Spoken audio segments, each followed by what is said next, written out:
Good evening, everybody. We're live. It is a Tuesday evening here on the Meat and Two Veg, just having a good old fucking time.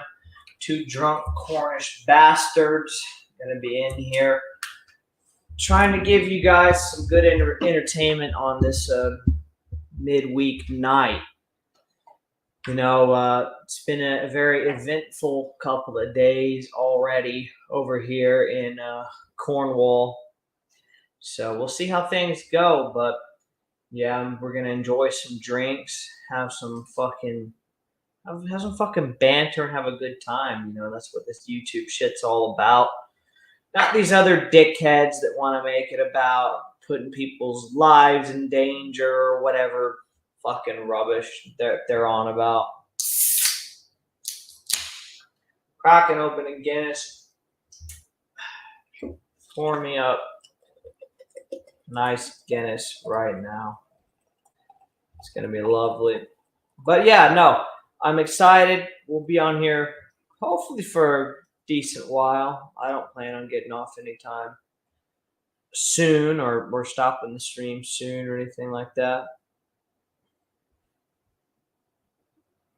I've got a couple of days where I can sleep in coming up that I'm looking forward to. So yeah, how's everybody doing? All two of the viewers in here right now.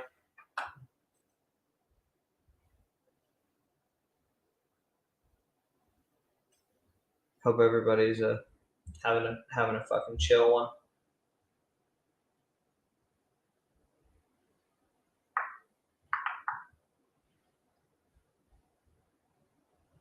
But yeah, just extremely fucking hot out in Texas, like 105 degrees in Freedom units. Again, it's the same song and dance every time.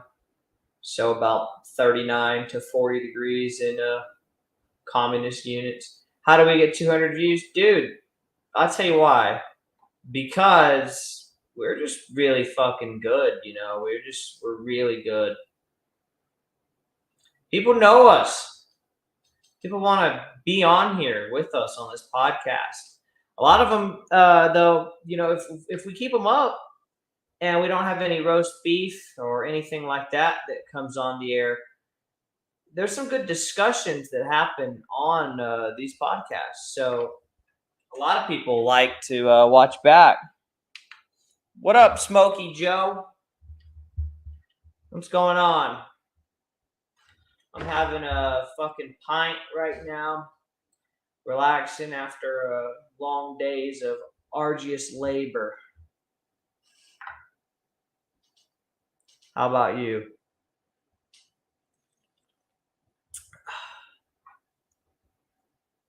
We've got a guest in here.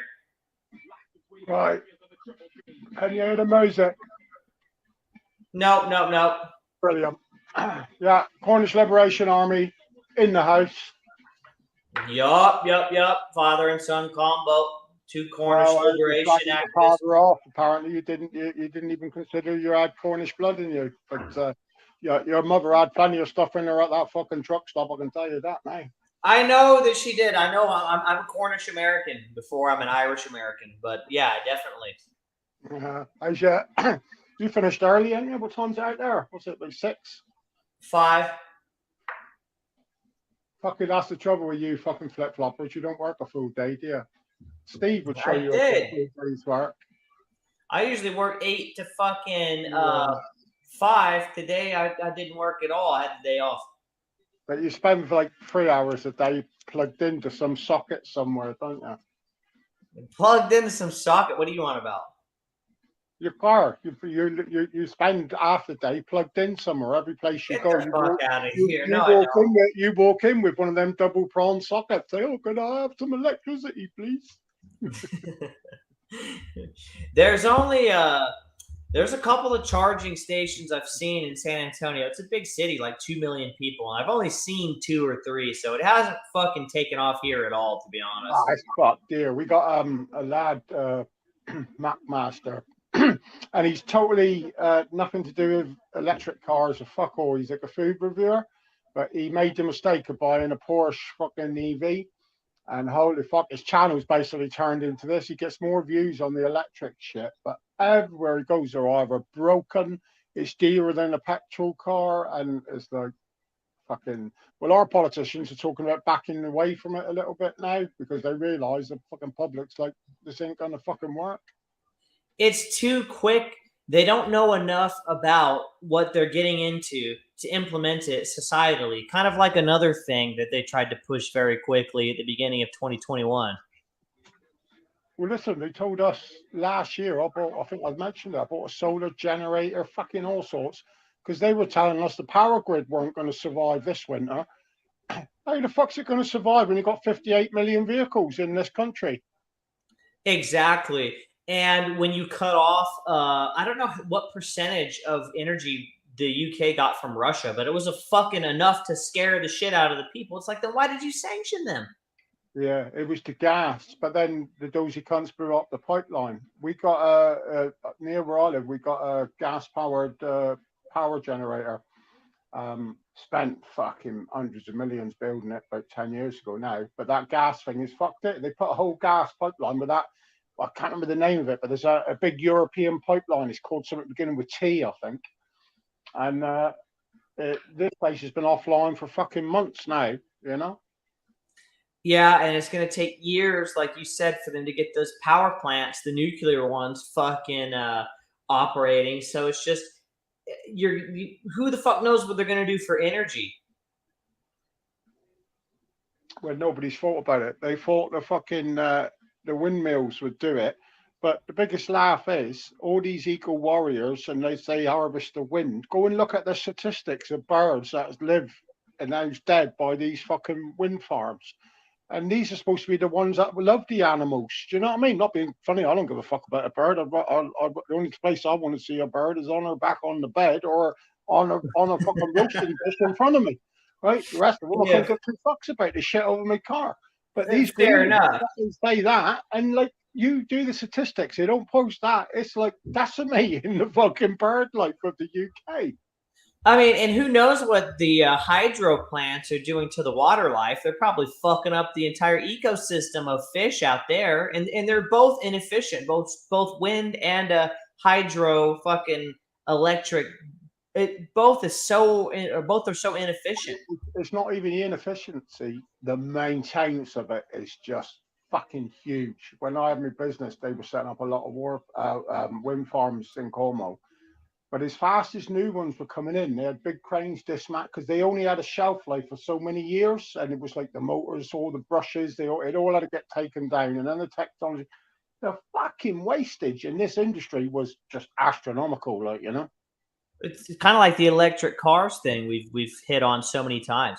To mine the fucking lithium for these batteries, for these electric cars, they have to dig so deep into the Earth's crust. It's like, how is that saving the fucking Earth? Going all deep down into it. Dopey the cunts are. They're even mining for it in Cornwall. Can you believe it? And we're CLA, but like we're not stupid CLA. How's the Cornish first? Don't be digging fucking lithium mines. Fucking twats. Absolutely, just destroying entire parts of the fucking surface over there. I guarantee it. There'll never be nothing that will substitute fossil fuels. No, there won't be. And when that does happen, if they exhaust it, we're all fucked. Forget all your new technologies and all that shit. All the manufacturing, what do you think the resins and all this? What do you think the cone that goes around the fucking thing is made of? It's made of some plastic. It's like you're never going to fucking change it.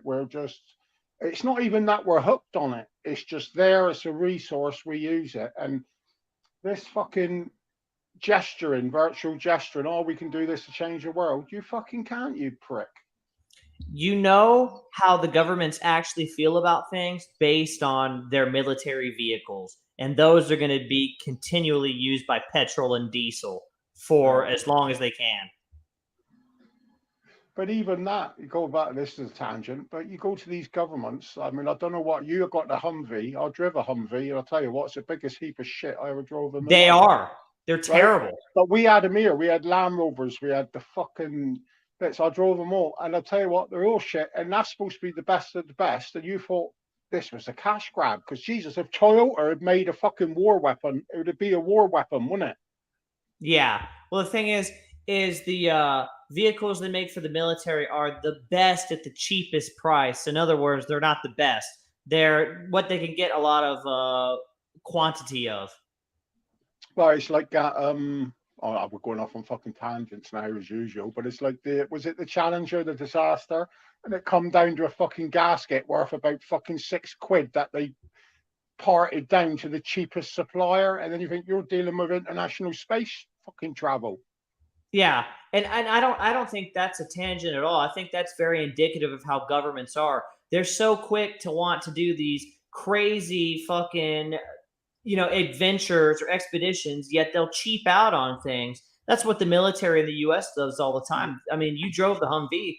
So many parts of it are fucking cheap. Oh, it's fucking. I mean, to be honest with you, America don't. They might do now, but in my experience, America never really made good cars. They made some classic stuff, but it was very. It was almost falling to bits as you drove out the showroom, like And Yeah, that's why the Japs got a foothold in there, because people thought, like, hang on, what?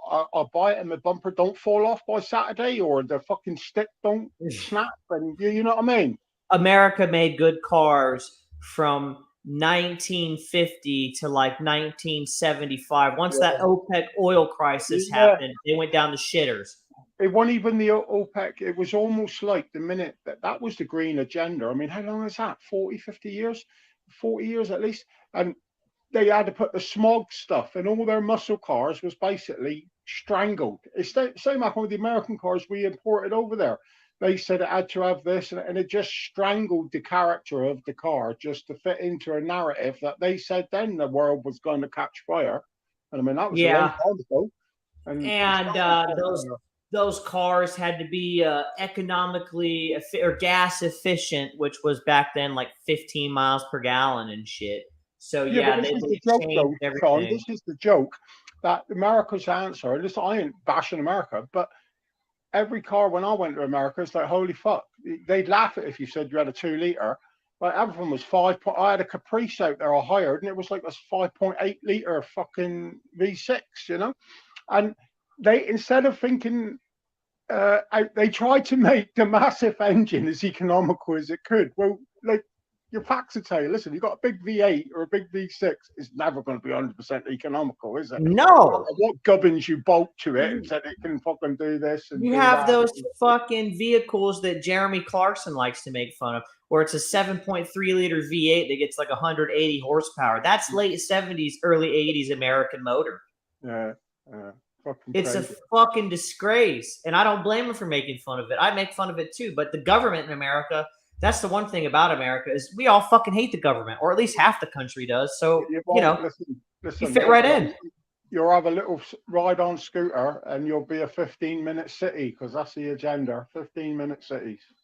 I feel like, and I want to hear your perspective of this over in Europe, I feel like since it's a globalist world, they test a lot of things they want to use in America over in like England or Scotland and see if they're viable. And I feel like that's the 15-minute cities. Yeah, see, I think a bit the other way. I think most of the traits that the UK definitely and Europe has picked up has come from American-led. They went over for the. Do you remember when we had a big reform here about social welfare, right? And the woman that set it up, I think it might have been Theresa May, but she weren't she was like the head of fucking health and safety or whatever the fuck it was, and she was years before she was prime minister.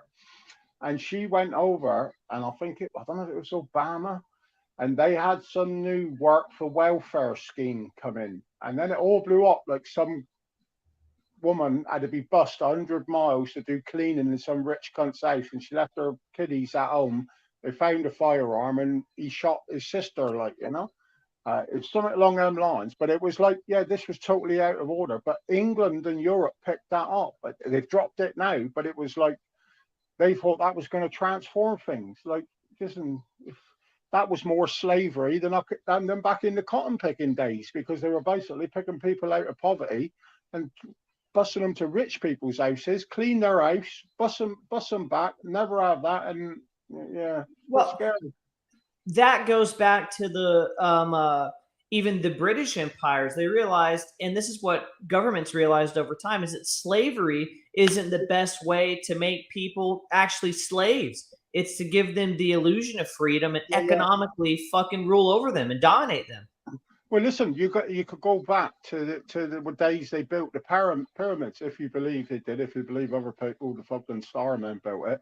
But in the history books, it said it was slavery, but it wasn't. There was a democracy there, and it was not. It was a job. A lot of people went there because there was food. You got to imagine, people didn't want a widescreen TV then. They wanted a fucking bit of shelter and a bit of grub, you know? Yeah. Well, and the thing is like the British Empire was some of the first. They were one of the first major nations to outlaw slavery. The reason why they did it is they realized they could go into Nigeria, industrialize it, get everybody to be regular citizens and pay taxes, and they get more out of them versus having them as slaves. After, as fucked up as it sounds, after somebody's old, a slave, you're just paying for their, for them to stay alive, and they're not giving you anything back. They realized they could just have them get into the tax system and make more money that way.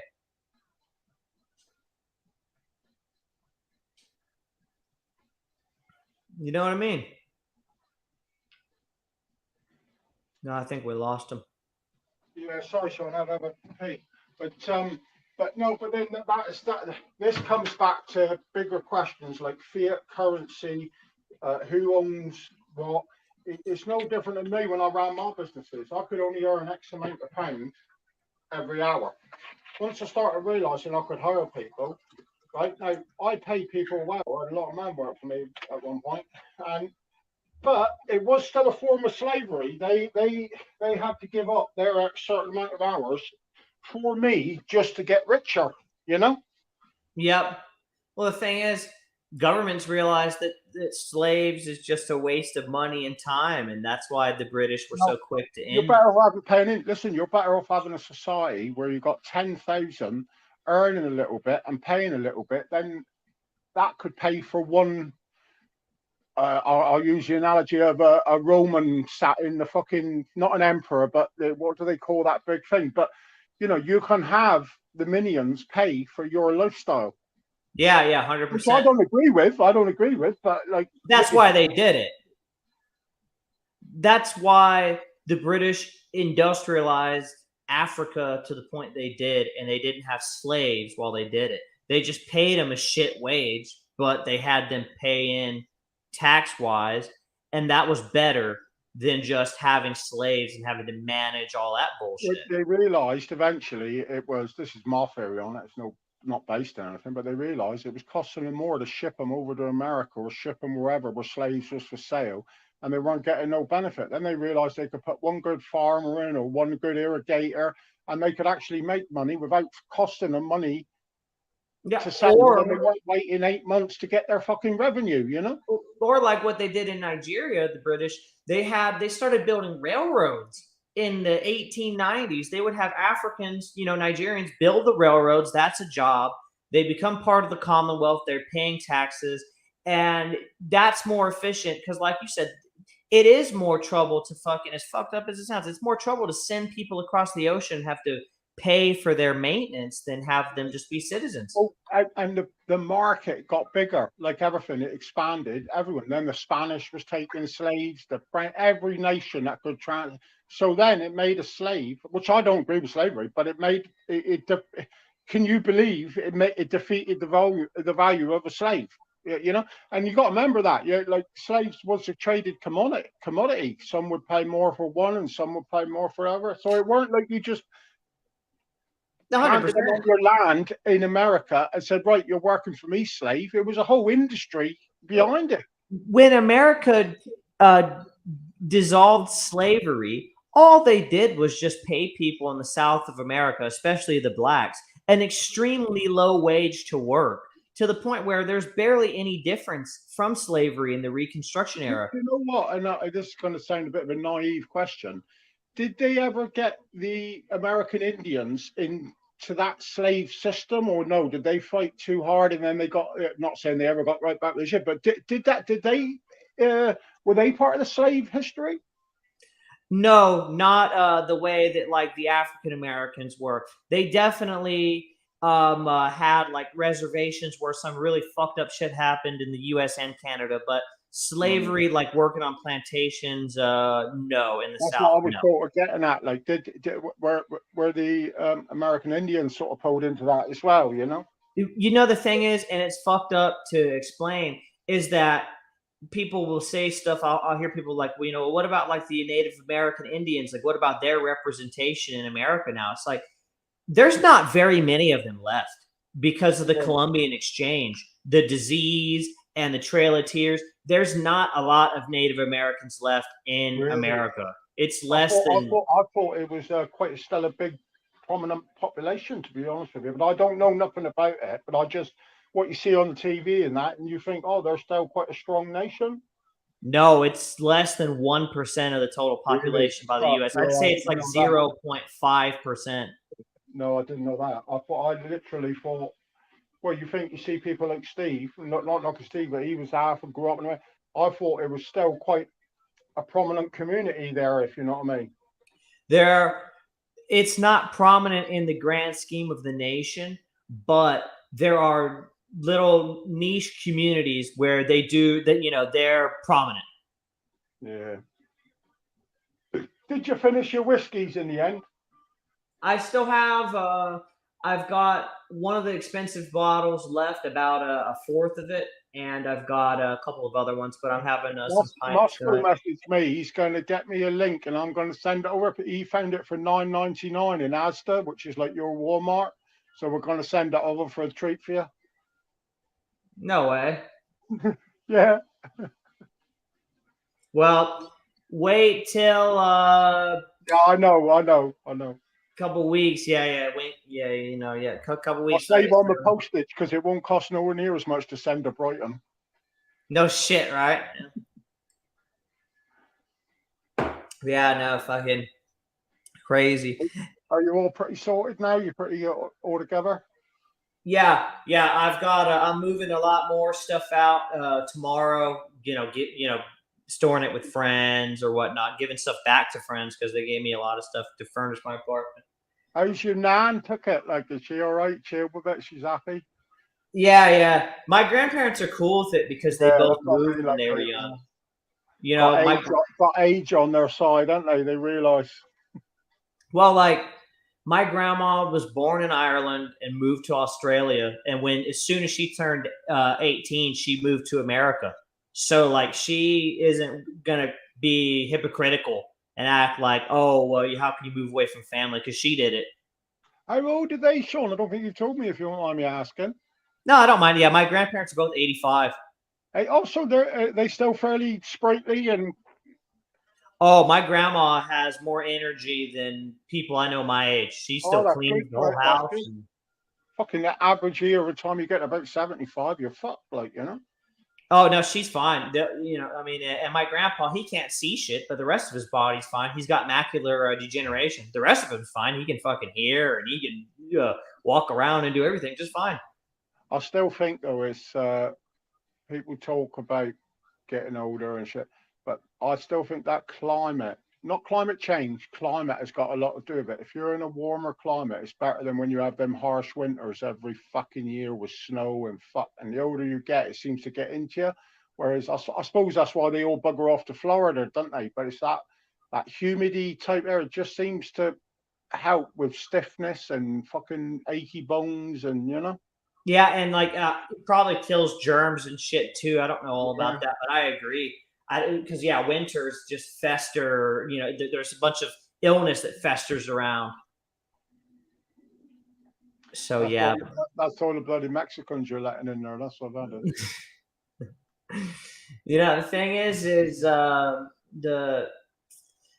hasn't been so bad recently. but it's worse in other states than Texas, to be honest. Texas already has had a huge Mexican American population, and there's a lot of border towns where people go back and forth anyways. So Texas in on fire at the moment, no? No, I mean the town I live in now is 75% Mexican/Mexican American. I've literally only dated Mexican or Mexican American women my entire life. So you like the Mexican chicks, don't you? What's up? You like the Mexican chicks. You like that Latino type girl. Oh yeah, 100%. 100. Yep, accurate. I went to their. Oh fuck, that would have been. I can't remember the year. The Twin Towers were still there, and I fucking went there, and I went to a district that was in Florida or might have been Wyoming, Florida. But I went to a Latino area, and like I knew as soon as I got there, got the shop, it was just I was the only white fella there, like you know. But I tell you what, there was something strangely attractive about the ladies. Whether it was just a culture shock thing, but it was like, wow, everyone you looked at, it's like, wow, Jesus Christ, you know, yeah, you know. So yeah, that could be like a psychological thing in a pasty white boy's head, like you know. Yeah, I think it is definitely. You know what the thing is too, though, is legitimately they know how to treat a man right. But you know that's racist. We're going to get a racist strike now. Nah, fucking. I mean, in Texas, it's pretty common for intermarriage between the men and the women of white and Hispanic. It's common both ways around. I don't give a fuck about intermarriage, but I did. It's funny when you use that. When I went there, I thought, bloody hell, I could live here. I thought, oh, I'll find these women really attractive, like you know. No, that's just normal. Honestly, I just think if you like look at those contests they have, like the hottest chicks in the world, a lot of them are fucking Latinas, and I think for a reason. I think most men generally can find them very attractive. Mind you, some of them are rut bastards. I've seen like the films and they're killers covered in tattoos on their knuckers and they're fucking smoke you. So it can go both ways. It's good and bad in every fucking race, isn't there, you know? Yeah, 100%. Yeah, there's fucking, some lot of white gangs in the Southwest U.S., especially like Aryan Brotherhood type of gangs that are, they're fucking tattered up, or biker gangs, Hell's Angels, shit like that. Did you ever see the film with Ed Norton? I can't remember the name. It was Stacy Keach, Ed Norton, and it was all about his dad brought him up as like the Aryan way, and he went to prison. But fuck, I can't remember the name. Great little American film. History X. Citizen X, something like that. American History X. Yeah, that's an interesting watch. Like and that's got to be 30 years old now, 25 years. Yeah, great film though. And that really is how it is. And it's honestly, as weird as it sounds, it's very prominent in the American Southwest, more the Aryan Brotherhood, more than the Northeast, which the Northeast is more white than the Southwest. And I think that's because there's more, I guess you want to say, competition, or there's more cross-cultural fucking kind of interactions in the American Southwest than there is in New England.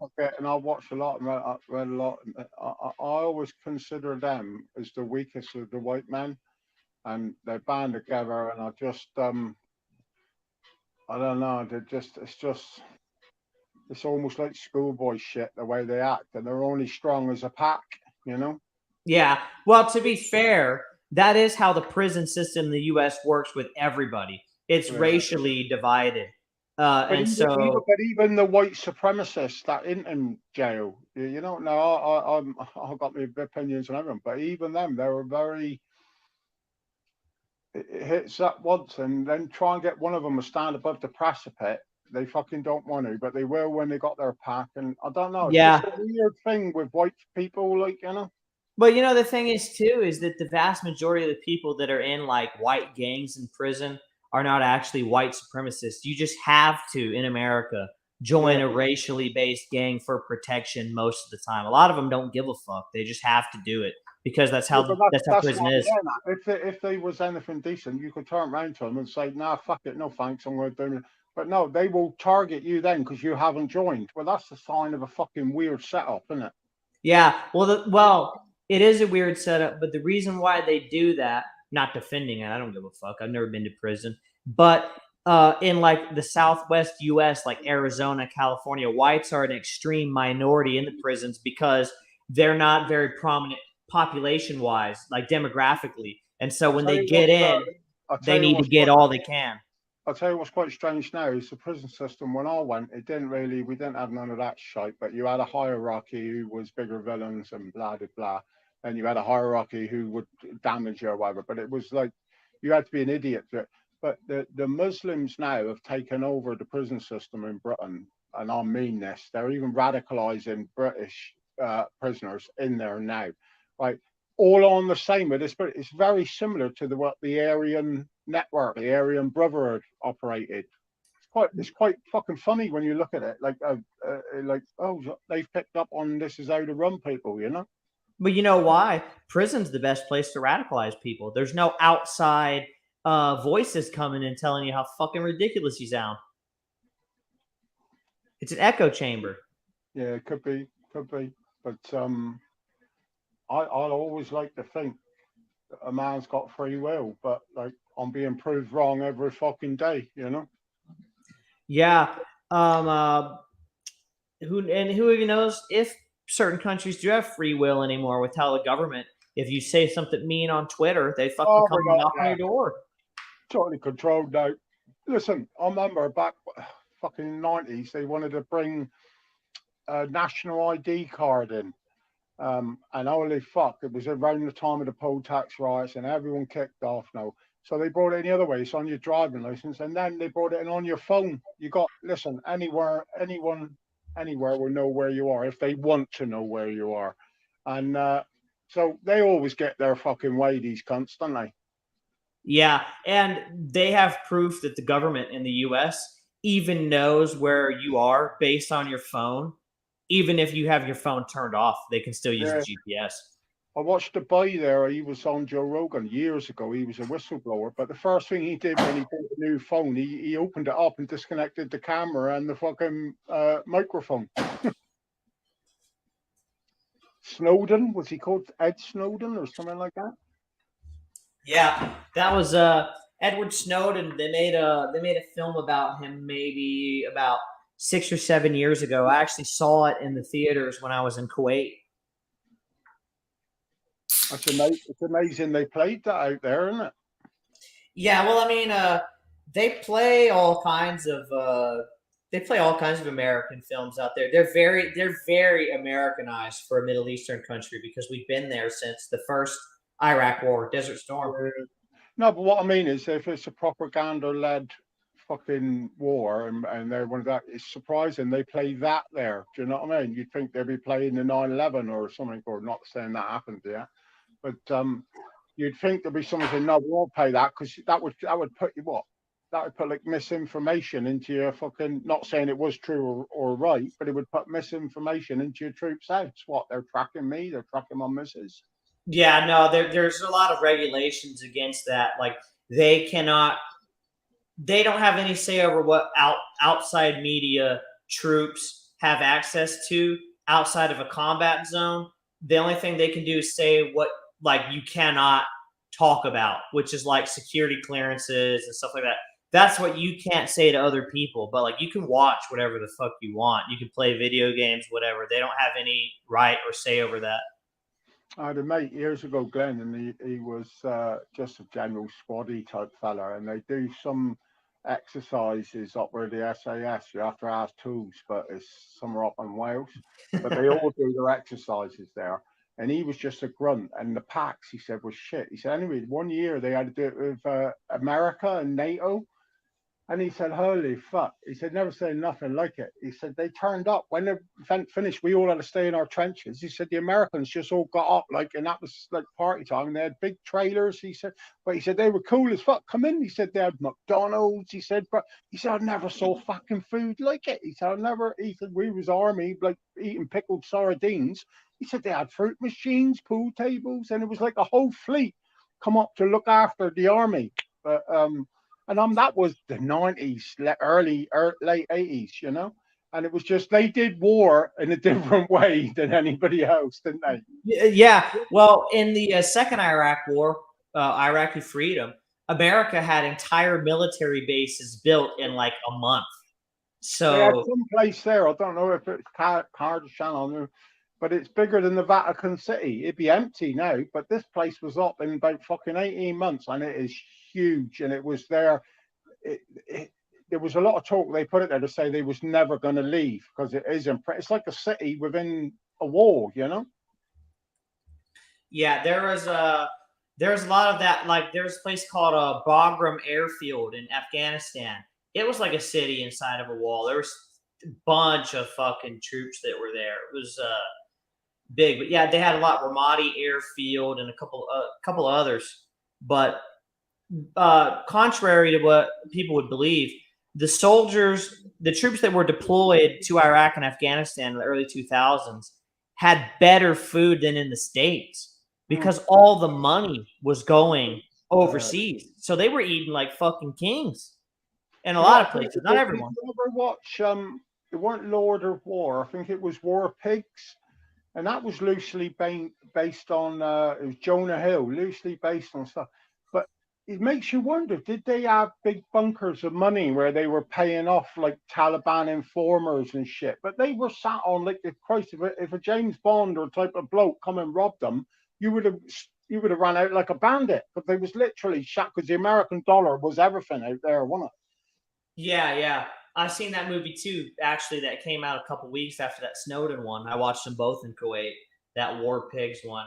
Or War Dogs, whatever the fuck it was called. It was something like that, wasn't it? But yeah, it was quite interesting because you thought, although they said it was based loosely, but you thought it was such a mad time. The general got me. In the end, he didn't give a fuck. He got his Glocks, just pay him. Do you know what I mean? And it was like, yeah, you sort of think, yeah, the big structure, not like there was massive infrastructure with the internet then, but you sort of think that's how you had to run it. You had to take a lot of cash when you went to war because you needed it.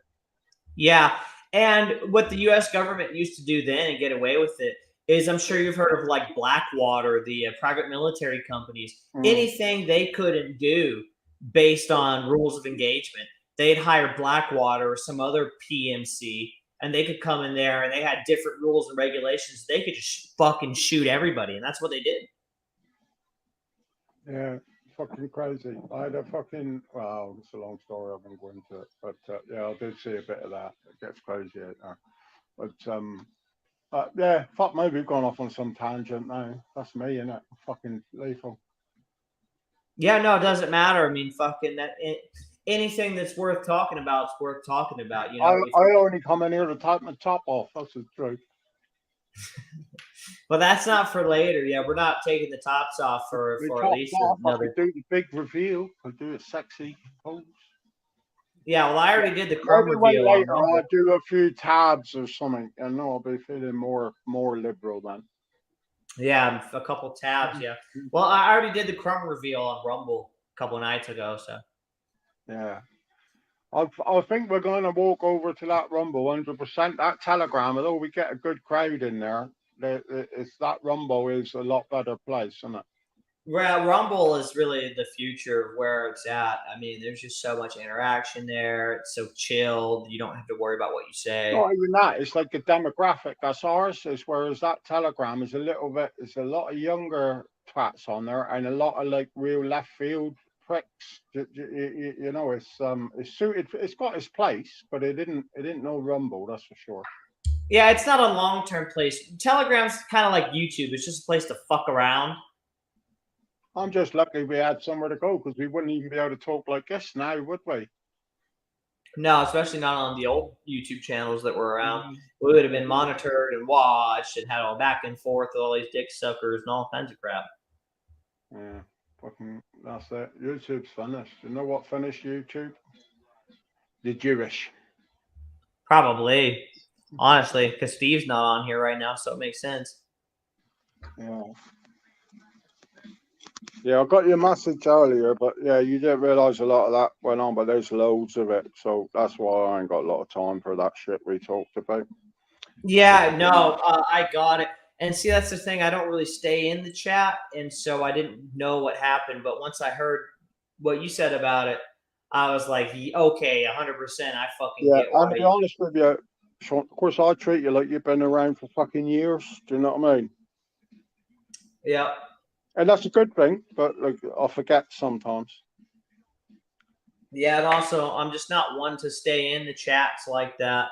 No, that's what we want to keep out of here. But it's got obviously we had them views, so I think they're sniffing. There was a boy in the other night saying, "Is this closed group?" And it was like, "No, is it?" But so I'd rather they just all come up one big wave and just deal with them, and then just carry on. Get it over. Yeah, I don't mind Yeah. either. When they find it, they find it. I don't care. We're just gonna block them, and that's gonna be it instantly. We already know the names of the people that we don't want.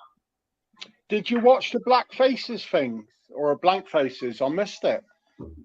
I listened back to it. I listened to it a little bit while I was on the road, but it was pretty good. But it was Yeah, nothing new. I have to watch it back. I didn't know if she had any big reveal or fuck all, like, you know. Nah, nah. Honestly, she's a cool lady. She's cool in my book because she's against what's this fuck.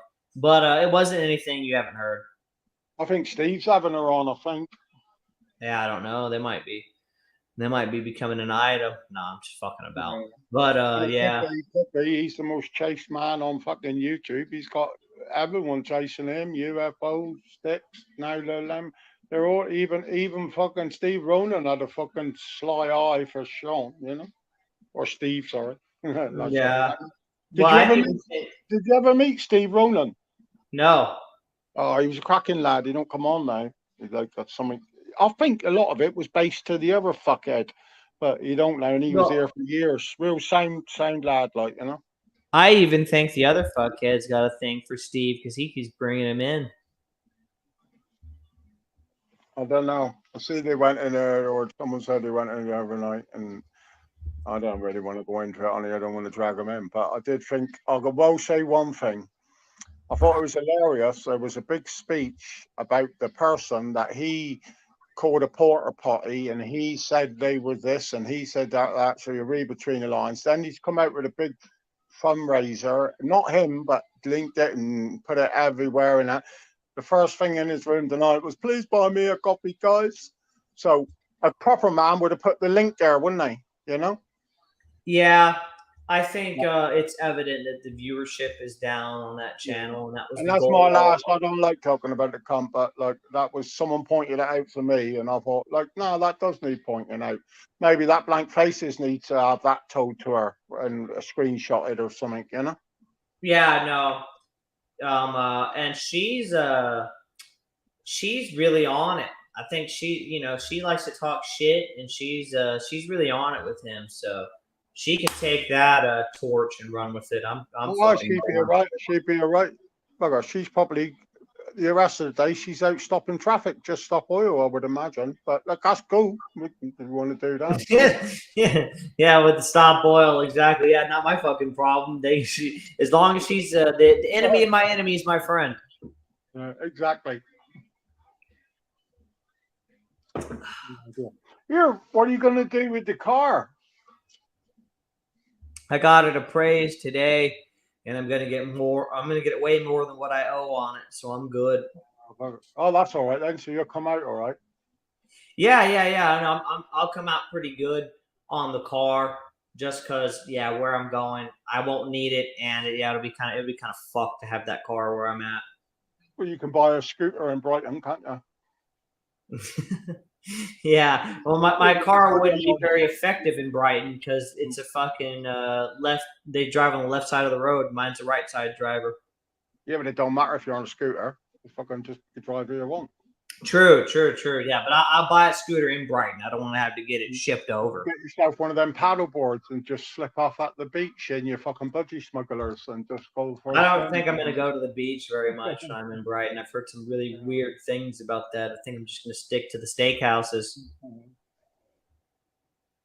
Oh dear. So when are you going to have a big blowout with your lads? Because I thought you was gone for the whole weekend. I thought you was out on the boat. Because you said you went out on a lake thing, so that's all I think. So that's what you do every weekend. He's out on the lake, a cheeky bastard. No, not on the lake. I went to the bar. I went to a barbecue at my friend's house. That was just Saturday though, while the UFC fights were on. On Friday, I'm gonna have another one with the bros, a couple girls too. How can you do a whole live on that and not be actually watching the fight, but you're doing it live and sharing it? So that doesn't make sense. And that, if that'll make sense, allow me. But I did think that was very strange. It was like maybe he's trying to get the UFC or MMC or whatever the fuck, the ones that wrestle in their pants. You know, they want them all to be on. Yeah. Well, I didn't do a live on it. Steve did a live on it. The Fight Companion. Went on about you. I said someone else did it, and they weren't even watching the fucking thing, but managed to do it. But, yeah. The Fight Companions are interesting. It's nice to see like people's reactions to thing when there's like a big fucking head kick knockout. I do like to listen back and see what people think. Was that the night the flat roofer took his shirt off? I think that was last night that happened. Last night for me, so about 24 hours ago. No, I just wondered, was it like a UFC thing? No, I don't think so. But I wasn't. Again, I had a bunch of friends. I was at a friend's house night. I was there with a bunch of people. We were barbecuing chicken leg quarters, and fucking it was awesome. See, I wasn't on YouTube.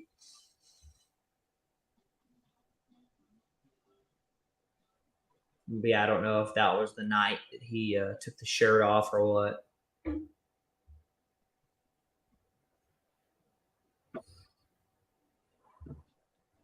Oh, Kenzie's here.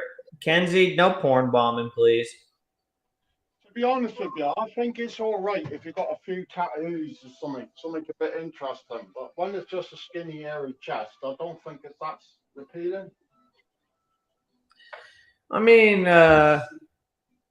there's some chicks that I know that have tattoos. They don't have a bunch of them. They got a couple, and they're really hot. But I think they would be anyways without them. You know what I mean? Yeah, tattooed girls is a weird thing. It doesn't add to the attractiveness for me. If they have them and they're hot, they were probably hot already. Is Kenzie in? Has she got any tattoos? I don't think so. I mean, I haven't seen them. I don't think she's fucking showing them all over fucking YouTube. Well, you'd be surprised. You'd be surprised with what she shows me. You'd be surprised what she shows me. Kenzie, she tries to deny it, but she's actually my lover from Liverpool. Yeah, you'll have more chance with your lover, the flat roofer, because he'd strip off you before you even started talking. Well, I told him I don't swing that way, and he said he doesn't carry head buckets for me anyways, and I said no. So yeah, he gave up. Darren needs to be careful on the helmet side. The chat. What's Kenzie up to? Who else is in? I haven't even read the fucking chat yet. University would not like that fucking clip. That is right, Kenzie. I got one on my panini. Cannabis beef. Yeah, no, I saw that one. Yeah, I've seen that one before. I kissed right on that one before. No, I'm just fucking around. I don't. That was when things got really hectic. He's ever going to go to university, Kenzie. That's the truth, and I hope he probably would. But he's going to end up listening to other dickheads, and he's been saying it for 8 months. Surely he would have started now.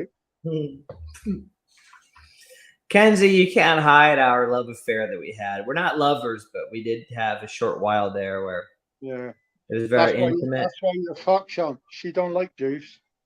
I'm not Jewish. She's calling me. Listen, you protest too much. We all know you're a Jew. The minute you mention it, you get proper defensive. You're definitely a Jew. Pops, listen to this one though, and you know it's true. Women, when they like you, they try and like make fun of you and insult you. That's what she's doing right now, and you know that's true. They try and say little things at you. That's what she's doing. That's why she's calling me Jew. But you are a Jew. I'm your son. I'm not a Jew. I've got my crumb. Listen, I had nothing to do with you after I splurged over your mother's back. You didn't splurge on her back. You splurged inside of her. No, the second time. I didn't know you bought her a second time. I thought it was a one and done. To be honest with you, I don't even agree with that because there was 3 fellas there at the time. So it might be necessarily for me. Well, no, but I took the DNA test and it was Cornish, and the other ones were Scouts or something. That was my friend. That was my friend Denzo. So we was holidaying together. So you may be looking up the wrong tree there. You may be go look for the other guys are from Brighton. Yeah, well, I didn't see him. He was a bit of a connoisseur of the finer things in life, but don't see him. Like he was the other end. My second boyfriend was chromeless. I was only 18. Listen, Kenzie, you just dropped yourself in it. So you knew it was strange. So how many crumbed penises had you saw? Well, I'm telling you, she'll try and deny it. She'll call me a Jew, whatnot. But I've seen it. What, you've seen your crumb? I've seen my crumb. Yeah, no, Mackenzie's seen it. What is it? What is it in a jar on the side or something? No, I got it sewed back on. Well, it's not my crumb, but it was my crumb now. It was a black crumb that you donated for. Well, I told you that was the best financial decision you ever took. Well, that was you that did it. I told you it was a fucking bargain. I said, "Don't worry about this. I'll get this black crumb put on there. But fine." I didn't want it. You appeal to all sorts of ladies then, because you were like a half and half. Well, 3/4 and a quarter of like black and white. Remember that Michael Jackson song? Black and white? Yeah. Well, you know what they say about Michael Jackson? He's the only man to grow up a poor black man and die a rich white man. Some cunts, you see the rumors, right? And they got pictures of him at some, and holy fuck, some of them look like him. But I think the thing is, the impressionist thing of Michael Jackson now, there are people who look like more like Michael Jackson than Michael Jackson looked like, you know? Yeah, one of them got killed by a Marine on the fucking subway in New York, didn't he? 100 years ago, for fuck's sakes, I'm done with men. I'm on the Panini trip. You weren't done with men a couple of months ago, Kenzie. But anyways, back to the Michael Jackson stuff. Yeah, I think impression. Let me just stop you. Let me just stop you there for 2 seconds and just keep that on the back burner. Kenzie, you might have been with a lot of men, but have you been with a boy? Sean's offering now. Oh God.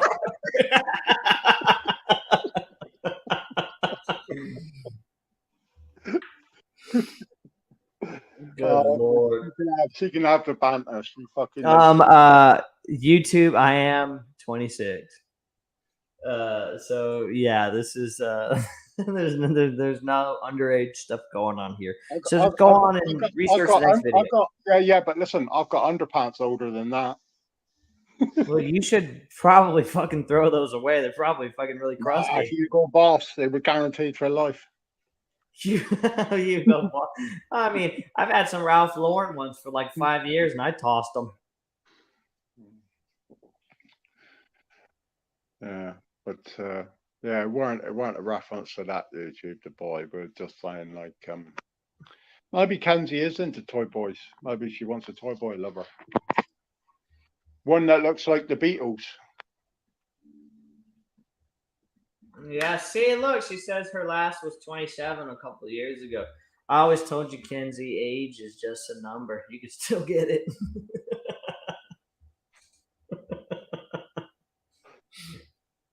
I don't give a fuck.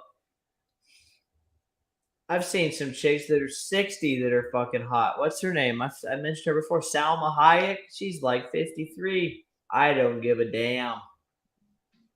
I'm going in for it. Well, that's not 60. What's the 60 on? I think Nicole Kidman's nearly 60, isn't she? I don't know, but I guarantee there's some chicks that are 60 that they're hot. Of course there are, you dozy twat. I'm not dozy. I'm agreeing with you, you dick. Listen, there's chicks there on the fucking farm back in fucking Iowa living in a camper van that's 32 and it's like, no fucking thank you. They look about 106. Agreed. I'm on the same train as you. There's girls that are 19, 20. I would fucking touch them with your dick. And there's chicks that are 60. I'd be fucking going after them. I ain't on no train. I got a good woman myself, a beautiful woman. I don't need to be doing that caper no more. You know, I'm not like you, like trying to fucking sniff around women's panties. I'm not Mark. Relax. I'm not sniffing around fucking, women's areas or whatnot. I'm fine. Mark did a live, apparently, and it was there, like, not recently, but an old one where he went around Pattaya or wherever they call it, and he did like a sniff thing, and he did every one. He came out the bar, and he rated all the bars by how his fingers smelled. Where was he putting his fingers in these bars? I don't know, but like some of them, apparently, one of them was a very nice smelling bar. Was it a Thai bar? Well, I don't think it was an American bar. Let's put it that way. I agree. That's why I don't usually date American women. Do you know the women of Pattaya and all that matter? They find the bald head extremely attractive. Oh yeah, no, they like those guys to look like Mr. Clean, don't they? Yeah.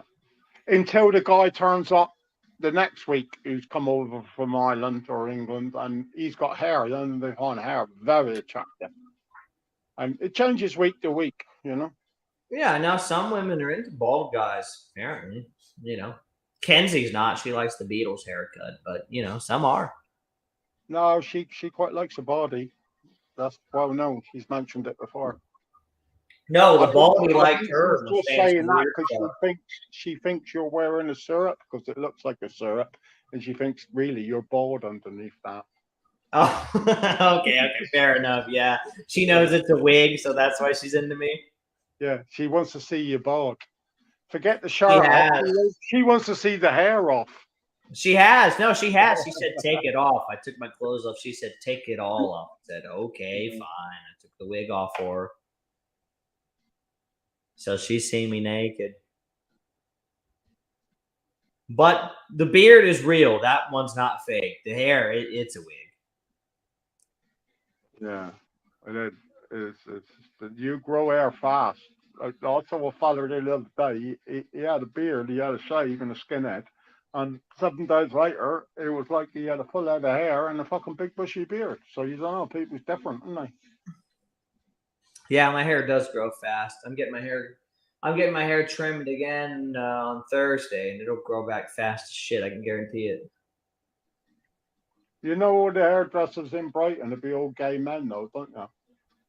Honestly, I'm okay with that because the gay dudes cut the best hair. Turkish barbers, and I wouldn't let none of them Turkish barbers go near you. Fuck that shit. Hey, yeah, the gay dudes cut the best hair. They really do. Well, I'll take your word for it. I'll let my lady cut my hair. Mind you, you're not. Anyway, fucking laugh, right? Just before lockdown, and then lockdown hit in. I thought, fuck it. I have a haircut. Couldn't go nowhere for a haircut. She said, I'll do it. And I had all my own, believe it or not, I owned a hair salon once. So I had equipment. I never ran it, but I owned it. And she fucking started me hair and says, the next thing I felt something drop on the floor and I just felt a draft on the back of my head. And like I sort of knew what happened, but I didn't want to say it. And I said, and like she just went silent, just stopped instantly and went silent. And I said, if you just dropped the thing off that clipper thing done my hair. No, she said. And like, obviously she's processing in her head now. What the fuck? What the fuck am I going to say? Right, but as soon as I touched it, right. So I had the grade 1. I was bored because once it went there, this was as close to the bone as you could have. Thank fuck the lockdown it in 3 or 4 days. I didn't have to go out in it because I like my hair. Listen, when it falls out, it falls out. But I quite like having a bit of hair at the moment. And I fucking sent it to her daughter, Joanne. Fuck my lovely maid. I said, look what your mother's done to my hair. Right? The first word back, she said, what the flying fuck did you let her near your hair for? And I'm like, where's your daughter? Like, you know.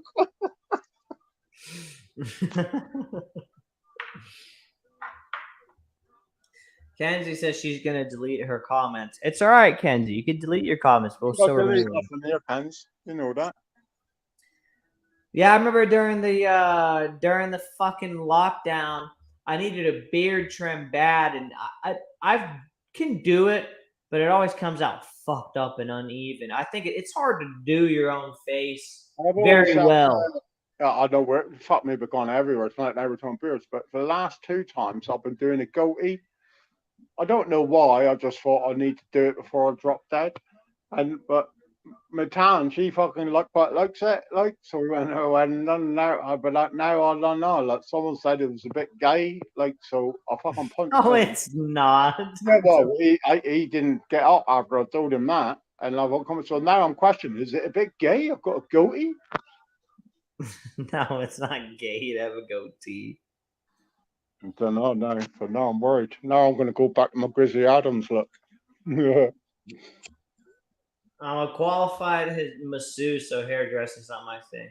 Yeah, no, I'll remember that, Kenzie. I know you're a masseuse. Yeah, she's good at that. Qualified masseuse. Sorry, I'm just reading it now, man. Yeah, no, I mean it's good. You know, this is like Kenzie's over here saying she doesn't like young guys and she doesn't like Beatles haircuts. Right, I had all his business and so I'm retired now. But the woman I was with then, long time ago, wanted to do open air. Holy fuck! You know what? I had more trouble than I ever had in my life with that little poxy hairdressing salon than I did running fucking 70 men. Right? I had murderers work for me. I used to take them from the ex-prisons where they trained them to HGVs and digger drivers. I never saw so much shit in my life ran in this salon. And I will tell you the truth, it's been gone years now. I sold that as a going concern. I literally bought it because I had a lot of cash work and I thought I could filter it through the hairdressers, which is renowned for. Not drugs, not just I used to get weekend cash. So you'd be surprised every grand year do that, and you needed somewhere to fucking put it through and make it look good. And I thought this would be perfect, and I thought the place would make a few quid as well. It did make a few quid, but the fucking I never had nothing like it. We had 2 gays work there and 5 or 6 stylists plus the woman. I never saw how hard it was to manage people. And I used to moan like, oh, these cunts is nightmares. Holy fuck, I've never seen such an environment. Bitchy, horrible, backstabbing, and Jesus Christ. I was glad when I sold it. And the funny thing is, I sold it to one of them Lithuanians or something, and it's still going now, but like, probably using it as a cash cow. I don't know. Yeah. Well, that's a stereotype in the States. Dating is that the hairdressers, those girls or the masseuses, they're the best in the sack, but they're fucking crazy. That's a fucking big time stereotype in the States is, oh, you're with the hairdresser? I bet she's good in the sack, but I bet that bitch is fucking psycho. Well, that's a bit racist, surely. Yeah, I mean, it is racist against the hairdressers and the masseuses, but that's just how it is. See, the masseuses, you know, they're going to handle you well.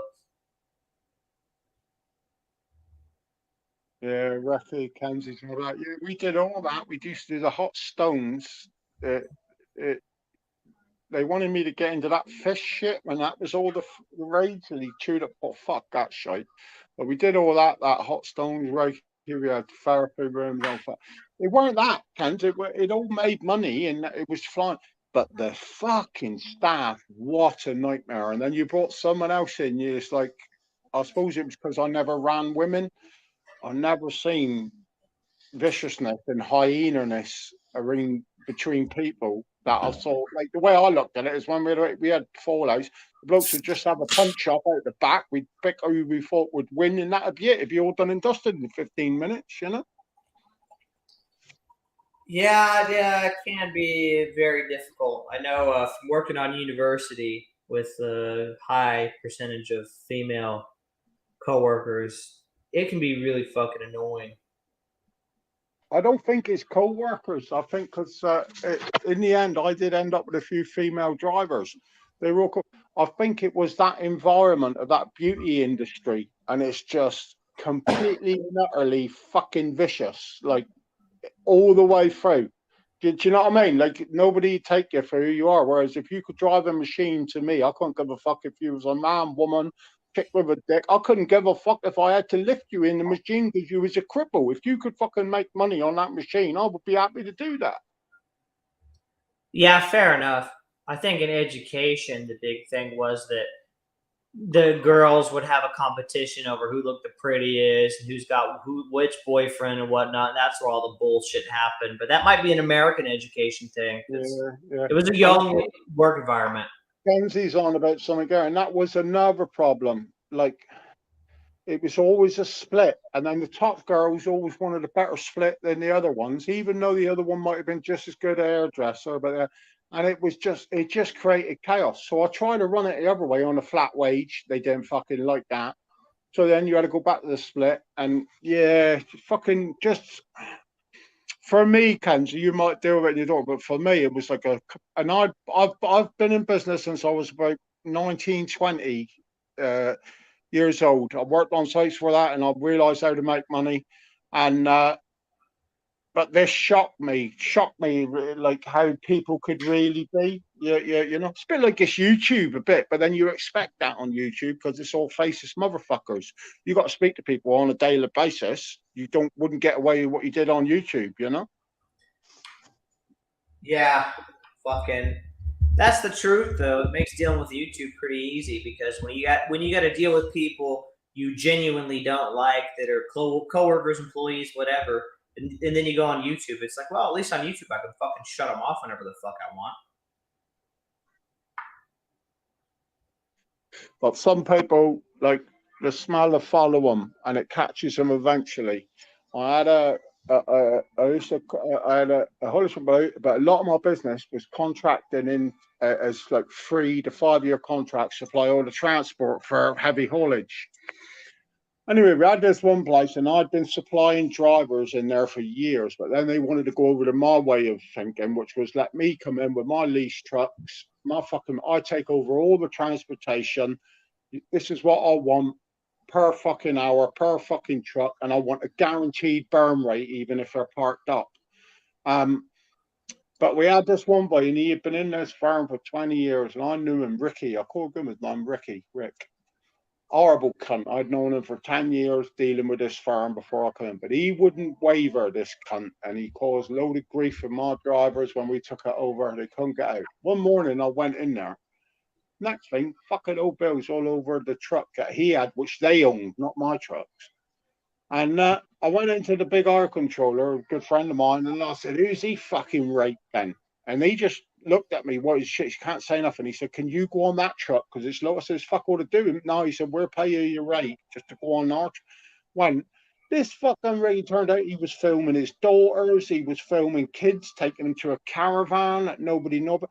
And I thought, time always catches these horrible cunts. Now, I have been a horrible cunt to lots of people, and YouTube's got fuck all to do it. But it's all nature of the business. There are genuine, horrible people that's doing real nasty things behind closed doors. And I always believe the karma is going to come to them cunts. I guarantee you. If it don't, I might find them, you know? Shit, I'm ranting. Sorry. No, all good. Fucking, I haven't encountered anything to that degree in my life. I will say, though, when I was in the military, towards the end of my term, my friends and I, that we kind of all knew we were going to get out of the military, we would constantly be berated by our senior, like, NCOs, like the big sergeants and shit like that, to describe it kind of briefly. They would tell us we were terrible soldiers and the bad examples. Anyhow, after we left the military, there's these articles that came out from the same unit I was in. They had all these guys that were telling us we were bad soldiers were stealing scopes from the arms room. They were fucking having sex with junior enlisted, like brand new privates out of basic training, all kinds of stuff. So it's like behind the scenes, these guys were the biggest fucking assholes. Yet they were giving us shit because we were being smart asses and whatnot because we were going to get out the military. Yeah, there's a lot of bad feeling with that, though, isn't there? Within the military. Oh, the higher ranking people are the ones that have the ability to do the most damage. It's no different in prison. Everyone hates you knowing you're going out in 5 days. And, and there'll be people there that thought you might have fucking stole a sugar cube off them and they want to fuck you, Yeah. Well, in the military, there's lifers, which are the people that know they're going to stay in, and there's people that just do their initial contract, like me and most of my friends. Yeah, Kenzie, before you stop here, Kenzie, could you send a message to Tan and just put the link to this in? I don't know how to do it while I'm live, and she likes to listen, and I forgot. I meant to do it the other night. You know what I'm like. I forgot to give her the number fucking months ago. So, yeah, if you are there, Ken, just fire it off to her. And she don't chat much, but she likes to listen. That'll be another sub to the channel. We'll be up to what, 13, 14 now? Yeah.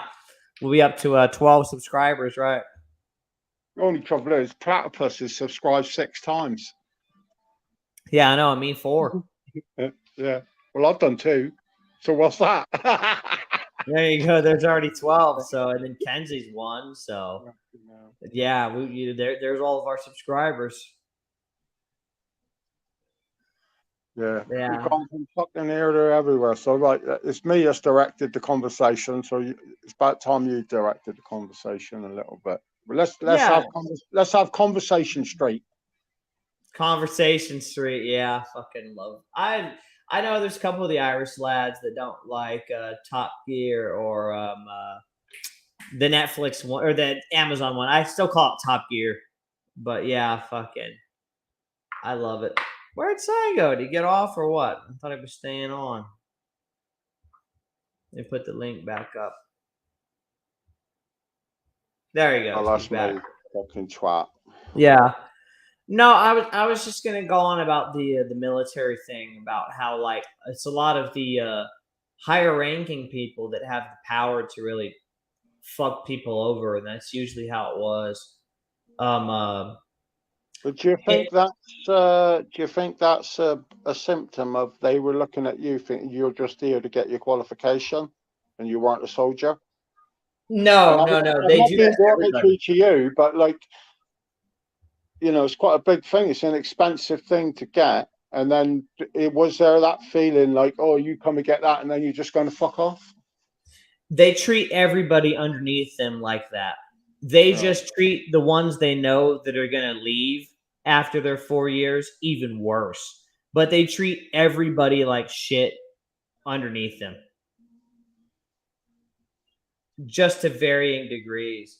I had a sergeant major that's the highest ranking enlisted personnel you could be. He asked me, like, why are you going to leave the military? I said, you treat people like shit. He was like, say that to me again. I was like, you treat people like shit. What are you going to do? Demote me? I'm getting out in a month anyway. Do you think it's a class system within the military? 100%. There's a class system within the military. There's the senior NCO. I think like of America, of England with the Navy and that, you think that, but I never thought there was a class system. I knew you had your 4-star general and shit, but like I remember films when they'd be riding on the Jimmy Jeep and the 4-star general. So I thought the American army was quite classless, No, it's 100%. The American military is 100% stratified. There's the lower enlisted, which is what I was, which is the people that just joined in, and a lot of them get out. There's the middle career guys, which are like the sergeant, staff sergeants, and whatnot. And then there's the total careerist guys, which is the sergeant first class and first sergeant above. So there's varying degrees. And then there's the officers, which are the people that went to college to be military officers above them, and they have their own class system. So yeah, it's very separated. So if you wanted, forget you got educated or got what you wanted there. If you wanted to go in as grunt, could you, if you had high enough grades in your school and that, could you go to officer college, or like that was a no? You'd miss that boat, like? No, in fact, they want people that were former enlisted to go to the officers' college more than anything. So you'd probably walk into that quite easy now, then. Yeah. I wouldn't even have to go to officers' college. I would have just had to got my degree, and I would have went to some officers training course, which is like 8 weeks long. And that don't interest you at all? Fuck no. Yeah. No, I don't know. It's just a genuine question. I mean, I No, don't yeah, know. yeah. You might only get $5,000 a year more. Why not? But what I meant was like, so you had a foot in the door, but even now you still don't want to fucking play that game. Oh yeah, I left the military for a reason. I wanted my free college, and that was it. I'm not into the military lifestyle or anything like that. It's fucking rubbish. Is there any hold over that where you've got to pay money back over your next 10 years or something, or no? No, that's exactly why I did my 4 and got out. I got the GI Bill. They paid for my university 100% debt free, and they actually pay you to go to school with the GI Bill, and that's why I did it. Yeah, but no, I'm Yeah. not. I never wanted to be Used to have military lads when we career. had the lorries and the machines. Anyway, used to fucking young lads or youngsters, not youngsters, but 20, they want to change their life and career. And the way it was then, you could go with a firm, but you'd be billed to them on a 5-year contract because they put you through your test. And then if you didn't, there was like a balloon payment to pay, which I never did. Like, well, I was known for it. Like, but the truth of the matter is, we had such a filter system. If you were an idiot, you weren't going to last. But like, I wouldn't do that to any man. Like, the way I treat them was like, no, once you're at a level where I want you at, you'll be paid exactly the same as the fucking next bloke on the machine, you know? Truth. Yeah. Well, speaking of everyone being paid the same in the military, that's where it works terribly in America. Is every rank gets paid the same no matter how hard you work. And I worked harder than people 2 ranks above me because of the responsibilities they gave Just me. say you go for middle rank in the USA Army, and I'm talking like, oh, you have a nice 4-bedroom mum and pop house. I ain't talking like a general and shit. What would you be on much more than when you say been in for 2 years? So I was in E4. That's enlisted rank 4. It's called a specialist. That doesn't mean that you're anything special. That's just a rank. That some people, they hear that and they're like, "Oh, you say you were a specialist." It's a rank in the military. But anyways, I made $2,000 a month with 4 years military service as a specialist. Terrible. 2,000 a month. If I was to be a sergeant, the rank above that, I'd Yeah. make 2,500. And if I was a staff sergeant, the rank above that, I'd make about 3,100 US dollars a But month. So what it's not level very good. before you start making real good money? Where have you got to get to before you cross over to that next job? What would you be? Honestly, you've got to be a sergeant first class, so an E7, or you've got to be an officer. And even as an officer, that'd be like a captain, not a lieutenant, but above a lieutenant, above the lieutenants as a captain is when you make good money. What would an officer get paid now? The lower grade of the officer, what would they get paid? They're making about what I made a year is I made $25,000 a year as a E4 in the Army. An officer in the low grade would make about 55,000, which in Texas is really pretty damn good, actually. Yeah. What's the average wage in Texas now? Like, I don't mean the rich people. What would you expect to earn working above minimum wage, but not in a good job? What would you expect to earn a month? You could live comfortably in Texas off of 5,000 a month. That's still quite good pay though. $5 a month. When you come to England, there aren't many that get $5 a month. Yeah, the cost of living is a lot higher in the U.S. than Europe generally. Yeah. And the dollar, I know it makes a difference, but when I've done money transactions over there, it isn't that big. And I can remember the days it was 2 for 1. For every pound, you got $2, like, you know? Yeah, the euro and the pound used to be so much stronger than the dollar, Yeah. and now And they're the about the strangest same. thing is, America was cheaper than the UK then. You could buy a bucket of Coke for like 99 cents. Here, you couldn't buy a can for 99p. So it didn't, but like obviously inflation and all that's changed now. I'm going back 25 years. Yeah, Um, well, that's why all those musicians in the 70s and 80s moved to America. The Stones and Pink Floyd, Roger Waters lived in America for fucking years because it was cheaper. Now it's the opposite. But yeah, it used to be that it was more inexpensive to fucking live in the States. But Well, yeah, now it's the opposite. That was all the shit with the euro and what they find. It took them took them years to get the level. So now you pretty much get the same what your exchange rate is anywhere, you know. Yeah, in Western countries, it's barely. Yeah, not obviously if you're not barely different. Nagarugu somewhere and you'll get fucking £100 on the fucking penny, like. But Yeah, I think a British pound is worth like 7 more cents per dollar. So basically, fuck all. yeah, no, it's like that's what I'm saying. It's negligible. It really is negligible. Unless you was fucking changing a million fucking quid, it's negligible. And even then, it's still even at 20%. So like, I always wanted to see way over 20% return anything I'm involved in. So it isn't even that. Yeah, and if you have that much money and you're transferring it over, you're already knowledgeable of the economic system enough, anyways, to where you know that it's not going to be a million to a million, anyways. You know what I mean? Yeah. Well, all I know is we watches the streets of Philadelphia, and I'm not talking the film. And America should have shame on their hands, as Britain, because the same happening here if you do it. But I watch it, and you think the richest country on the planet, supposedly, this still goes on in 2023, and you think something's really wrong here. You know. That's that. Not to tie everything back to the military, but that's why I didn't want to stay in the military. Is that it's no longer about making America the best. It's no longer about fucking having pride in the country and making everything great. Now we let our cities become shitholes like Philadelphia, and we're the richest country in the world. And we got fuck all to show for it. We've got San Francisco, LA, and Philly.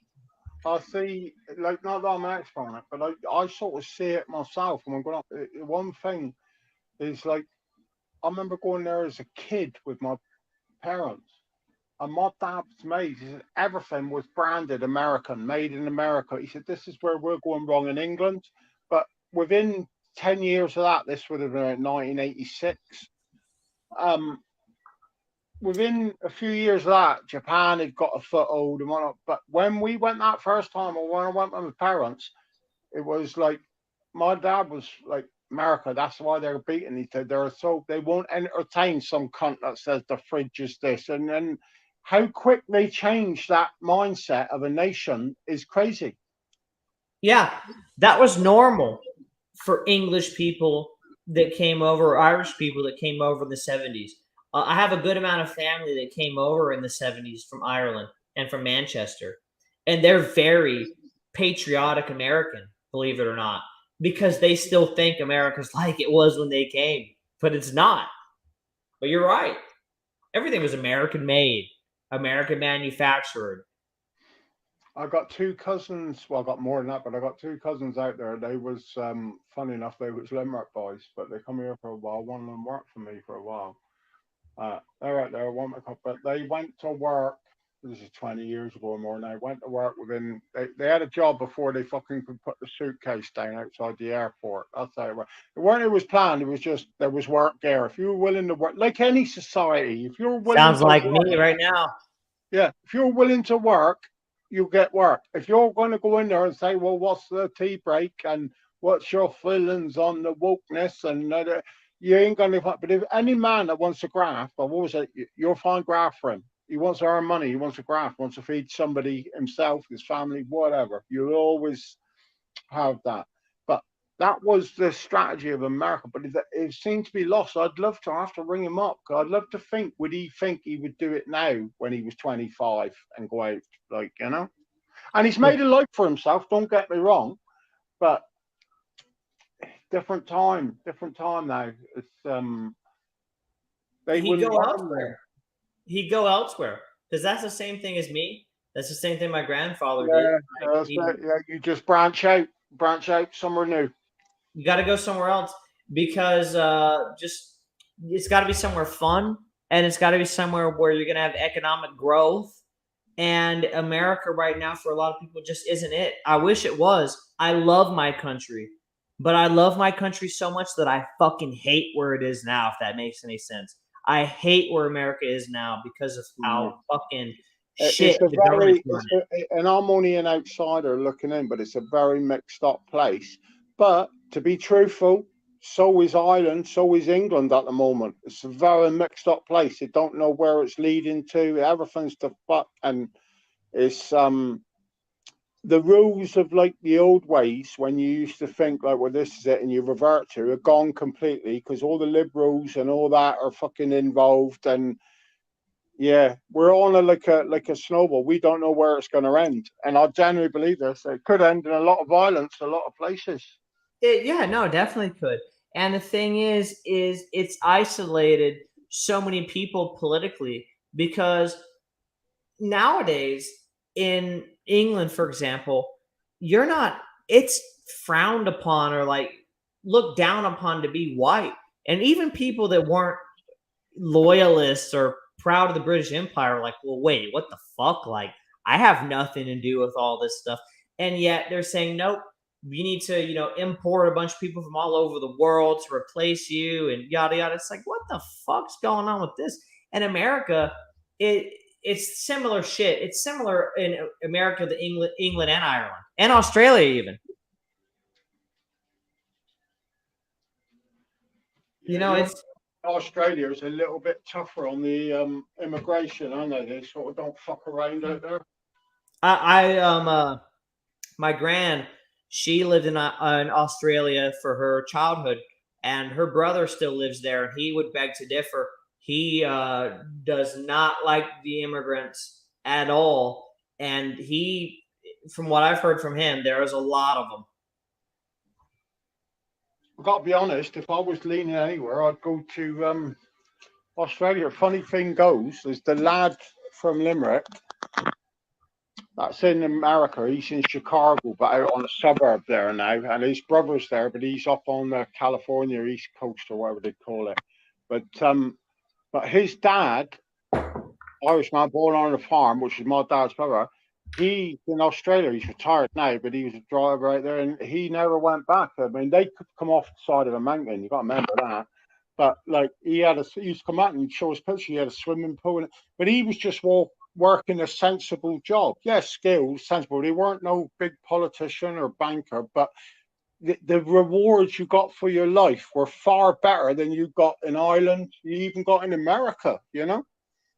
Yeah, that's in Australia too. That's why my grandmother, her parents moved to Australia, is because her father was involved with like building design, and he made a lot more in Australia than he did. He would just give the blueprints for how they need to lay out a building and where it needs to go where on construction sites, and he made way more.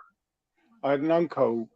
He started now every Christmas message. I always ask me out. He's in Australia. Wherever he is, he's somewhere near the outback. He's in a bigger city. I can't remember the name of it, but the outback, so he goes walking. But anyway, this boy was a teacher. He was a head teacher here back in the 90s.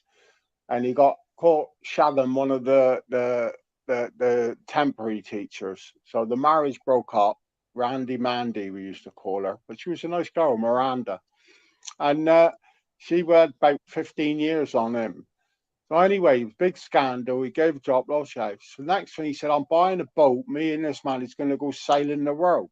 And holy fuck, they did. They went everywhere in this boat. I wouldn't have gone around the fucking bay in this boat, but they went everywhere.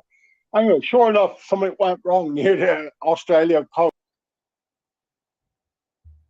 Landed in Australia, realised he was ex-headmaster, teacher, physics and English, I think he taught.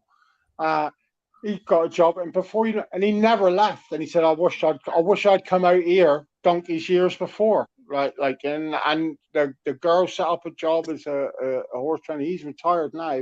But every Christmas is like a fucking laugh. He fucking messaged me Christmas Day morning. He said, "You need to be over here, Si, with me." And he sat in a jacuzzi with a fucking thing. And it's like their Christmas, wherever he is, their Christmas isn't like our fucking Christmas. But it's amazing where you spread. And I think sometimes you can live somewhere and not see the opportunities, and then you go somewhere else and you think, oh my God, there's opportunities here, which is that's very funny that you said that that he sent those pictures in Australia in Christmas, because one of the most famous stories in my family is that my grandparents both sent our family in Ireland pictures of Christmas Day in the 1980s in San Antonio, where it was like 90 degrees outside. yeah, well, and you got to admit, it is funny when it's that. I thought if it was me, I thought I'd be pissing myself sending this in my jacuzzi. And I sent him a picture back at the roast dinner, and it's like, yeah, it's raining here. Yeah, he said, well, don't forget, you could come over for Christmas. And Yep. here's him in fucking Randy Mandy drinking fucking cocktails. My grandpa was in shorts, no t-shirt, like fucking Darren on the Live, no t-shirt. My grandma, he was hugged next to her in the driveway with the fucking little Christmas tree in their hands, and it was hot as fuck. You could just tell from the photo. That was San Antonio's Christmas, and they sent it to all the family in Ireland. And so, yeah, that's a famous family photo for us. It's kind of like the jacuzzi. That's quite funny. That's both the same, isn't it? Yeah, but yeah, he do, and he loves it. Never come back. He'll never come back. Well, he didn't come back for his mother's funeral because it was just a lot. I don't think they're loaded, but like the lifestyle is just. And I was talking, it's like now he said, "I goes out for a walk, take my water there, and just a different world." And even though he went there, he would have been there 45, 46 when when the boat sunk and he got rescued.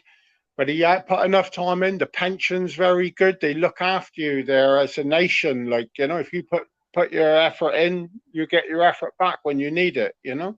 Yeah. My grandmother, she had a mother growing up that hated the English, and her father didn't like him either. But she'll fucking fly the Aussie flag like nothing. She loves Australia. They treated her good and her family good. So even though she lives in America, she's very Australian and Irish because she was born in Ireland. But yeah, she fucking loved Australia. Yeah, got to admit, it's one place I would like to go and visit, but I'm not a huge Heat fan. I've done America. Like the missus, she wants to go back there, but like she done it herself. She want to watch the F1 there, and just that. I think once you've done a place, I want to see something different there. I think I'd like to see Japan and a bit of that. Not the Bangkok girls and all that shit, but a bit more of a culture. I watched a guy called Mav, and he did a thing of Japan, and I thought like, oh, I quite like that. He had a camper van and just. Yeah, I think I'd like to see a bit of that. I'd like to see Russia, to be honest with you. How crazy is that? I'd love to go and see Russia. I'd love to see Me too. Yeah, you know, and it's like people would say, "What the fuck?" But I think, no, I'd fucking love to. I'd love to go and have and just. Going to Japan is completely different than going to fucking Thailand or something. It's a first world country.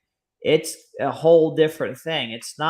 There's not people that are desperate and will, because in Thailand and those third world countries, people are so desperate they'll do ridiculous things just to get money. Japan's not like that. They have money. It's a regular country. You can experience the culture. And I walk around and there's old wrinkly white men, and it's like, holy fuck. And I knew it. I had mates years ago. Oh, they go.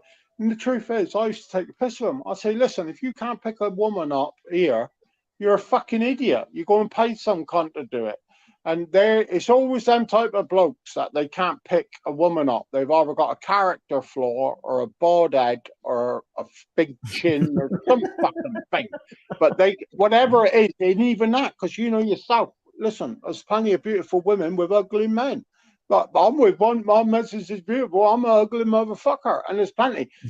There's got to be more to it. But these fuckers just want, it's simple for them. Yeah, two back.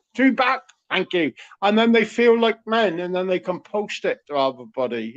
Walking around there with their shirts off and shite. The next bloke will be the flat roof bloke. Once he gets the flat roof fixed, he's going to be over that Pattaya or wherever the fuck the body man goes. You think so?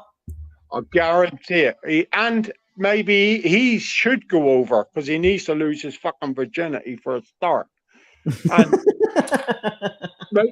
And he is the same one. That other fella smelling pillows and God knows what and making out of this, that, the other. No, holy fuck. It would be the most embarrassing thing in my life.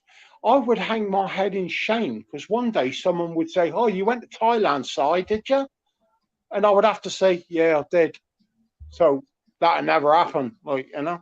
Yeah, I couldn't do it either. It's fucking yeah. It's so notorious for being filth. Not only that, a lot of guys from Western countries that go to fucking Thailand are sexual predators that go for like 14-year-old Huge, chicks. huge. If they ever hit the tip of the iceberg, like what they do in our countries or England now, but people met stars fiddling with kids, which is not right, but you'd hit the nail on the head there. I remember when fucking Elton John got caught out in that Thailand, and you can't find it on the internet anywhere, but he was caught. It was a big Sun expose, and he was shagging 14-year-old boys. Right? I shit you not. You try and find it, but I tell you it was there, and I tell you there's other people that know what I read, and they said, yeah, that was right. So it's a fucking listen. Anywhere in England, if you want to pay for sex, you'd have to hold your head in shame and drive around curb streets or wherever they do it, right? Out there, it's just natural. The birds is dealing on the bar and dealing, and it's like it takes a certain kind of person to be attracted to that, doesn't it? And then you got to asking yourself, what's that person like? Yeah, I mean that's a country where prostitution is literally everywhere. It's not like even going to Vegas and getting some like high class hooer because they cost a lot of fucking money in Vegas. Like prostitution's literally all over the place in Thailand, from what I've seen, every street corner. Yeah, but what I'm saying is, if they like prostitutes, there's enough prostitutes in their own site. Just say you lived in Dublin, right? As a bad fella, you wanted to meet a prostitute, right? Or say you like sitting with your shirt off, right? There'd be prostitutes for that. But they don't want to pay them prostitutes that money. They'd rather buy a plane ticket because they think, I could buy 7 prostitutes for that. And you True, think you are sick bastards. You are actually just pay the true. prostitute. Keep the money flowing in your own place, you know? Yeah. Well, I guess You the know, only I point of got nothing reference. against anyone doing a prostitute here and then they turn and says the mind of the tip is sure off. Right? That's dope. The prostitute ain't gonna give a fuck. I'm I not guess fucking. the only She'd point of probably say, "Are you reference. not going to take your trousers off?" I don't take my trousers off unless my mum is here. Fucking hell. The only state in America where prostitution's legal is Nevada. And it's so fucking expensive that pretty much nobody does it. So I Yeah, guess, I mean, I fucking wouldn't do it. I guess I could maybe understand why somebody that's so desperate to get a hooer would yeah. fly across the Who world. wants to pay? Like, What they don't get is who wants to pay for a horse. Listen, half the fun is the chase. Half the fun is the fucking banter. true, Half the fun true. is I agree. All so I'm saying the is for my banter. It's like, country, what's wrong with these people? Like, I I just don't don't get fucking, it. you know You what? know what I mean? Okay, look, If I get such an urge that I fucking think I need that, I've got a right hand for that. And that's what I'm now. if I I've want to been be saying exotic, that for years. if I want to be exotic, I use the left hand. Okay, I've been saying that for years though, because I have friends they've told me, "Oh yeah, I'm just banging this chick. Don't judge me for banging her." And I say, "Okay." And they show me a picture of her. Holy fuck, she's fat as fuck. I say, "Dude, I just used my right hand. I wouldn't stick my dick in that fucking wildebeest. What the fuck was this?" Yeah, listen, Some people have no shame. Kenzie's just saying she's doing the ironing. Like she's probably gone. You're going to probably say, "I got a big bag for you to sort out." Trying to do double innuendo. I got 2 big bags here that need ironing. I don't need to do double fucking entendres or innuendo with Kenzie. No, you just wear spandex, so you don't need to iron that. She already knows. Yeah, when I show up to Liverpool, when I show up to Liverpool in the airport, I show up in my flip flops and my speedo, and she picks me up. You're going to fit right in Brighton, you know. I'm not going to Brighton. I'm going to Liverpool. I've got my speedo, my flip flops on, and my button up Hawaiian shirt. And Kenzie picks me up. She slaps me on the ass, and I get in her Lamborghini. She ain't got a fucking Lamborghini, has she? Yeah, she does. She the seat that she has, it's custom for me, and it says a boy toy on it. It's written in there. I sit in there, and she drives me out to her mansion in Liverpool. She ain't gonna put you in her Lamborghini. That'd be like putting a rose on the turd. Well, she does. She does. I know. I mean, she puts me in there with handcuffs because she's kind of a kinky lady. She's doing her ironing. Listen, that's how. This is what happens when a pair of sexy dudes like us get together and we start charming the ladies. They pick up their iron and start fucking ironing their small. Yeah, I told you, we still got it. We still got it. Yeah, this is just what happens when I charm a woman like like Kenzie. Yeah, totally. Kenzie's probably thinking, "Fuck me! If this is his charm, I hate to see his serial killer mode." He's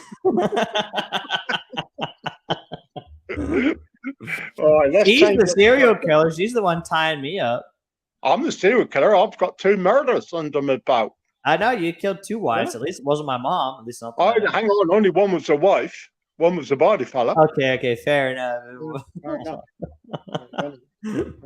Yeah, you haven't killed my mom yet, so you're all right in my book. Well, when nobody's found your mom since that day, it was splurged over. But it is a sad story. I will go with you, but like, I reckon if you cruise, she's probably still working the truck stops, probably.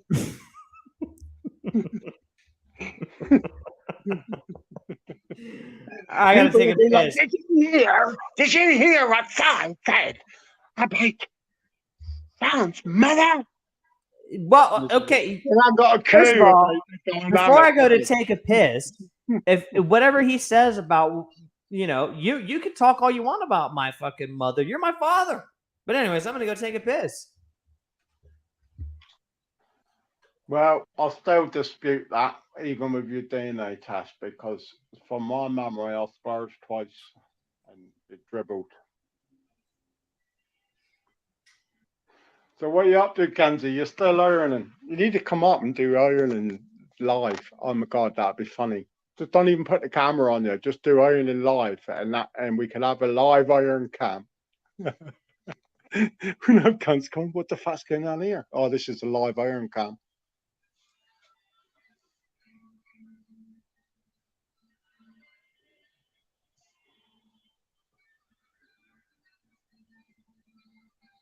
No jumpers for us all. Oh, please, Cans, don't say you're a netter. I think my girl can net. She don't do it in front of me, but I think she can. She can sew. I know that. She didn't sew me fucking bag up, though, if she is in here and she knows it. She didn't sew my bag up. You want to listen to this, Kenzie? I've had this bag for 3 years now, before lockdown, and she wouldn't sew it up. And she kept trying to chuck it out, and fucking. In the end, I went there, and the fucking bottom, well, it didn't fall out, but it was nearly fell out. Now she's given me a new bag, right? Fucking not my fucking cup of tea. It's not as big as the other one. Don't even feel the same quality material. But she literally thinks she's got a win. She's like, I finally got that bag away from him. And you're out of yapper, I sure know what this means. And I'm like, I won't be happy with this bag. It took me months to fucking get used to this bag. This is the kind of highbrow chat we have here. We cover everything. And another thing, it was supposed to be a bag for life. I need to take it back. It was Tesco's, I think, that one. I need to take it back because I've had it 5 years. That's nowhere near. I don't know what a lifetime should be, but even if you went on the prison service, that'd be what, 11 years, 12 years. So should have lasted that long. Did all right, but it's still half what they said it was. It was a bag for life.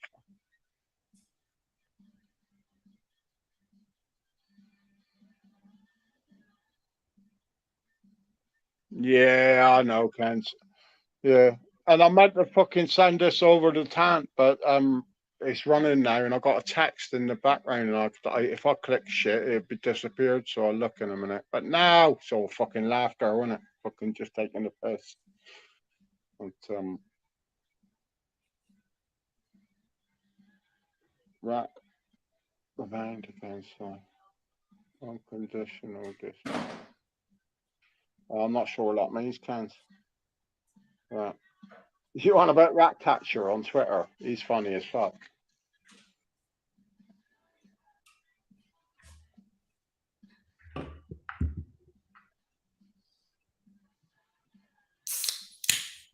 I'm back. Oh, welcome back, mate. Jesus, have you had the toilet removed as well? Are you pissing in the garden now? No, that I don't have a garden. I'm not that fucking fancy. I'm pissing out the window. Oh, dear me. Hang on, you're pissing out the window? Yeah. Jesus Christ, what floor are you on? The second floor. I'm pissing on the first floor's head. Fuck them.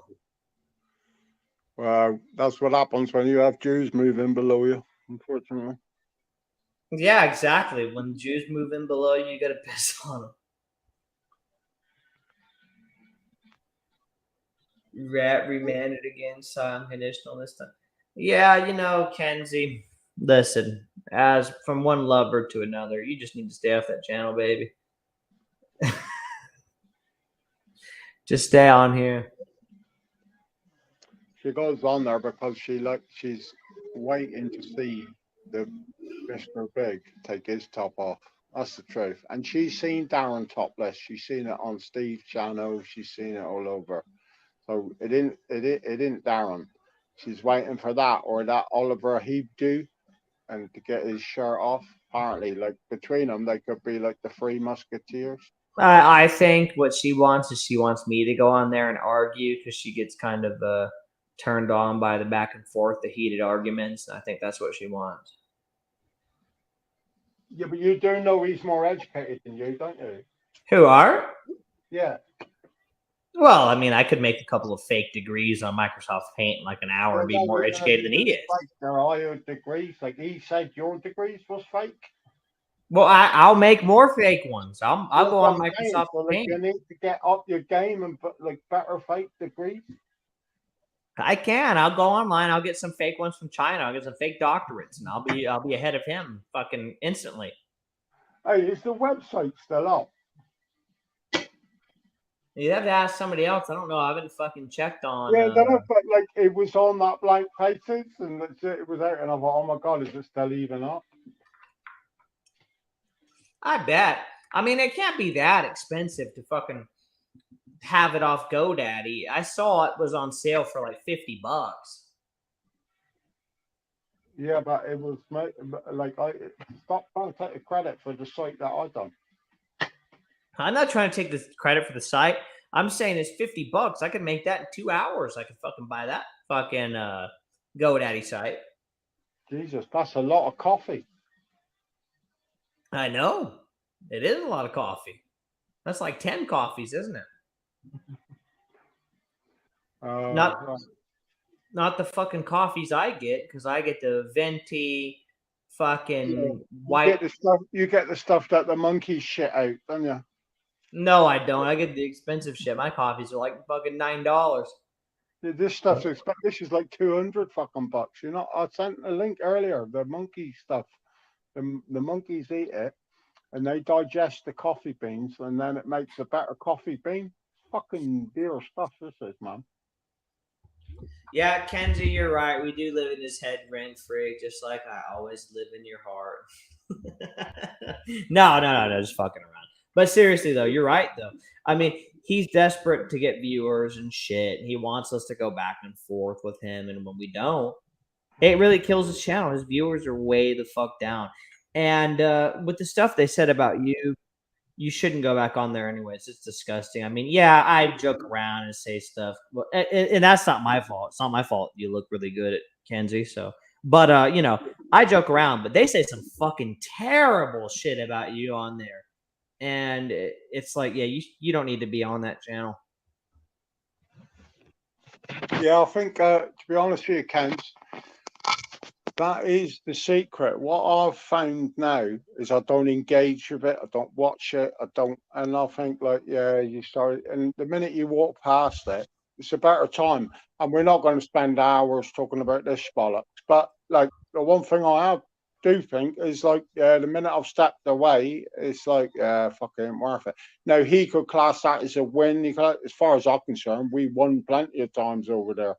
But yeah, life moves on. Listen, Art thinks is the only one that's finally caused beef on the internet. Little does he know, we all been on here 5, 6 years.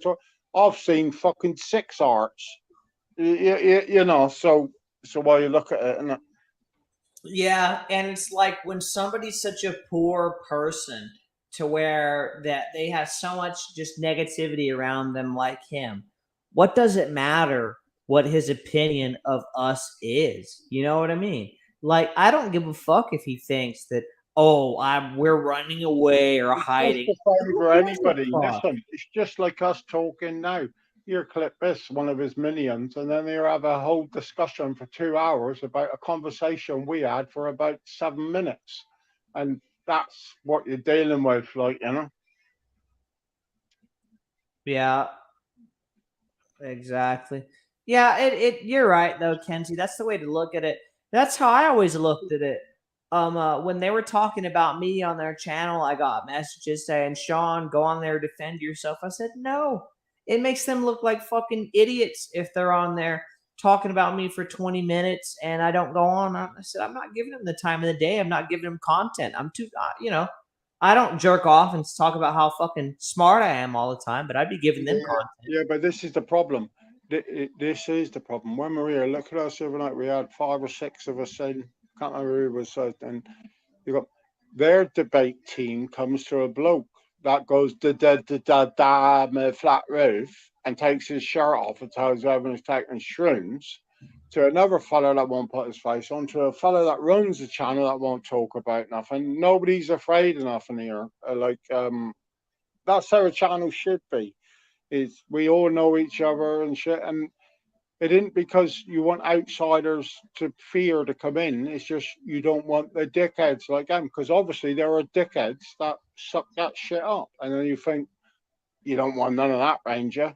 Do you know what I mean? Yeah, It's like bollocks. Like, you know, you got there. people, you got men like Zoe Goday talking there and getting clout and traction in places that we all plainly know it's a bloke, right? We all plainly know that, and it's like an open joke, and it's like, why don't you stop that? You know? Yeah, exactly. And like, there's a way of joking around. Like, I'll joke around and say the shit. Oh, I'm gonna show up at the airport in a speedo for Kenzie. That's nothing. The shit that like Art was saying about Kenzie, about all the nasty shit, that's completely different. That's vile, just fucking disgusting hatred. Attacks towards people. That's unnecessary.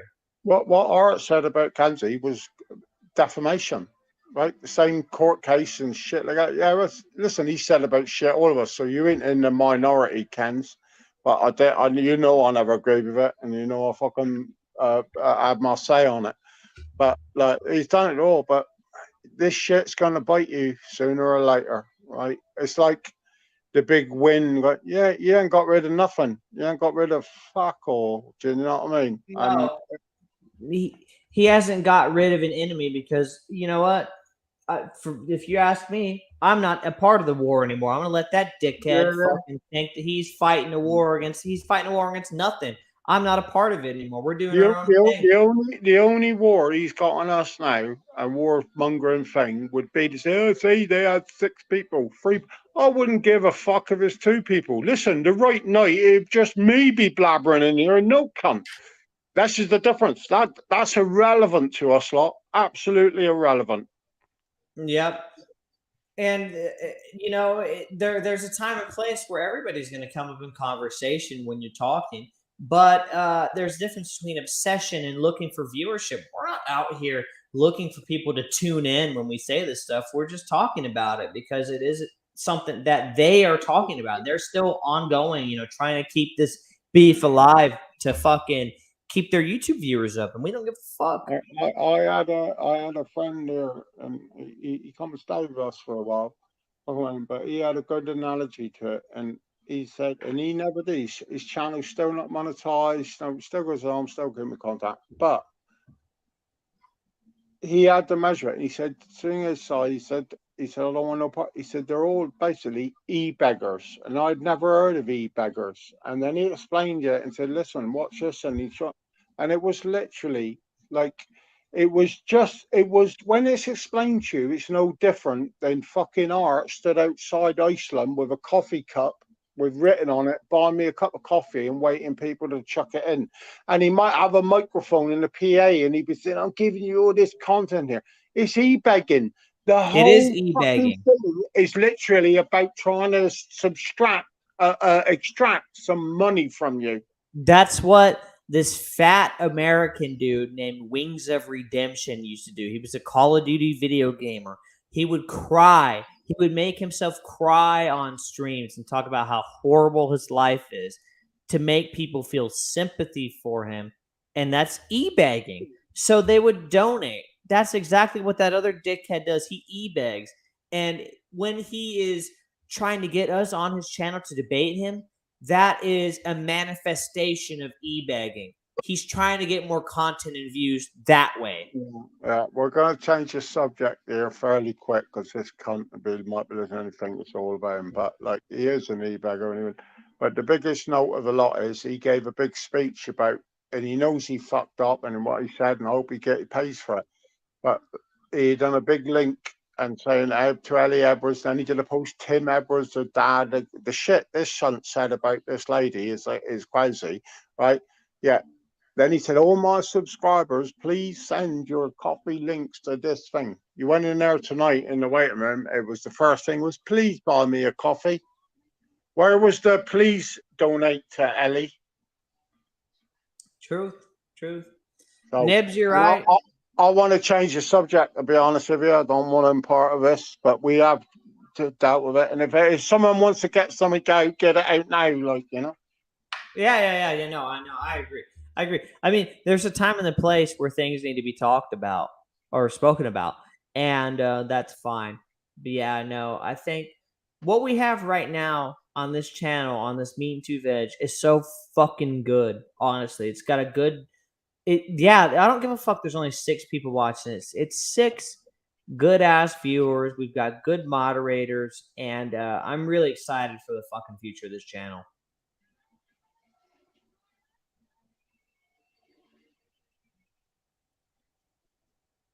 I mean, watch back those lives that we've done. They've been solid. They've been solid lives. And I've sent them to friends, real life friends, and heard good things about them, about those lives. So I know that they're lives that hold up.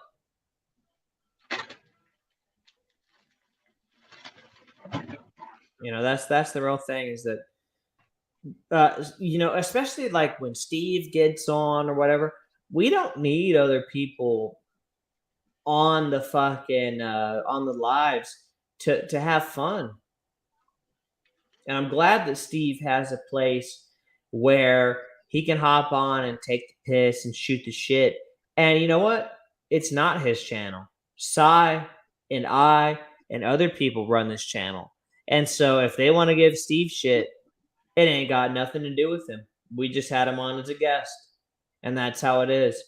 And his channel is becoming very professional. And he's had some really, really well made videos recently about gangland. Yeah, exactly, Kenzie. Steve's been doing fucking really boss.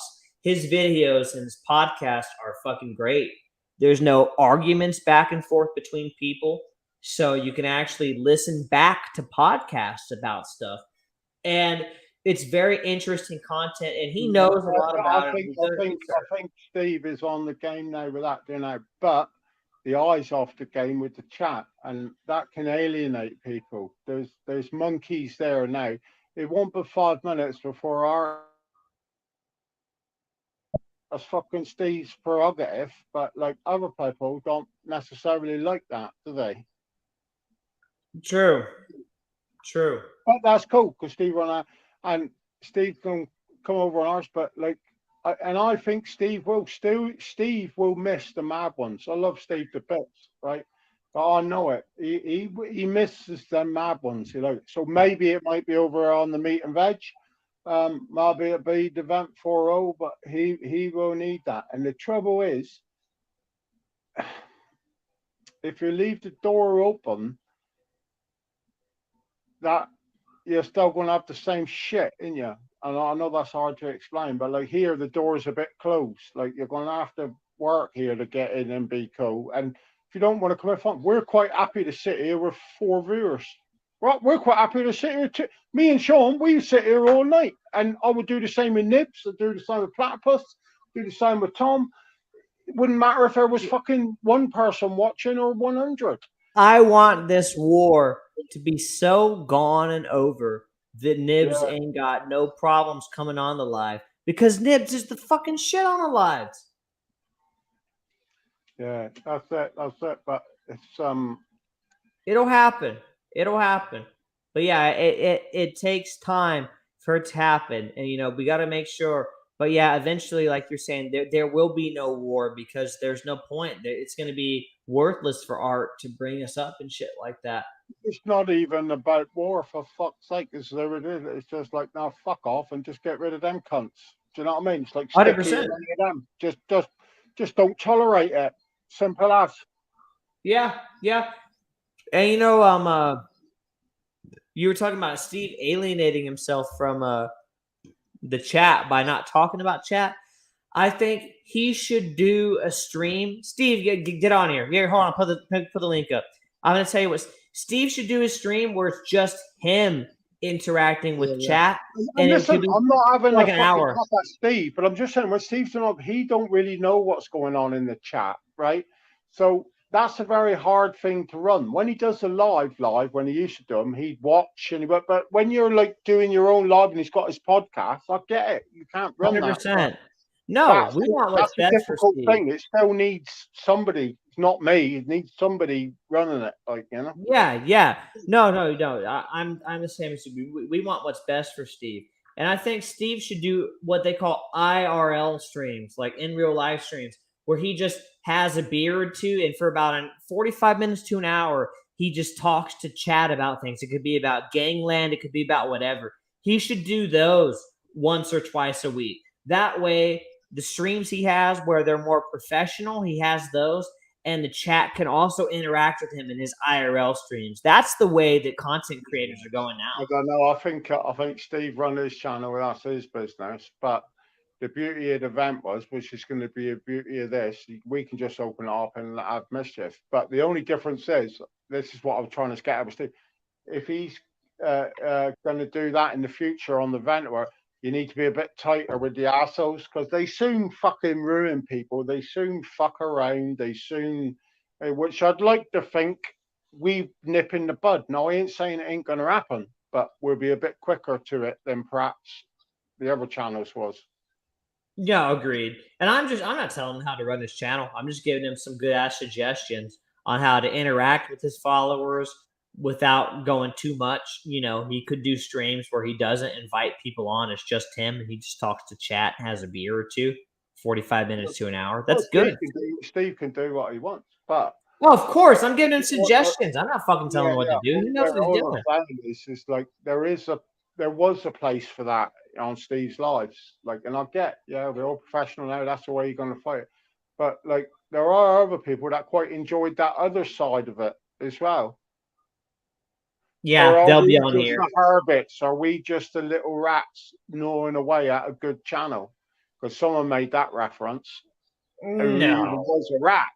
But do you know what I'm getting at? There is a place. Yeah. There is a medium here somewhere. Because Steve can't deny he ain't enjoyed. We have some crazy lives. Of course he does. I get the serious ones. I get that. I never goes in and fucks around on that shit. To be honest, no. I went in there one night years ago when they first gave me the fucking link in the admins. I went on this channel for about an hour before I fucking twigged I was on Plastic Paddy. Yeah, no. Of course, Steve likes that shit, and of course, there's an audience that likes that. 100%. That's why the vent had the popularity it had. So it's yeah. See, like Steve said, he's been trying to figure out a way out to do that. I'm not sure. Hard time right now because I'm super busy. Exactly. Yeah. There's a way to have a fun one without having all the dickheads on. Yeah, and I'm not saying Steve's got to do it. Like Steve's got his own life now, but We'll do it. all I'm saying is you got to understand the dynamic, and even Steve now, like I don't think Steve realizes half how many people are pissed off with art.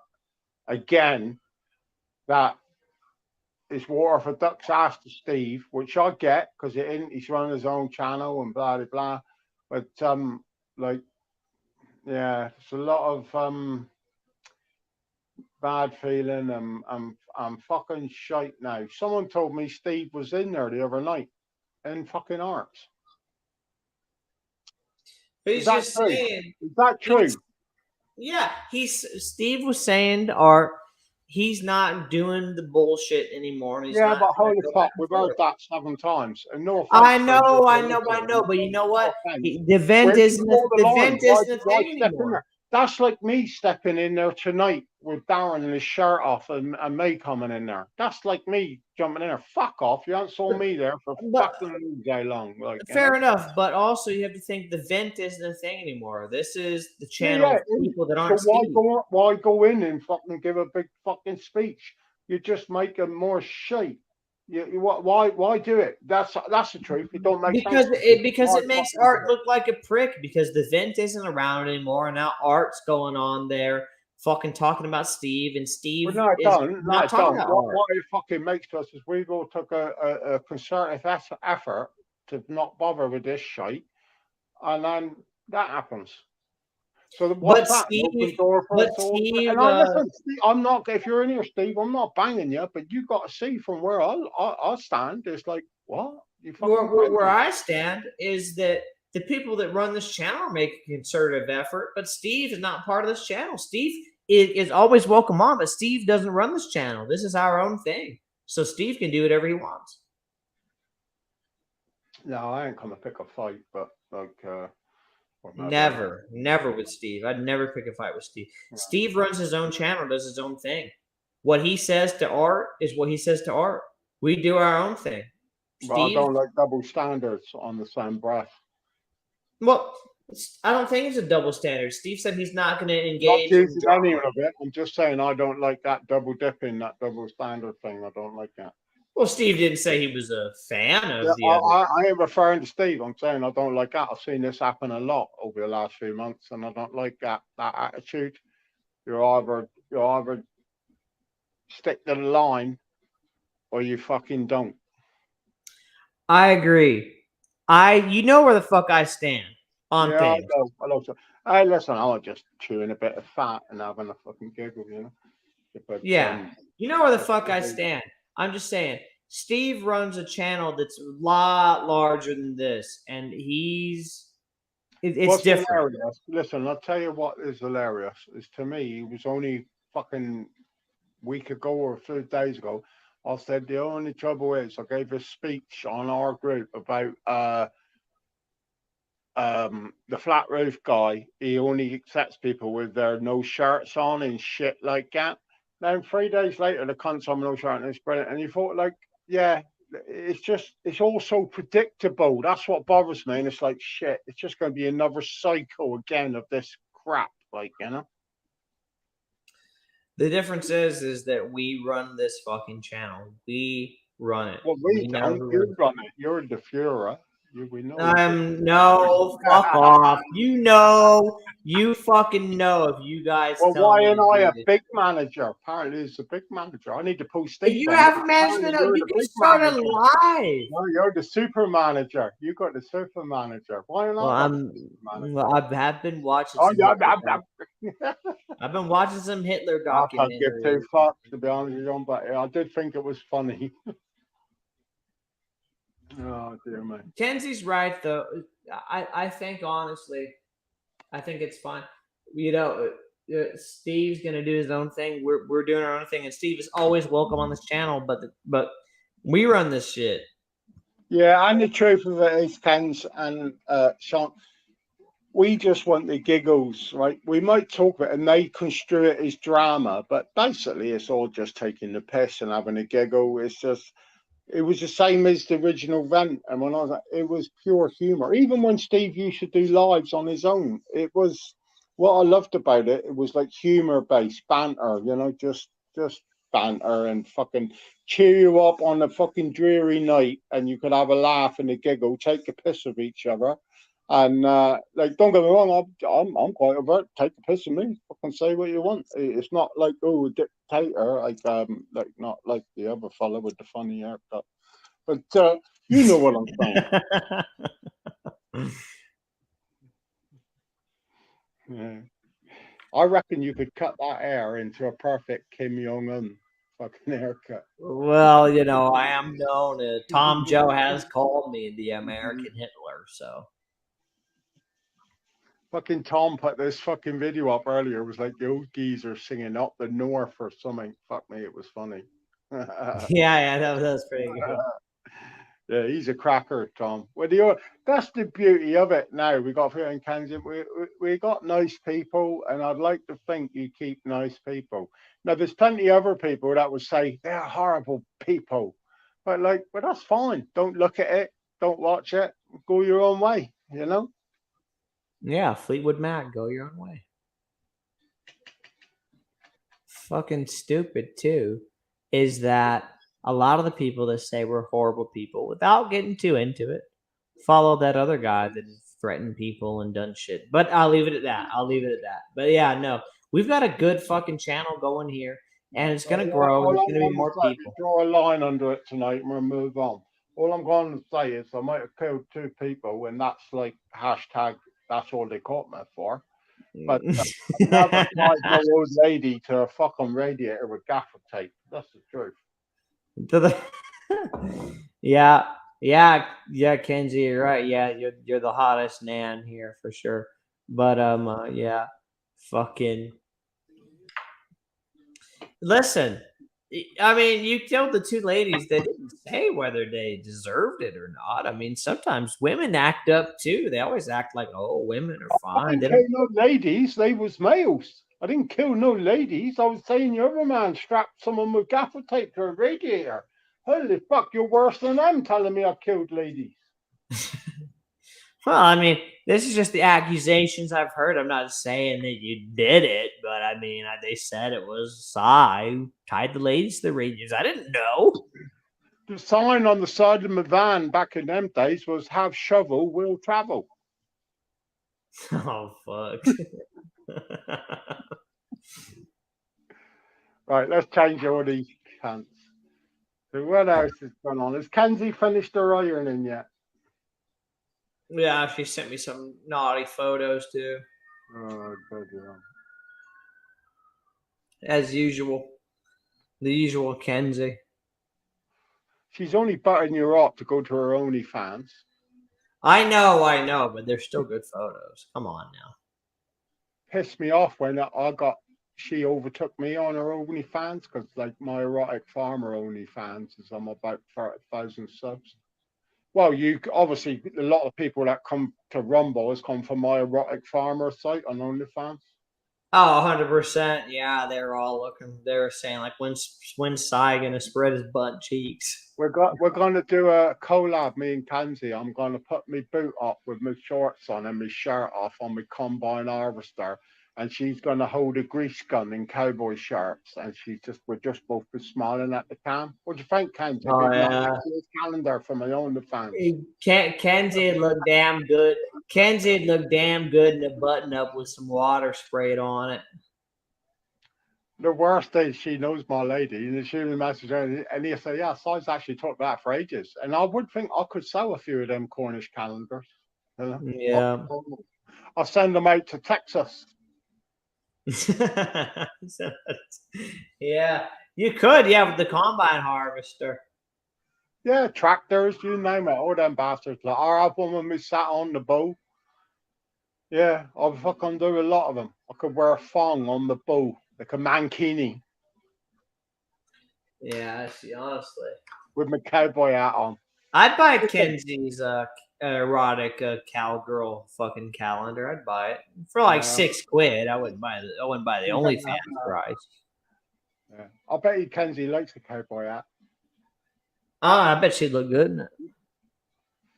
Yeah, I bet you she does. But she likes a cowboy hat. But she'd be like my lady. She likes Rick Wheeler. My missus, she loves that Rick Wheeler.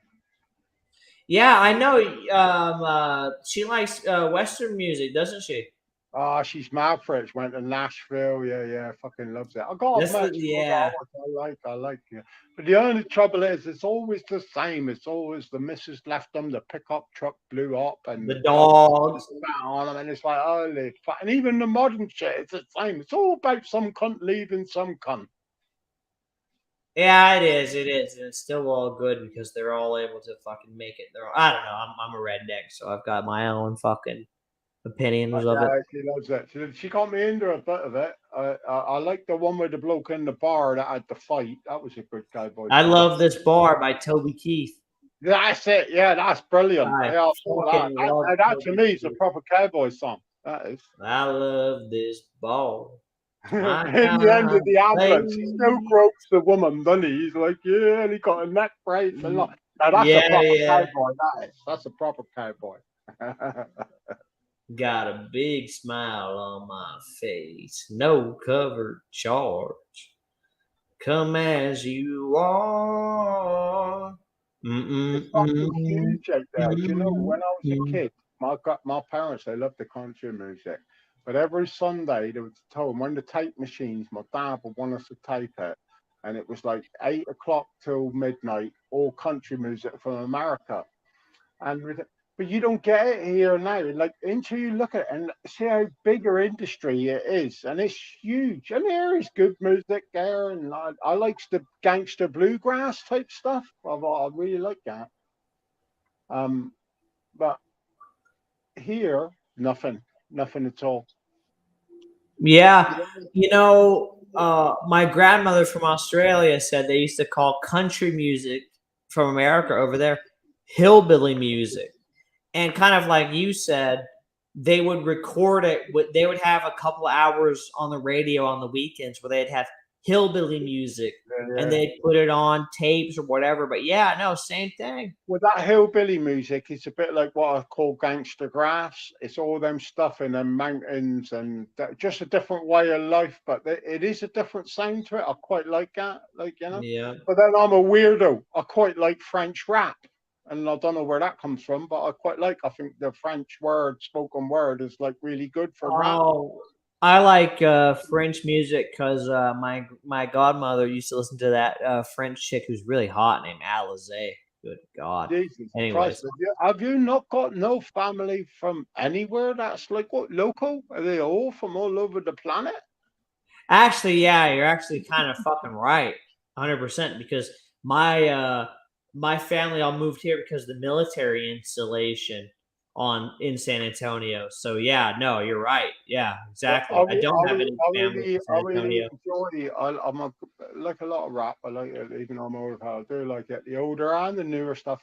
But I will always say there's something about the French dialect that suits rap music. If you start listening to it and you ain't got a clue what they're saying, but there's something about, I don't know what it is. Maybe it's because it's a strange language, but the beat is there. But it's definitely, I listen to it and it's like, fuck, I like that song. And they could be talking about shirt lifters or something for all I know. Yeah.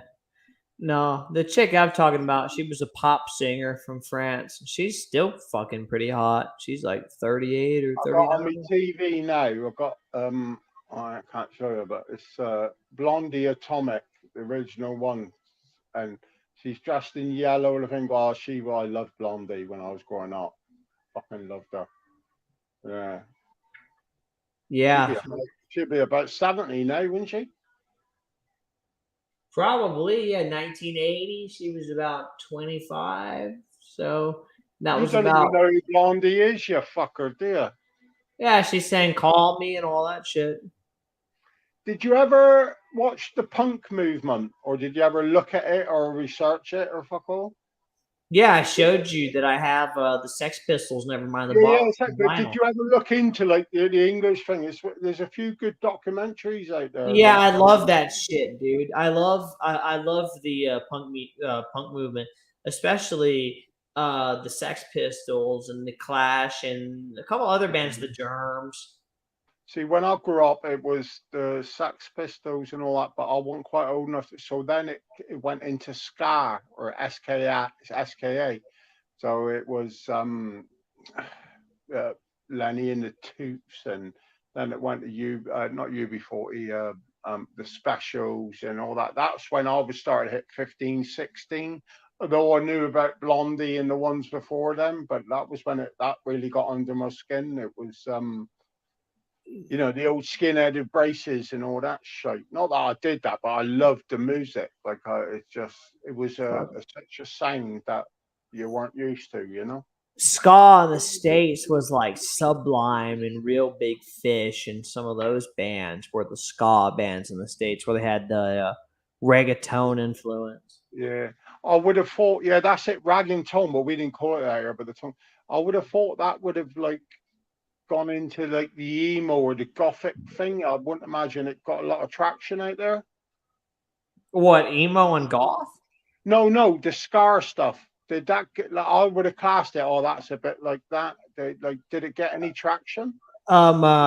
Ska got a lot of traction, and emo and goth definitely got a lot of traction. I fucking dyed my hair black when I was 10 years old because I was a fucking wannabe emo.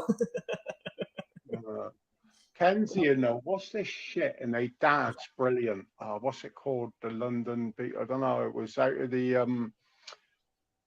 Oh fuck! I don't know her name now. But this is another thing I've got into older in life, and it's like a mix with ska dancing and a higher beat, like a more upbeat thing instead of the downbeat. Fuck, what's it called? Oh, sure, Kanzi, I know. Like, and they wear bell-bottom shoes and they do it, and but it was like a crossover between punk and skinhead and Northern Soul. Northern Soul. That's what it is. You ever Googled Northern Soul music? No, I haven't heard of Northern Soul. It's probably a really fucking kind of England, UK thing. Have a listen. Have a listen. You might like it. Have a listen. I mean, I like just about every fucking other piece of music that comes from the north of England, so I guarantee I would. Yeah, have a listen. It's a big movement even now, but it was like something that I didn't, because it was up north and you didn't really know much about it. This I was the mean, that time. music that you sent me, like Cornwall, my home, it literally sounds like country music that came from fucking Yeah. England, from Cornwall. That's what it sounds like to me. It's a country. It's like a country song. Well, Como is your home, son. Just don't come over here for a while. I'm gonna go over there. I'm gonna work at the university. Yes, you fucking watch. We got a college here in Como. Yeah, I know you do. I fucking looked it up. I looked at the English department, College and I run by the fucking queen or the king now, the king. yeah, because he's the Duke of Cornwall, is he not? He said, well, he ain't now. He was a Duchy of Cornwall, but The he Duke. had to give it up when he come king. Now it's gone to the other ginger kid, not the horrible ginger kid, the nice ginger kid. Yeah. He gave up the duchy, so he's no Yeah, longer so, the Duke. so he's the king of the Duchy now. But yeah, No. He's the Duke of the duchy because the Duke is. I don't know. As a Cornish Liberation Army member, I do not acknowledge them as owning anything here, so I can't give a fuck. No, exactly. He's just a ginger cunt to me. Agreed. But me, as a Cornish Liberation Army, I want to know my enemies, so I want to know their rank and fucking assassinate them. I don't worry about them. I'll save your heritage, son. I don't. I'm going over there. I'm gonna go over there and join the CLA. So don't worry. No, it's disbanded. Technically, we don't exist. Fuck that shit. I'm gonna go over there and revive it then. We disbanded. Where I'm wearing a fucking Plymouth Argyle football shirt, and I'm gonna hold up a fucking AR-15. And I'm just saying we're gonna go and we're gonna take back the Duchy of Cornwall. It's gonna be ours. It's gonna be the Republic of Cornwall. Yeah, I still laughing when you bought that shirt. Look, twat. I still got it. It's just in my fucking suitcase. I didn't pull it out tonight. You'll probably be teaching 4 years from now in some random place in Nicaragua, and someone say, Plymouth Argyle, and you have the shirt on where we send them out free, like to Africa. You know, they've got a big fucking following in Asia. Yeah. I watched a video when I bought that shirt, when I bought the Plymouth Argyle shirt. There was a video on YouTube. It's got like tens of thousands of views. It's called Plymouth Argyle fans in Japan celebrate their promotion, and they're fucking going crazy. Yeah, them Japs is mental about any culture. I think if I could go anywhere and I wanted to make money, it would be there, because I'd only be there a month and think, what do they want? And they are fascinated with English shit. They're fascinated with English and American shit because they love baseball, and they're better at baseball than everyone. The best baseball player that's ever existed is from are they really good at it? Are they? I didn't know that. They have a guy. So I don't watch baseball, but I know it because I grew up playing it. And being a pitcher and being a hitter are two different things. They have a guy that does both, and he's the best at both, and he plays in the major leagues right now. He's fucking amazing. His name's Shohei Ohtani. He's the best player I've ever seen in my entire life. I don't watch. Kenzie will agree with me. Kenzie will agree with me. Baseball is just rounders, what we used to play in school. Kenzie, do you remember rounders? Do you remember rounders, Kenz? I know what rounders is, and I don't defend the sport. I'll say that I don't watch it. No, I'm not knocking the sport, but it's just basically rounders, and the English invented that. I think it was the Cornish, I think. The English invented baseball, and they stopped playing it, like in the 20th century. But I think because they realized it was crap. It probably is, but it's hard to fucking play, and I used to play. I don't watch. It's shit to watch, so I'll definitely agree with anyone with that. Cricket is the better game. Cricket is the more sophisticated game, Sean. Cricket is the way to go. What's your American cricket teams like? Are they any good? I don't fucking watch. I don't even care how the American baseball teams are. All I'm telling you is this Japanese dude is literally the best baseball player that's ever played. I don't fucking care about cricket or baseball or cricket versus baseball. What's he called? Like Zing Roof or something like that? No, his name is Shohei Ohtani. Oh, that's convenient, the Ohtani bit. So they're trying to get him with the Irish people. He's obviously trying to get signed over some baseball team near your neck of the woods. In Europe.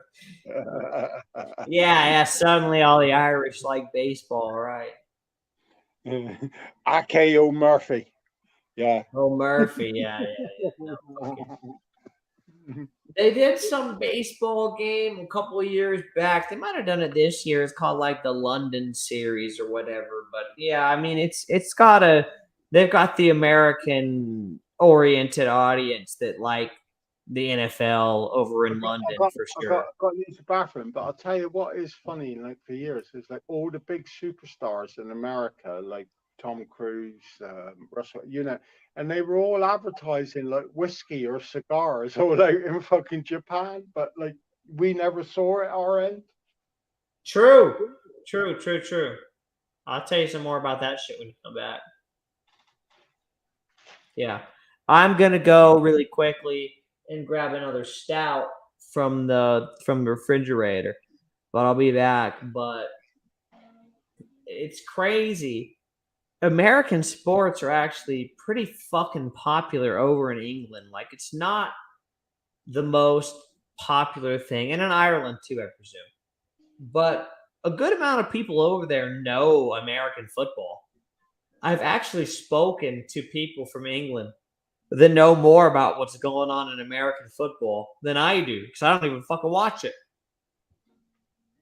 I've had people tell me, oh, Kansas City's going to draft this guy, and they're going to do that. And I'm like, are they? I didn't fucking know. So, I'll tell you what I always thought was I used to play John Madden's, and I used to like that. But I watched a film, I think it was called Draft Day, with Kevin Costner.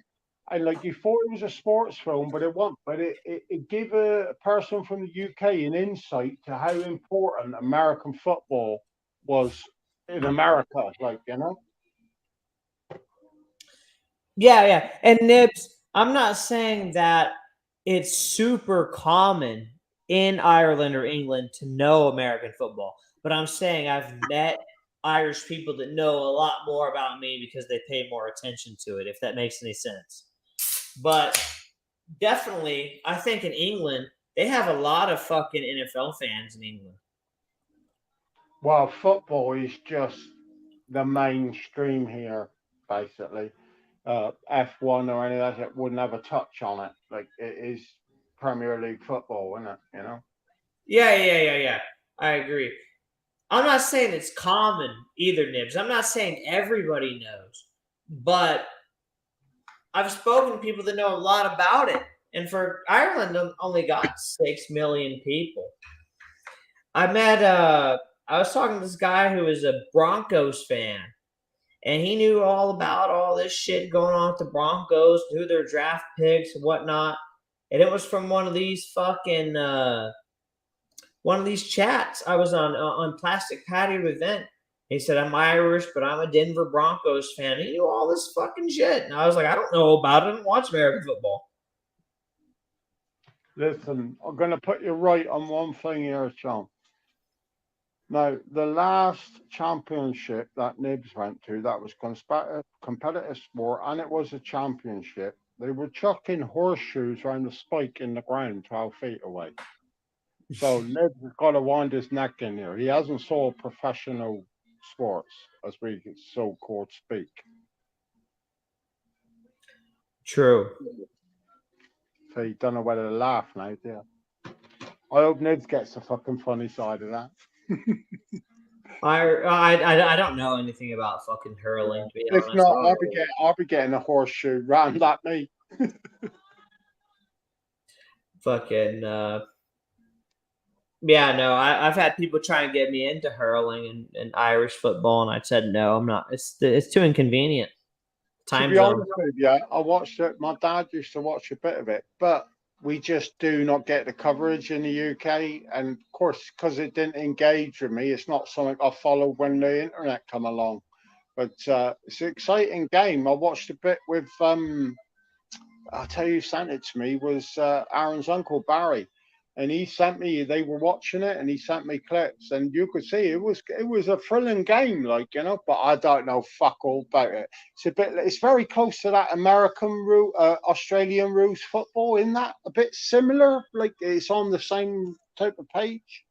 It looks the same to me. If you were to ask me, is it this, is it similar? It looks like rugby or whatever the fuck they call it in Australia.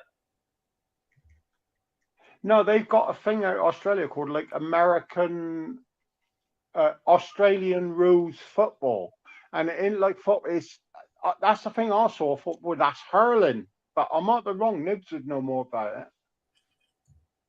Yeah, I wouldn't know.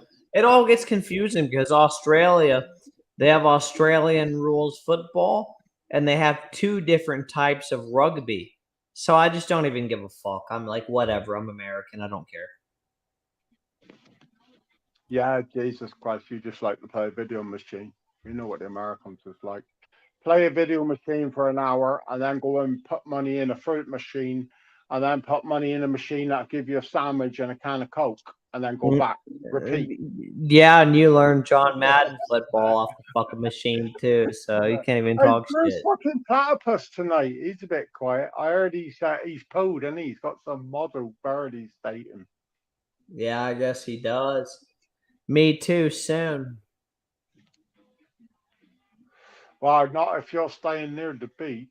You're going to have a bit of a shock. Even the ones that... I ain't going to that beach. I'm going to be staying near the beach, but not that beach. I'll be just fine.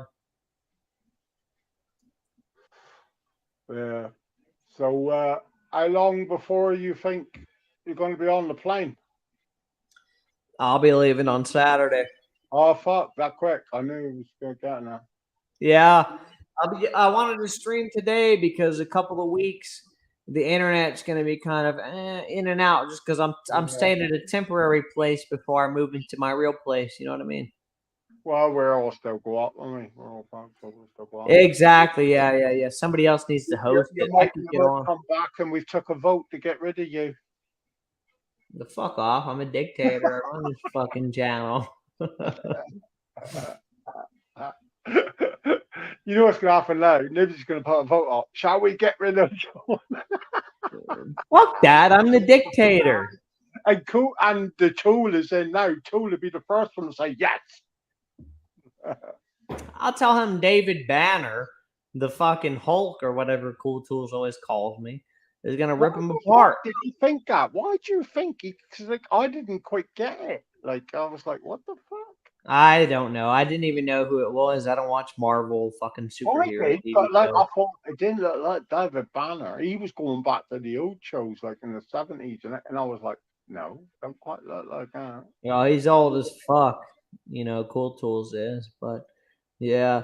If I get banned, I'm taking everybody off with me. I'm fucking gonna report everybody on YouTube. I'm gonna make it a shitstorm. Only way to go. Only way to go. Yeah, exactly. If I get banned from starting live streams on the meat, too bad.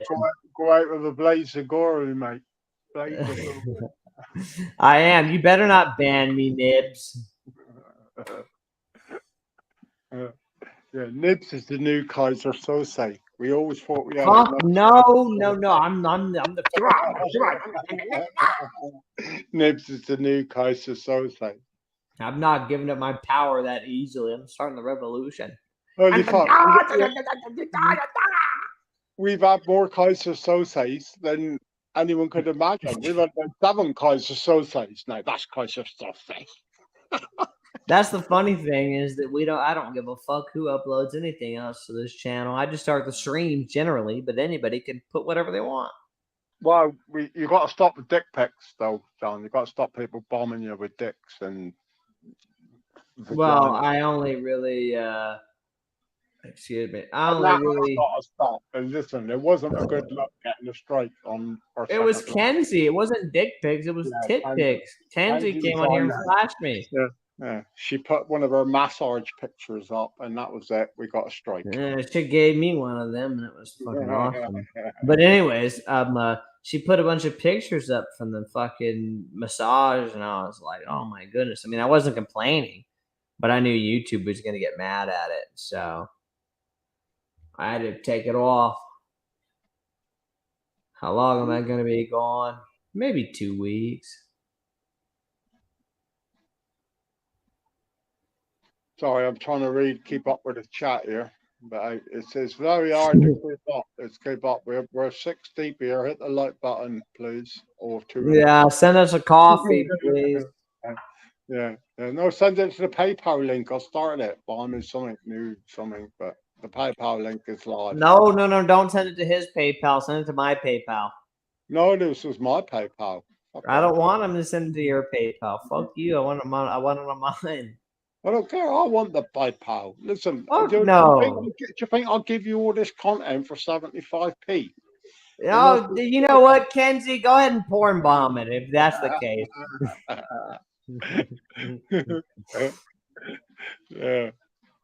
I dread to think what porn she's got. She's a filthy bastard. It's probably fucking amazing. Yeah, that's because you're a young man. When you get older, they'll be saying, why are you watching that shit? Yeah, well, I mean, when you're actually intimate with the woman, it's all right. It's fine. Yeah, listen, I'm not like you. I'm not a virgin. I have been intimate with women. Trust me. Virgin. I ain't going to Brighton trying to find me fucking leg over. You know, I'm fucking. I would just go to Thailand at that point if I was that desperate. I'd pay fucking $10. But you'd fill out a place because there's old bald men in their 60s. So I'd have to wait in line. No, I went to Kenzie. Kenzie, she didn't let me lose my virginity, but she's got the massage bed ready, like she says. So she she gave me a mean hand job.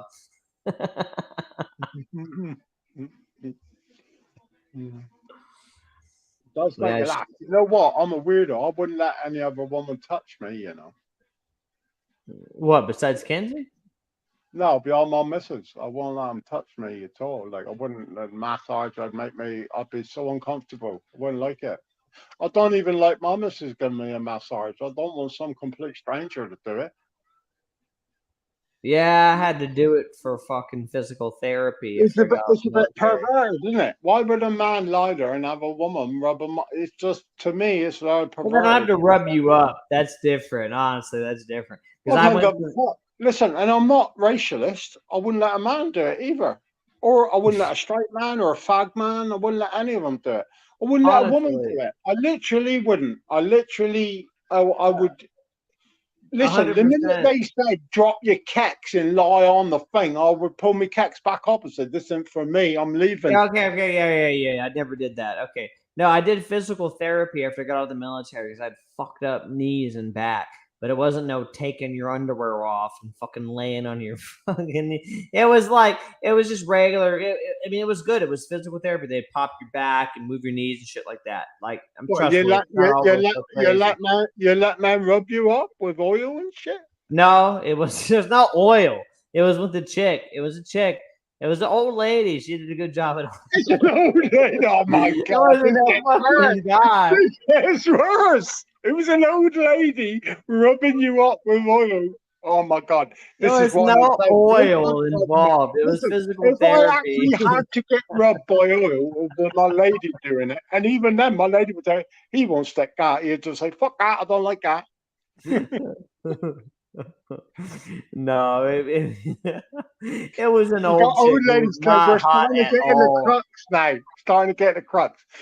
So Sean, this chick was not hot. This chick was not fucking hot at all. She was.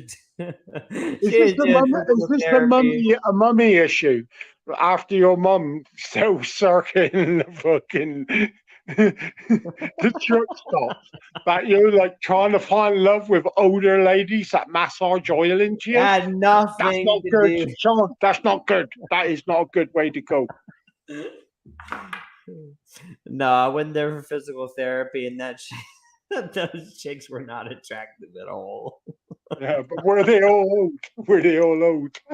Fuck yeah, they're all old. Yeah, they dude, fucking. Are you sure you didn't walk into a funeral home and take your shirt off and all these old coffins?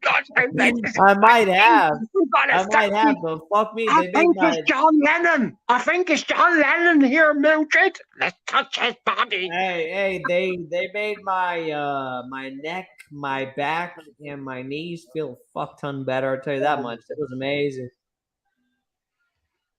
Well, whatever floats your boat, but I don't think Thailand's going to replace you. They all look pretty young. You need to go somewhere where the demographic is a bit like full of old people. Down Florida. Maybe you need to go down Florida. There's loads of oldies down there. Yeah, well, I don't mind. I don't mind it at all. It's fine with me. So many people tell me. It makes me shiver. It makes me more shiver with the cream and shit. It makes me more shiver with their old wrinkly hands. Like Jesus. There wasn't no. That is a perversion. You gotta admit. Come on, but that is like a kink, isn't it? No, yeah. Honestly, it would creep me out if they did put the oil and shit on, but they didn't do that. It was a physical therapy thing. I would totally be creeped out if they started putting the oil on. Like, holy fuck.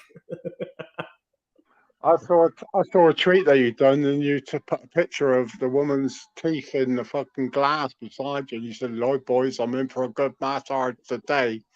And like, Jesus Christ, that's how old they are. Sean has a cat wig. I don't know what that is. I'll look it up. Cat wig. Cat wig. Oh my God, I can't even see. No one who's Chad who hasn't had a haircut and instead has grown a disgusting mass of hair. The name comes from the idea that money saved from not getting a haircut can instead be spent there in their view wisely. That's fucking funny.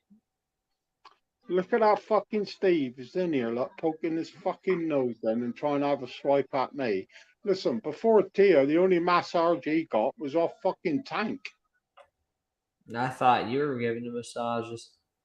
He was. I couldn't give a fucking massage. I don't like the creamy shit that goes on it. Fuck that shit. I wouldn't do it. I The think cat wig, I like that. That's pretty it's one fucking step funny. beyond abuse, isn't it? If you did it in any other setting, you'd be an abuser. If you did that at work or something, you know. So like, Yeah. no, I don't get it. But You I do see, know Steve likes it. Steve does. He always does. Like, they puts the hot towels and the crap on him. He does enjoy it. so Kenzie's being real abusive towards me because, she's trying to hide that she's actually in love with me. She's saying all this stuff. Someone's voice just sounded with a police siren. Was that you? Yeah, it was. Yeah, they've probably heard about your stuff, fucking abusing old ladies at homes. I didn't abuse old fucking ladies. They probably abused me. There's a film here. I know they didn't know what they're called, The In-Betweeners, and this by Jay, and he out there on his own, and he found a picture of his girl, and he knocked one out. And this old biddy, like the husband, kind of shook his hand, and he was like, "Oh, stick it." And she got up and she said, "He did that looking at me."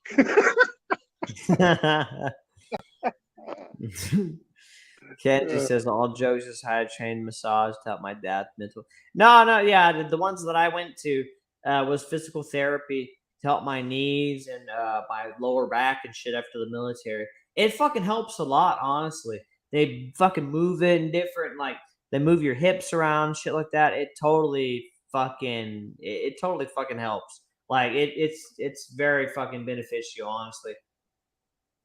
Yeah, I might be. I don't disagree with it, but I ain't having none of that shit.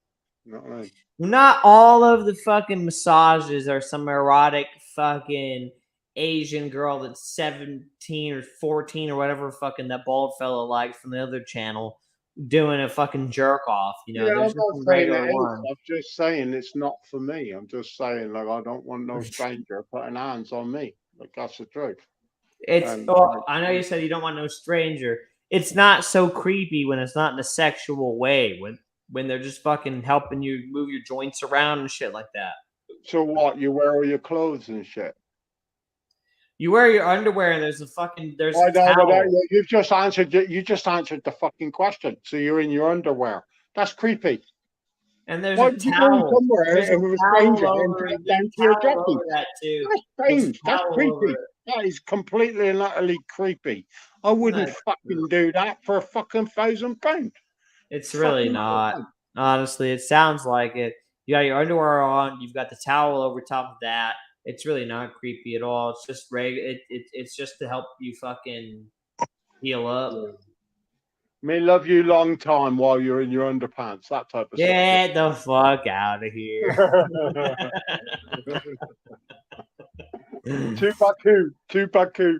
The thing is there's this MMA fighter named Sean O'Malley, a UFC guy, and they looked up how expensive hookers are in the U.S. It's like fucking $200. They called into a bunch of them on their podcast, dicking around. It's like $200 fucking dollars for an hour. Do you remember the Wolf of Wall Street scene?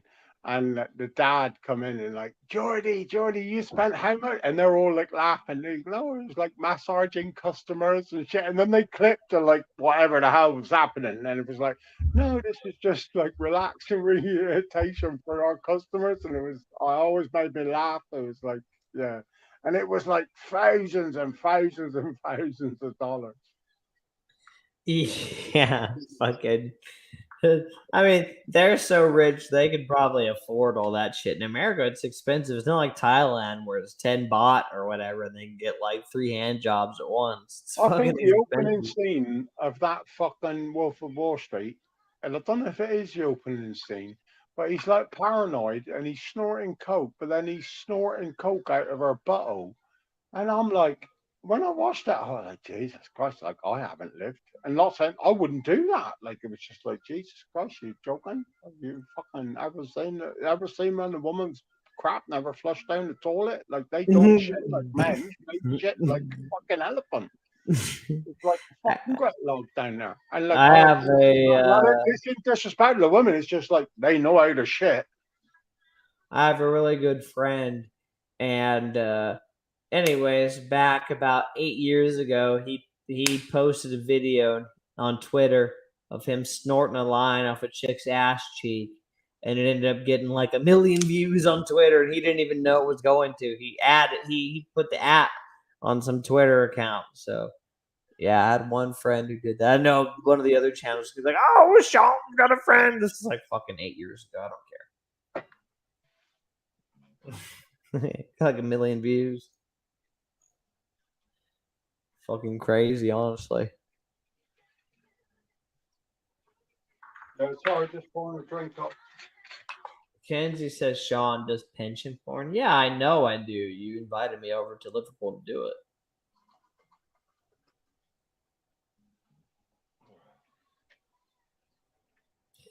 Kenzie, you don't have to be embarrassed. You know, we know that you like younger American guys. It's all right. There's nothing wrong with that. I heard she was into Canadians myself. She was on a lot of the Canadian channels. She might be. But she does like, if she's into Canadians first, she likes Americans second. And, you know, she invited me over there to Liverpool. She said, Sean, you know, I'll meet you at the airport. Come there in your Speedo and your flip flops. You know you're going to have to wait because Mark's over there surveilling the information. He was going to come.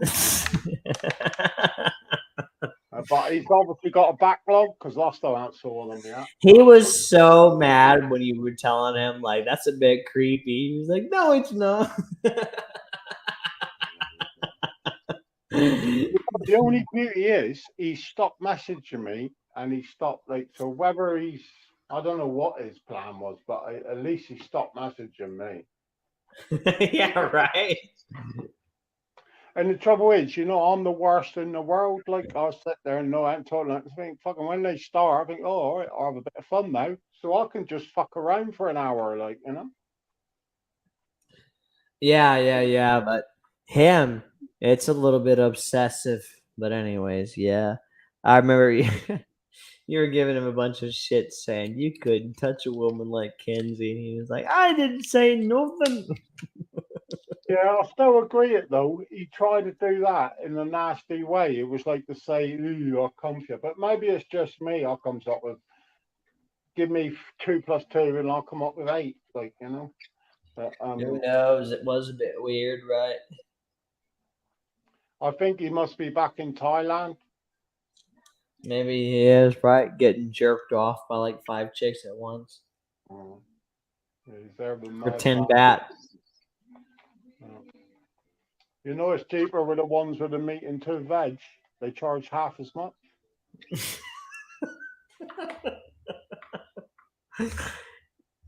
Oh, I guarantee you, you could probably get 4 chicks with the meat and 2 veg. Chicks, quote unquote, for 2 bat. Did you ever not watch the original In-Betweeners? Not the film, the series. No, I never watched it, but the only series. Listen, you ever want a good night's laugh? They're only 30 minutes each. There's about 4 or 5 seasons.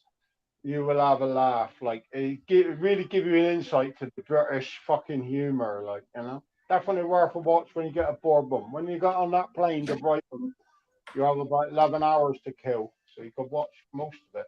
Yeah. When I get on settled into Brighton, I'll go ahead and I'll get the In-Betweeners on for sure. But you do know why everyone knows you've been kicked out of America, because you're not a real professor. So now you're going to use your education in Brighton or whatever, where they can't trace you, because apparently your degree is not a real professor. It's not like a proper BAO or whatever they call it. BAO. Yeah, I mean, I know what sorry to fart.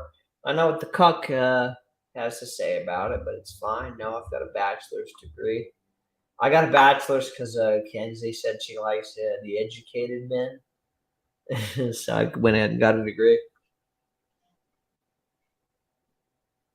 Well, you're getting a bit perverted now.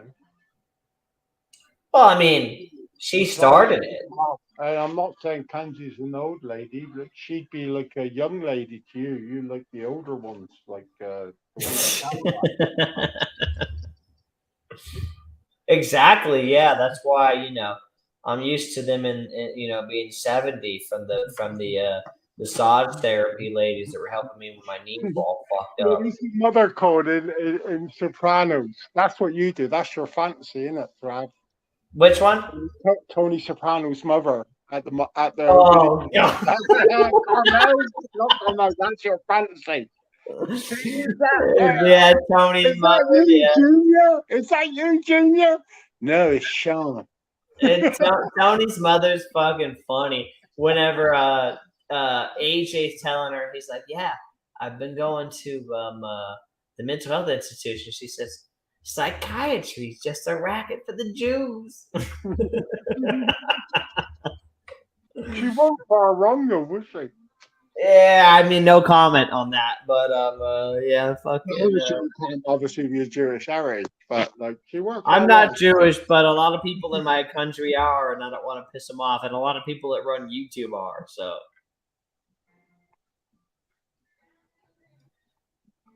Yeah, fucking. Yeah, no, Tony Soprano's mom, Olivia, I think her name is. She's fucking hilarious. But my favorites are Junior and Ralphie. Yeah, I like Ralphie. Ralphie's fucking funny. But Junior's but they did it the right way with that Ralphie, though. Do you not think? What, killed him off? Wasn't even that. He was a big actor in his day then. He was bigger. You got to remember, all them Sopranos, really, most of them was fucking fairly unknown on the big fucking stage. But he was quite an accomplished actor at that point, done a lot of different films. Oh, Joey Pants. Like Steve Buscemi, or I can't remember, they did a lot of Hollywood shit and a lot of stuff. If you actually look back, the amount of stuff they was involved in, they was a bit more of the Hollywood, not elite, but they was Hollywood. Big time. You're right. Joey Pants, who played Ralphie, and Steve Buscemi, who played fucking on The Sopranos. They were both big in Hollywood. You're right. And they had to pay a lot for them. But that's what set that show apart from other shows. Yeah, Steve Buscemi is the shit, dude. He's an amazing actor. And I know you said you haven't seen it yet, so give it a watch one of these days and get bored. Boardwalk Empire.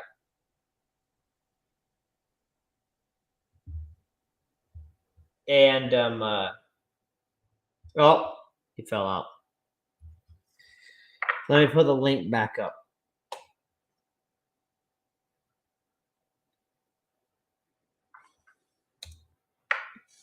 Yeah, Steve Buscemi, amazing. Completely agree, Nibs. Good actor, really underrated. Great in The Sopranos. Great in Boardwalk Empire. Reservoir Dogs. Fargo. Kick me south end, but we was talking about, but even down to Ralphie, I can't remember, but he played a woman in Sons of Anarchy. Yeah, that tranny. Yeah. Right. Then when he watched, he did Justified. He was a big. He did Hollywood shit. It makes you wonder: did the producers write him out quick because they were like a bit too highbrow or intelligent for him to say, "Oh, you'd been better off." You'd have ended up with bigger stars than the main stars, if that makes any sense, because they were bigger actors. I don't think so, because if you listen to an interview of Joey Pants, Joe Pantoliano, he's smart as fuck.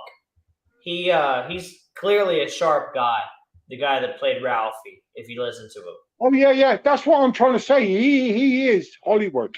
He was more Hollywood than fucking Sopranos. He, like I said, he did a lot of shit before that. You'd be amazed. You look back for his history before there. He'd been around for 15, 20 years before that. Oh yeah. But I think he wanted to be on that show, and I think Steve Buscemi wanted to be on that show as well.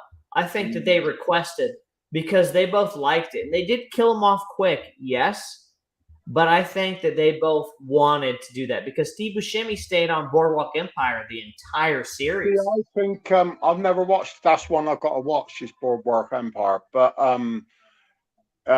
I think that Steve, he never really got the credit for what a good actor he is. Maybe he's getting it now, but I'm going back stuff he did in the 90s, and he was always, he never quite got the leading role. But listen, without him, the film wouldn't have worked. Do you know what I mean? 100%. Just like Reservoir Dogs. Yeah, it wouldn't have worked without him. Fargo, same way.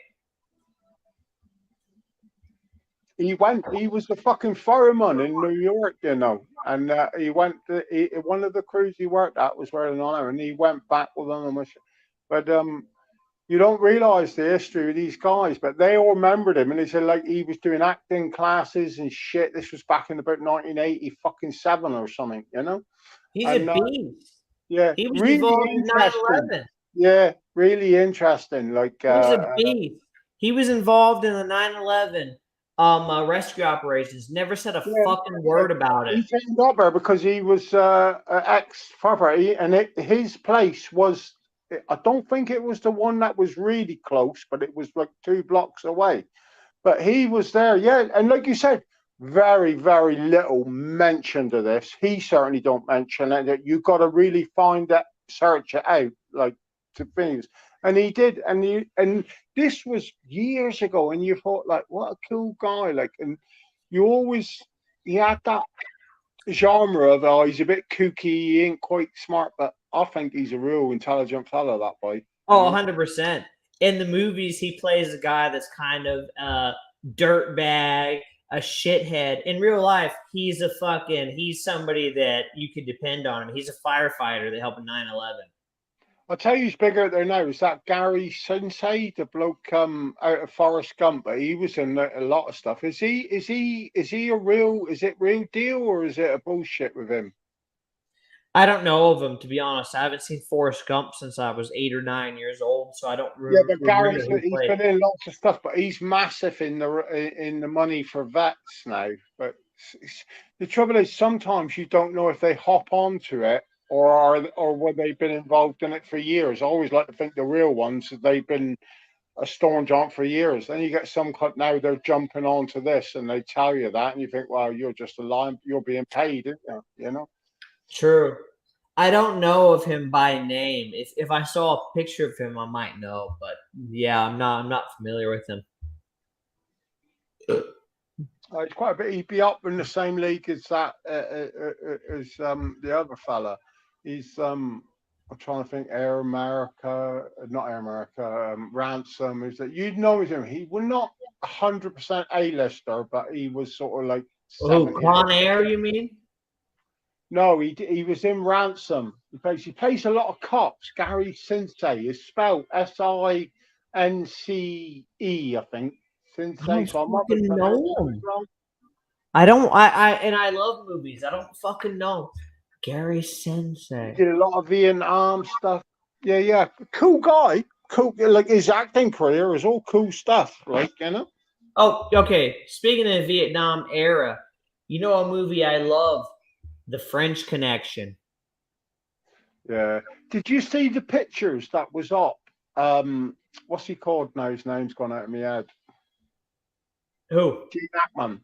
Yes. He's 93, but he was still living his life, going out in his pickup truck. And I thought it was a bit sad people was taking photos of him. But I loved him. Jesus Christ. Do you remember Narrow Margin? Narrow Margin was a good film. 80s. He's another league, you know. I think truth is he's just aged worse than Clint Eastwood, but no. Well, even that, fucking Unforgiven. I mean, yeah. Oh, I love Unforgiven. Yeah. Love Unforgiven. Yeah, I loved him. Frank Connection. He did a lot of stuff. He did something with Will Smith that was quite good once, and it was all about before technology was a thing, and they were saying you could read the phones. That was quite good. I can't remember that one. Yeah, I Gene did wonder Hackman. what was the good court case he did. Fucking hell. Yeah, in fact, he did a couple of good court films, but this one was about the Deep South in America. Fuck me, it was a good fucking court case. I was about to say it's not the one with it's not the one with Tom Cruise and fucking No, it's not that one. No, but it's something along them lines, you know. Kiefer Sutherland. Yeah, Yeah. That was Oh the yeah, I do know Marines. the one you're on about. Yeah. Good little film, man. Yeah, I quite like a courthouse drama if it's done well, because if it's done well, it's quite thrilling, you know. me too. I like that series they made about O.J. Simpson with John Travolta. Yeah, I enjoyed that with the bloke out of Friends in it who played the Cashardian. Yes, the Kardashian. Yeah, because it did, out of all the stories, it did sort of really go into it. It even gave questions with the Kashardian boy. He didn't really know in the end, did he see that? And I thought, yeah, it was, you're never going to get the 100% truth, but it was quite, I would like to think it was fairly faithful to it, like, you know? Yeah, and that Cuba Gooding Jr. is a fucking phenomenal actor that used to play OJ. I mean, he's been cancelled now, hasn't he? And they all have, because they're not even conservative. They just have one conservative belief, and it's enough to cancel them now. I watched a great film with him in, and it was years after. I'll talk a bit, and the name will come to me. But anyway, the boy that was the big star in it, he was another boy at the Sopranos. This is going back a few years, but this Cuban, and basically they were a pair of gangsters. He was the enforcer, and they went and it all went bad. They come up against Harvey Keitel. Funny enough, he was the Harvey Keitel, or it might have been Dennis Hopper, was the bad guy. Wasn't a big budget film, but it was fabulous. Like, it was nice to see Cuba playing a role that weren't like the happy, dancey fucking thing, and he pulled it off. I have to dig the name out. It's well worth a watch. It was like One Weekend Here or something like that, you know. Yeah, I'd have to check that out. What's the old one? What's the one there? Was it Things to Do in Denver? 10 Things to Do in Denver While You're Dead. That's quite a good watch, and it's Andy Garcia, I think, and it's all about a hit that goes wrong, and Chris Walker. Good film, 10 Things. I haven't seen it. Or something. Yeah, worth a watch. These is older films, but they are classic. I don't care. Christopher Walken's amazing. I love The Deer Hunter with him and Robert De Niro. One of the best films ever. Yeah. Or the big fucking gangster films. I always rated The King of New York with Christopher Walken, and it was the first. I think even that was Michael Mann was the director of it, and you could tell it again. It was his type of film. He was either the director or the screenplayer. Yeah, but, real good. With me, you never have to preface that a film is old, because my grandparents raised me, and I grew up watching On the Waterfront and fucking The Grapes of Wrath and The Good and the Bad and the Ugly. That's what I grew up watching. Oh, you can't beat a spaghetti western, though, can you? Fucking love spaghetti westerns. It's one of them. It's like a comfort food, isn't it? Sit there with your fucking chips and whatever your dips and just. I've watched A Fistful of Dollars probably easily 150 times. I'm a huge Clint Eastwood fan. Me too. What up, Jerry? What's happening, lad? What's happening, boys? We got one in now. We've been talking about he's drinking the Bud Light. What? I'm not drinking no Bud Light. Rum and Coke for me, buddy. There we go. Let's go smoke. I thought you was out on a hot date. You've been kicked into town. I got, what's it called? I done it. You know, I love being Irish sometimes in a foreign country. Why he's out on a hot date? I thought we ain't gonna hear from Platypus for fucking 2 days, man. I know. I'm thinking about doing something, you know. You know. Listen, but we're all doing it in solidarity tonight. Have you got your shirt off? Yeah, I had. We don't need proof, but Take just it off. confirm you I had. Yeah. I'm an Irish what's that? American. I'm in solidarity. You know, I had me shirt off. You know, I had me shirt off. I'm going home now. In the background, he's got his shirt off. He's took his trousers off. He's sat in his budgie smuggler. See you.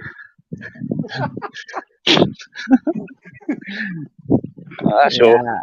I heard Nibs. He was tweeting hashtag justice for Smudgy. Justice for Smudgy all over the world. Yeah, you shouldn't have killed that cat. You shouldn't have dragged that cat. Yeah, we don't want blank faces to see what do we hear that about this. Blank Faces are gonna fucking murder me if she hears this.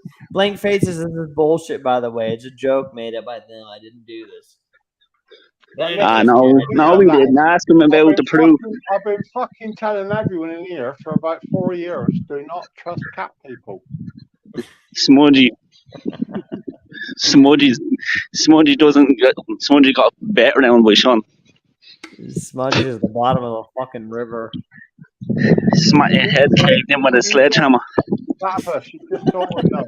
He's going to get that plane Saturday, go over to the airport, he's going to be there, then he's going to try and work the English taxis out, and all of a sudden some little rag-haired cat's going to come over, and he's going to say, hello, you're the first person I met in England. You're so beautiful. And then it's going to be in the backpack, and we're going to have the whole Smudgy gate again. We're just going to have to spend weeks trying to get him to get rid of Smudgy, or Smudgy 2. He won't just even what's called getting meditated. You're Smudgy. Just get meditated, huh? That's what he needs to be doing. And then he'd smash her with a hammer over the head. Smudgy's dead. Smudgy's dead. I fucking cause of death. What's the cause of death? Random hammer to the head 47 times. Listen, you're a lying bastard. Fuck Smudgy. You was in your fucking work the other day taking pictures of a cat, showing us all this picture of a black cat and said he's been here for 2 years. He's lovely. In a black plastic bag, yeah.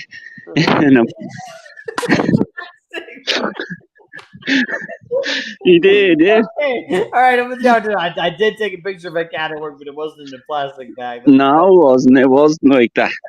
Don't be minding him, folks.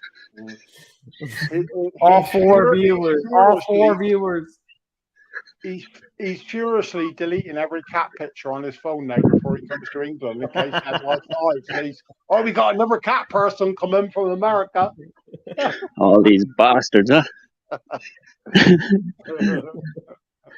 I'm deleting all the pictures. We have enough of the immigrants. We have. Do you know what's on the back of that Prius?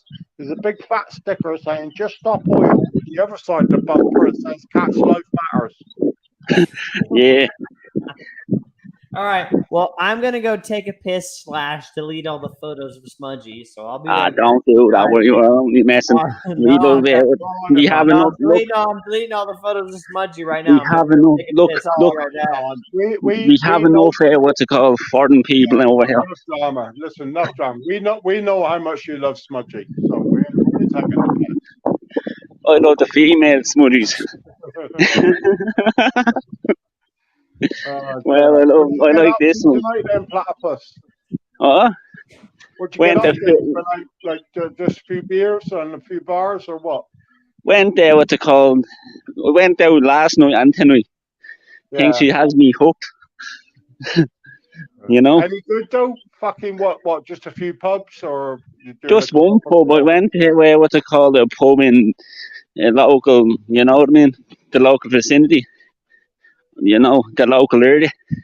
And got 2 rums and coke, a few, and two gin and whatnot. You know, I don't like gin.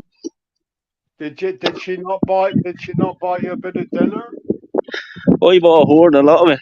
Holy fuck! Oh Jesus Christ! It's one of these liberals, is it? One of these Antifa. Oh, yeah, she's a nice one though, so you know. Yeah. I'm one of these picky bastards with women, you know. But when she drops on, well, I'm not saying this on well, I'll say it to you in person. Or I'll say it to you in what's it called, a chat book. She's nice. Listen, She's all nice. you got, mate, just find out. As long as she ain't got a Jewish daddy, you're going to be flying. If She got a doesn't Jewish know. daddy, I'd run. I'd start running now. I'd start She running. doesn't like Jewish. Yeah, that's even better. That's even better. Yeah, it is. It's one of the best things about her. She's not Jewish, you know. And if I'm ever in your neck of the woods, well, what's it called, drop over, you know.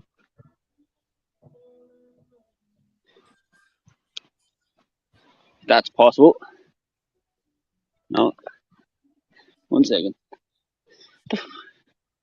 You fucking phone. 1 second. Can you hear me?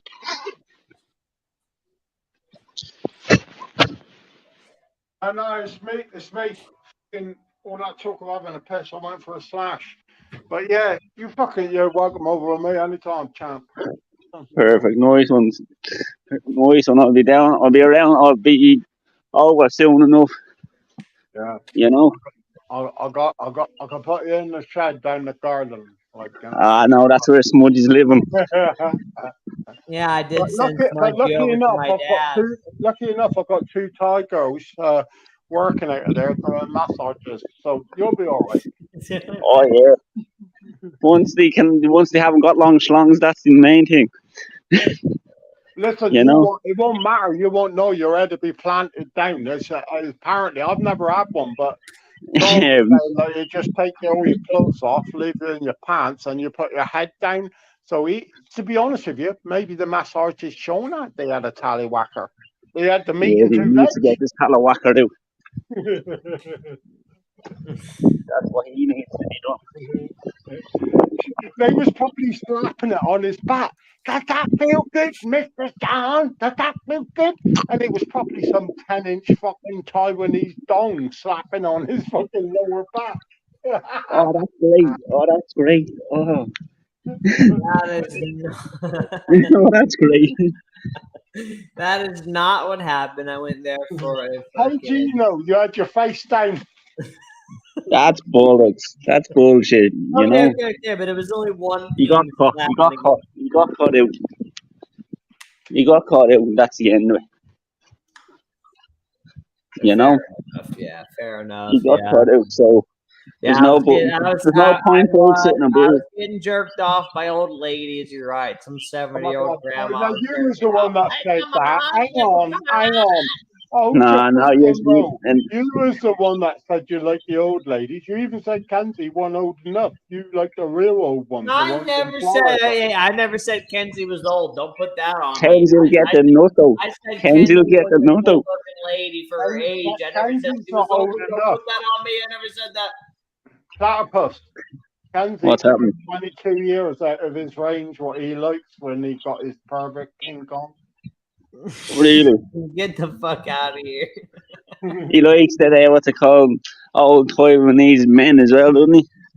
What he likes, he likes to go down Florida. He goes to one of these homes, and then there's 5 parked walkers. You know them walkers the old people use by his room, and he just says, "I'm gonna have a good night tonight." Okay, that's where I draw the line. This is wrong. This is incorrect. He's like that. No, he's like that. What's it called? No, I don't. No, I don't. I like Kenzie. She's really good looking for her age, but not all this. No, it turns out that Sean is a fucking sexual deviant. Did you know he likes 80-year-olds rubbing oil into his buttocks? No, I'm gonna tell Art. I'm gonna say Art decides bullying me.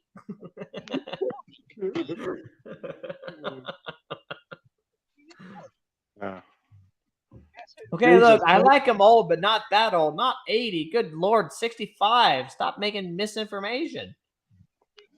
Well, I don't think you're that fussy. As long as they're wrinkly, you're happy, aren't you? Well, yeah, but not that wrinkly. Not 80, 65. Well, how do you know? You don't even look up. You just lies down with your face down with a towel No, over your I butt look up. I and turn just over say, the other pillow. let No, go, no, ladies. no, no, no. I Right? know. And then they come like a pack, but it takes them a while to No. get there because you know I those know. shoppers. I know how Kenzie looks. Kenzie, she looks good. She looks real good. Look, see, she says, "Scouts whipping." Yeah, yeah, exactly. I get in there and she starts fucking whipping me. But you haven't got enough wrinkles for him, Kent. You haven't got enough wrinkles. He likes some. That's like you that made that up. I don't need a lot of wrinkles. You made that up. You're backtracking now. You said about how much you like the oldies. I never said that. I said I went there for You physical did. therapy. You did. You're the one that turned it into some It's already been fucking. shared on other platforms. Well, I don't care. I don't fucking care if it's been shared on there. I'm gonna tell Mark that you're bullying. I am bullying. Yeah, I don't know. But You better stop, or you're gonna have some Republicans at your front door. Okay, I'm gonna tell them you're bullying me. I'm gonna say that Listen, they can join the fucking crew. I'm still waiting for the Republicans to turn up, mate. No. These are going to be the Republicans. They're going to be going up in the queue because I'm going to tell them you need to beat those other Republicans in the queue and go ahead of them. One of them wants some like black water or whatever they're called. The black. No, these are Canadian ones. It's apparently Canadian. Oh, Jesus Christ. Yeah, the Canadian IRA that apparently he knows. The leaf, the black leaf, the black leaf. Yeah, I know about them. I know about the Canadian IRA that's going to go up there and apologize for everything the IRA's ever done because that's all they do. Listen, I ain't done nowhere near enough shit as you lot. They're going to come and get you first. Can I just put my teeth in a glass? That was Kenzie, you can put your teeth in a glass. That's okay. I'll lean back and everything will be fine. That's perfect, Kenzie, because that's the kind of woman he likes. I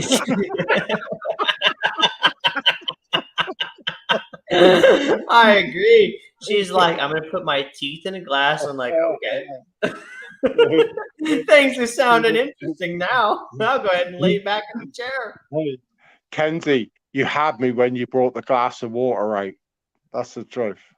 Yeah. She brought the glass of water. I thought I was getting a drink. And she starts putting her teeth in there. I'm like, even better. I don't need a drink. Yeah. I think Platypus's mic is down, isn't it? He's talking. I can't hear him. Yeah. You might need a reboot. Yes. Try jumping out and jumping back in, Platypus. Kenzie, yes, of course, I'm taking the piss. Any retards watching this think this is a real thing. No, it's joking. It's humor. I know some idiots on YouTube don't know what that's fucking. They don't know that's a thing, but it is. Yeah. Do you know what? All these punts. I think we need to put something there at the header of the page just to say this is all us having a laugh, piss take. Do not take offense. Don't come in if you're going to take offense. I'm not doing that. So I'm not doing that because you're a bloody princess, aren't you? I'm not doing that because whenever you guys bully me, I'm gonna go ahead and report all you guys. I'm gonna say that I'm getting bullied. Yeah. Well, okay, you get used to it after a while. I don't get fucking used to it. I get bullied and it's you're just but the thing is, all you kids is all the same. You grow up and you get that, and then you say, "Oh, I was bullied as I was a kid. I was bullied. Then they live the rest of their life. I was bullied. Just grow a pair of balls and fight back. I don't want to hear it. It's fucking hard. I'm crying right now because I'm getting bullied. You'll be taking estrogen before we know it.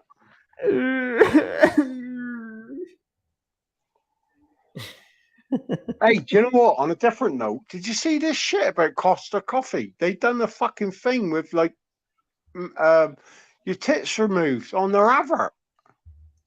What do you mean tits removed in the advert? Like they give you a Fucking free pictures all coffee? there, and they couldn't have her, and it was for trans life. The bloke had blue hair, but his tits removed and shit. I don't know, but listen, do you not read about it? It's a bit like a Bud Light moment. It's like, what the fuck? What's the name of this company? Costa Coffee? Costa Coffee, I think it is. Kenzie, you know? I've never really heard of it. It might not be big in I'll America. tell you what bad it is. My missus took one look at it and she said, I'm never, and she loves she said, fuck that, I ain't going back for a Costa Coffee. She'll find somewhere else. Yeah, it might be like an English company or something. Oh, it's English, yeah. Well, I didn't know. I thought maybe it might be across the board. International. But it's a massive chain, like, you know? Yeah. Well, England's got a lot of people, 66 million, I believe. So it's got a good amount of people. What up, Jerry Cherry Murphy?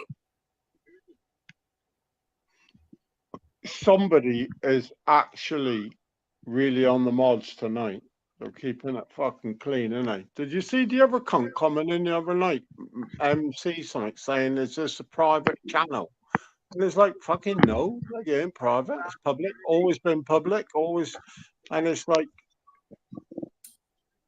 it's freaked me a bit. Not freaked me, but it's like, where did the 200 quid views come? That's like 50 of the Zoe G'day, you know, that sharing it like motherfuckers, which is cool, gives us more fucking exposure. But like, I'm just waiting for the wave, you know. I want that fucking crashing wave, and then we'll deal with it. And then I'm kind of ready for it too.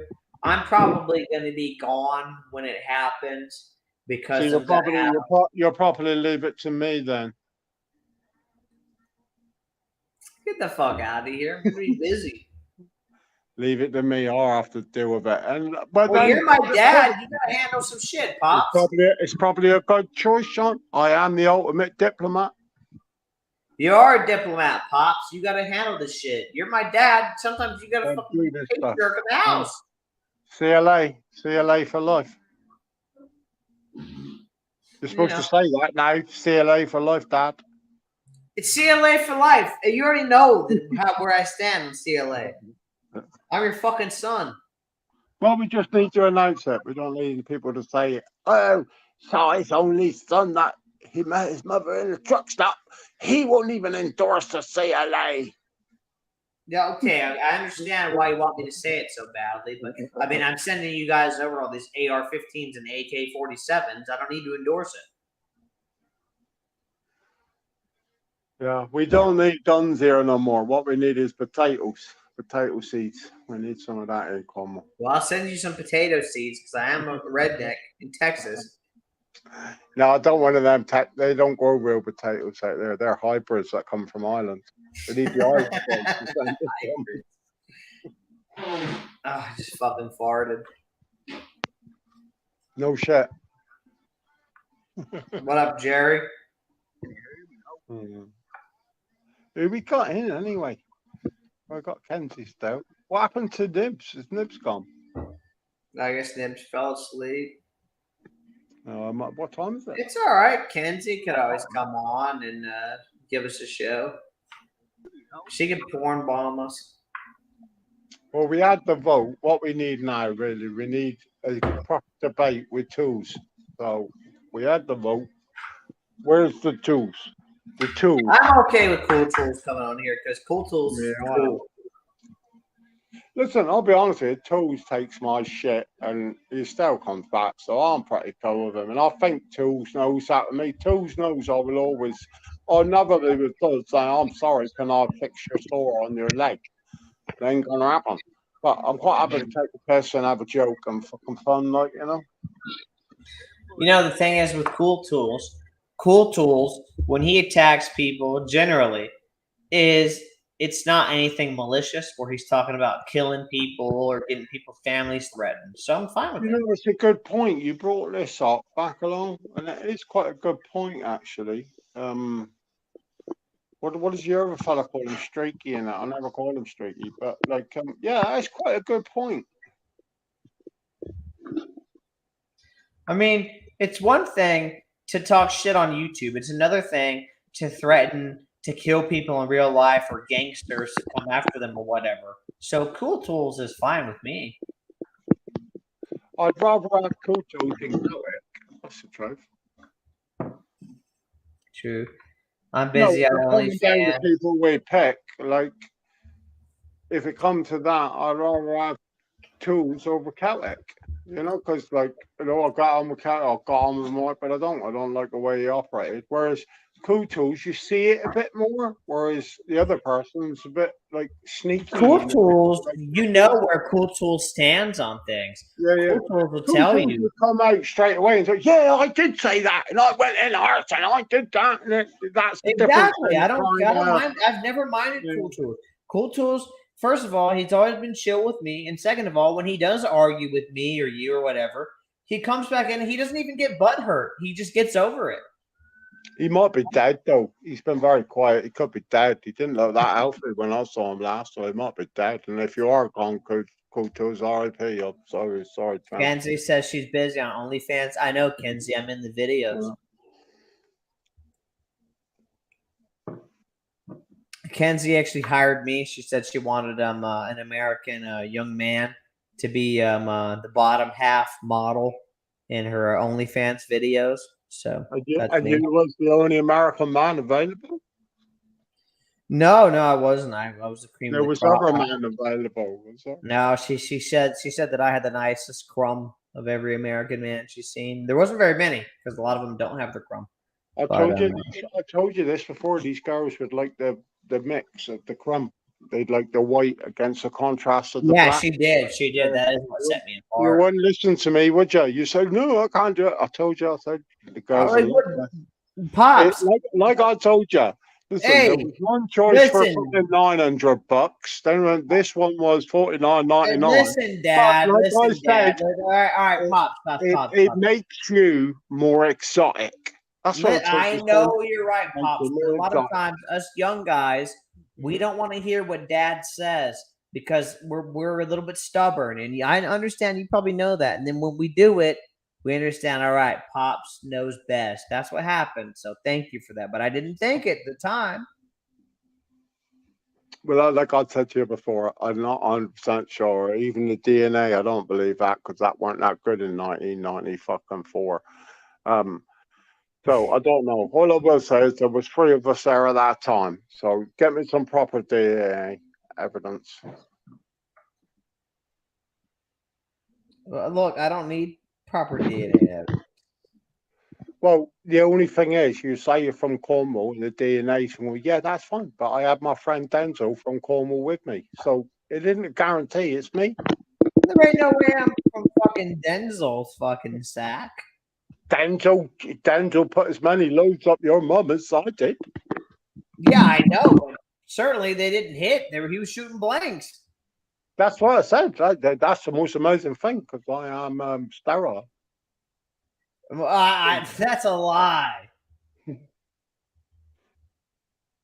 Shooting powder here, boy. Shooting Cornish powder. Cornish powder. That's a euphemism for saying you're all safe, girls, because he's only shooting Cornish powder. Cornish powder. Well, your Cornish powder was not only all over my mom's back, but you shot another one all up inside her, and now here I Did you hear the disgusting Jack that said he shot up with his friend Denzel? Yes, because this is all real. Yeah, it's not fake at all. This is all real. Do you not think some of these wankers they just take it far too serious? Like I don't get it. You can be a YouTuber, you can be that, but like if you want to put your head in the parapet of having a laugh too, well, you got to have a definitive line between the two. Else, it's like it ain't gonna work because you can't be serious. Like this channel will never be serious. If we could get to the heady heights of like 100 fucking subs, right? Click buy me a fucking set of underpants, guys. Click the like, please, guys. But if we could genuinely do that, we would think we was ballers and the channel would change. this channel's going to be exactly the same until we get banned. And listen, we're not doing bad. We had one strike. How long was that? 2 days? 3 days? One strike. One strike. How can you get a fucking strike with a channel? I think at that point we had 6 members. Yeah, well, that's got to be a record. We were around for a while. You're right. Yeah, that's got to be a record. That's got to be a record. That's got to be a record. And it took a while to get that strike too, because Platypus was showing the roast beef, and you were showing that fucking penis until we got it. I never showed nothing. That was fuck all doing me. That's nothing to do with me. I'm just a visitor. Stop it, Platypus. No, I don't, Platypus. It'd be lovely to keep this live up again. Lovely to keep up. He showed the picture in a split second. He did. Do you know what shocked me? How the fuck did we get a couple hundred views on that video? Moscow messaged me, and I spoke to him, and I was hoping he was going to come in. I sent him the link back, but like he said, like, you know, it's when you catch Moscow. But he said, how the fuck? He said, you only got like 10 subscribers or something. He said, you got 200 views. On which one? The last one that stayed up. Yeah, it's 200 views. Go and have a look. Yeah, me. I was like, what? 113. Go and look. It's on my end. It says over 200 views. I don't see it. Video live. I see it. It's called It's Jover, and it has 113 views. Right. Well, this shows you the bullshit of YouTube.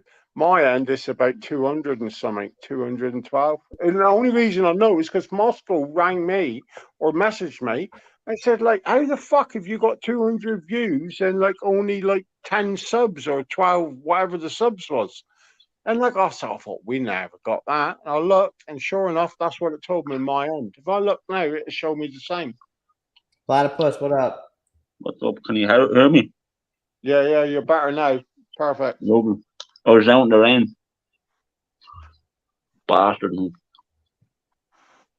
Yeah, well, you know what's causing that? It's because half the island's on fire and England's on fire. There's an inferno in Europe now, and that's basically causing all this cold, rainy weather, and that's climate change. Here's a word for you. So you need to buy an electric bike and get a heat pump, and then you will stop all this. Yeah, heat pump, more electricity. Mm. You know what they're doing, the bastards? Go on. Kenzie push shorts on.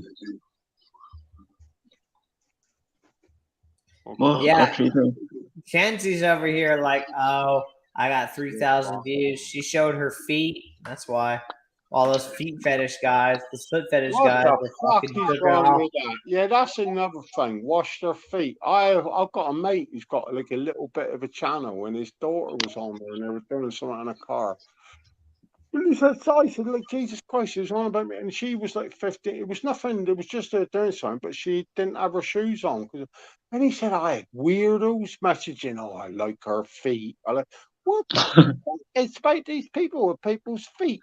I mean, I remember the toe sucking shit back in the day, but it's like, holy fuck. That still happens, so.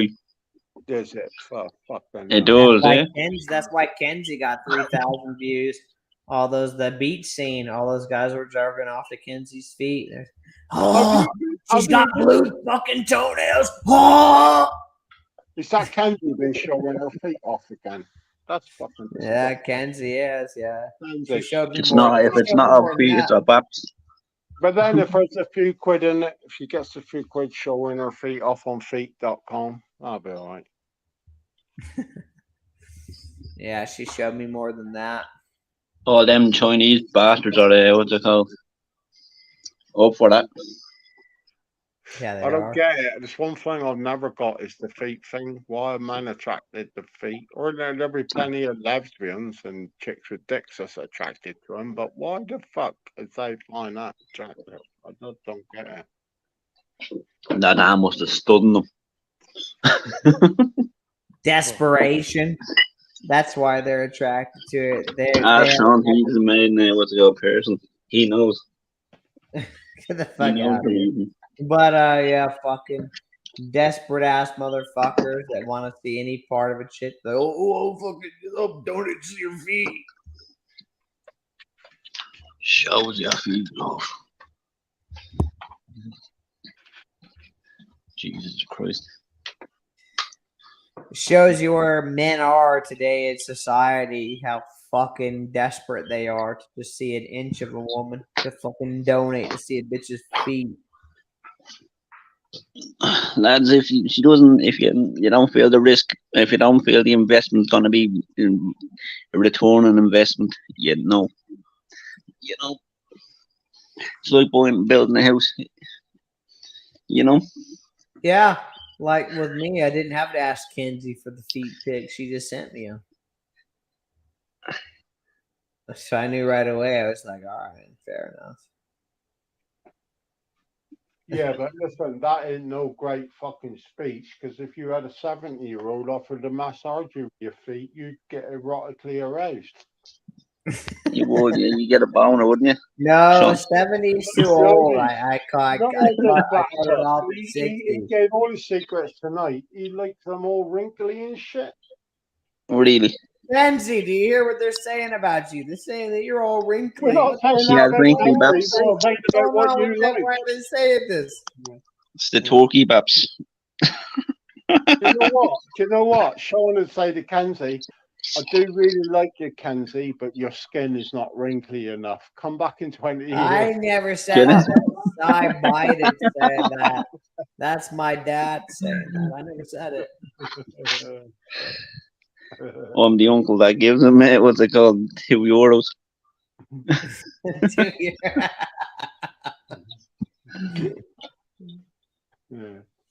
Yeah, you give me €2 for a pint on the corner fucking pub, right?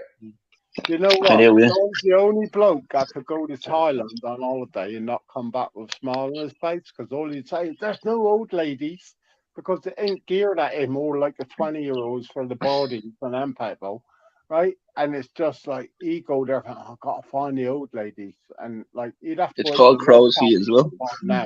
He'd have to, and he'd probably have more of a better time, because they're probably a lot cheaper than in the bar.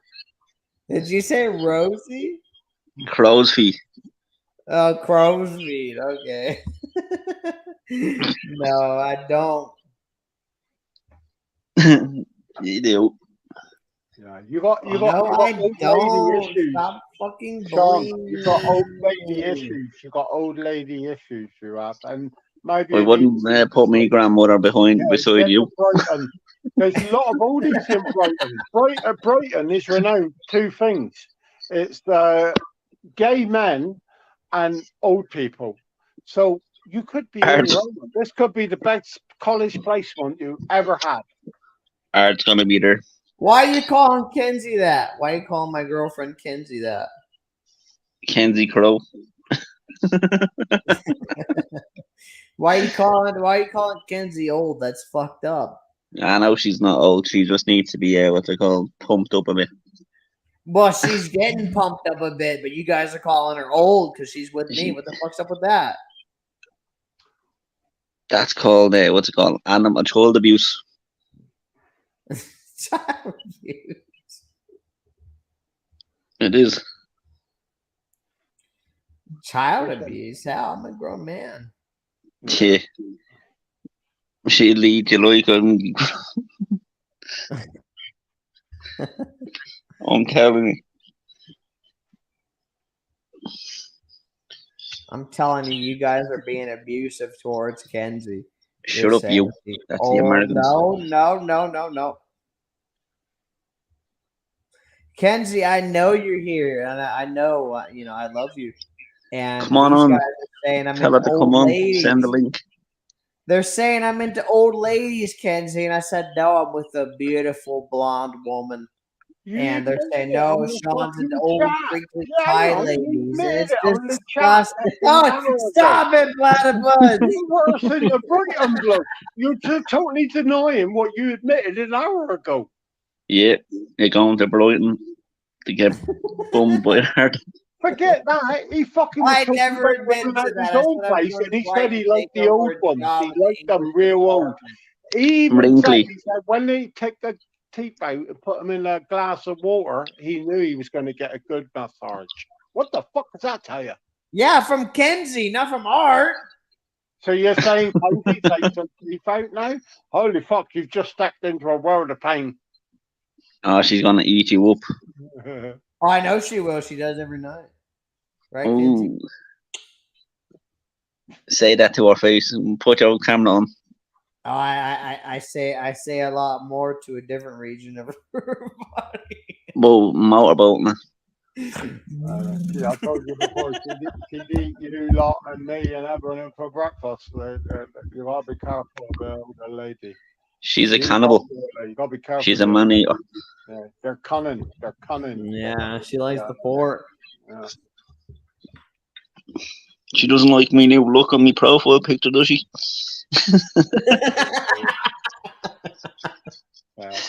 Did he take a visit yet? I thought he was going for a visit. You have to ask Kenzie. Did he? Yeah, he couldn't pay enough money to fucking step an inch near her. That creepy fuck with the hood on. What would he go on? I was there one night and he was talking. Do you know what I think? These people try and do this shit. I think Art goes out there. And I think, Darren, that's where the connection is. But they was trying to groom Darren. This is the place to go. And Darren, you can come out, lose your virginity, whatever. Right? But there's a fucking definite thing with these fellas. And they're all linked to that. Right? Now, to me, if I was on the live with Mark and he started coming about that shite, I'll be like, you got to fucking go, champ. Right? But no, it's like it's like a Jimmy Savile approach, isn't it? Like it's all right, so we're all like circle in the fucking whatever. And I don't get it. I just these men, there's something wrong with them, old and young, and that's a demographic. You got Art who's nearly 70, got Mark that's nearly 60, and you got Darren that's nearly 30, right? And all of them are basically slavering around their mouths thinking, can we arrange we can all go to Thailand? And they're all pedophiles. Nobody knows that and like, yeah, are you sure I could lose my virginity? You sure are? You sure are?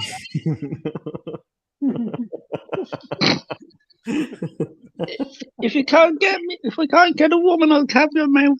Art. And you know what I think? Right? There is nothing more tragic than having to go to the other side of the world to try and pick up a bit of fucking woman. Yeah, exactly. It's just like it's just, I've always found it sickening. And not only that, years ago, they never used to say, no, I've been, they just say, I've been away. Now it's like a badge of honor. Oh, yeah, I went to Thailand. And there you go. I had mates in my local, and they was there. I had none of me.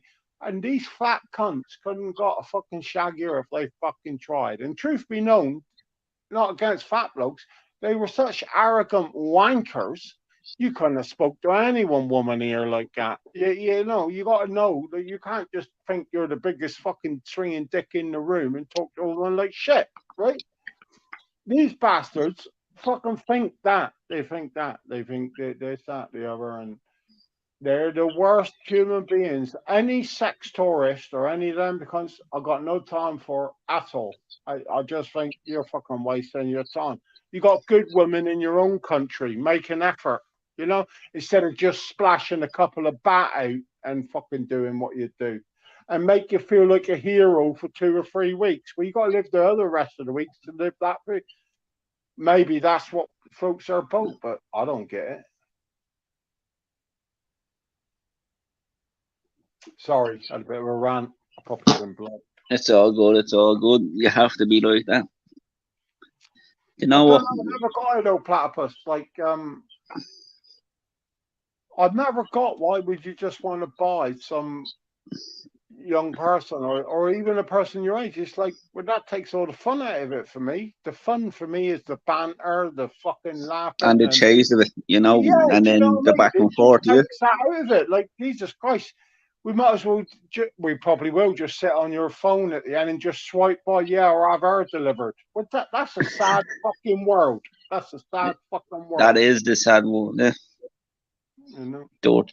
That is dirt, to be honest. If you can't find a woman on your phone, like you see, like in person, like if in you like your can't local find a area. woman, and like it's easy, I've got a woman, right? But and you might have only, but if you can't find a woman on your own turf that will engage you, forget saying, "Oh, I'm going to go to Taiwan or go here." I'd be asking myself, like, "What the fuck am I doing wrong here?" You know. Exactly. You have to. You're not doing nothing wrong. You want to fit in with the crowds, you know. And then That's all it is. I just don't Grooming get. bastards. And the worst of it is, do you know what? The saddest thing with all these fucking Thai boys in the country I want that. It's always the weak men, but think they know stuff, and then they suck weak men into their fucking tribe. That's what I know. And in about them, I've met lots of them. It's always the men in the pub that sit there, and you think they wouldn't speak to anyone. But when they go to Thailand, they'd be like a beast. Like maybe, maybe Thailand's a good thing. Maybe they would all end up rapists if we didn't let them go to Thailand. Do you know what I mean? That's another theory.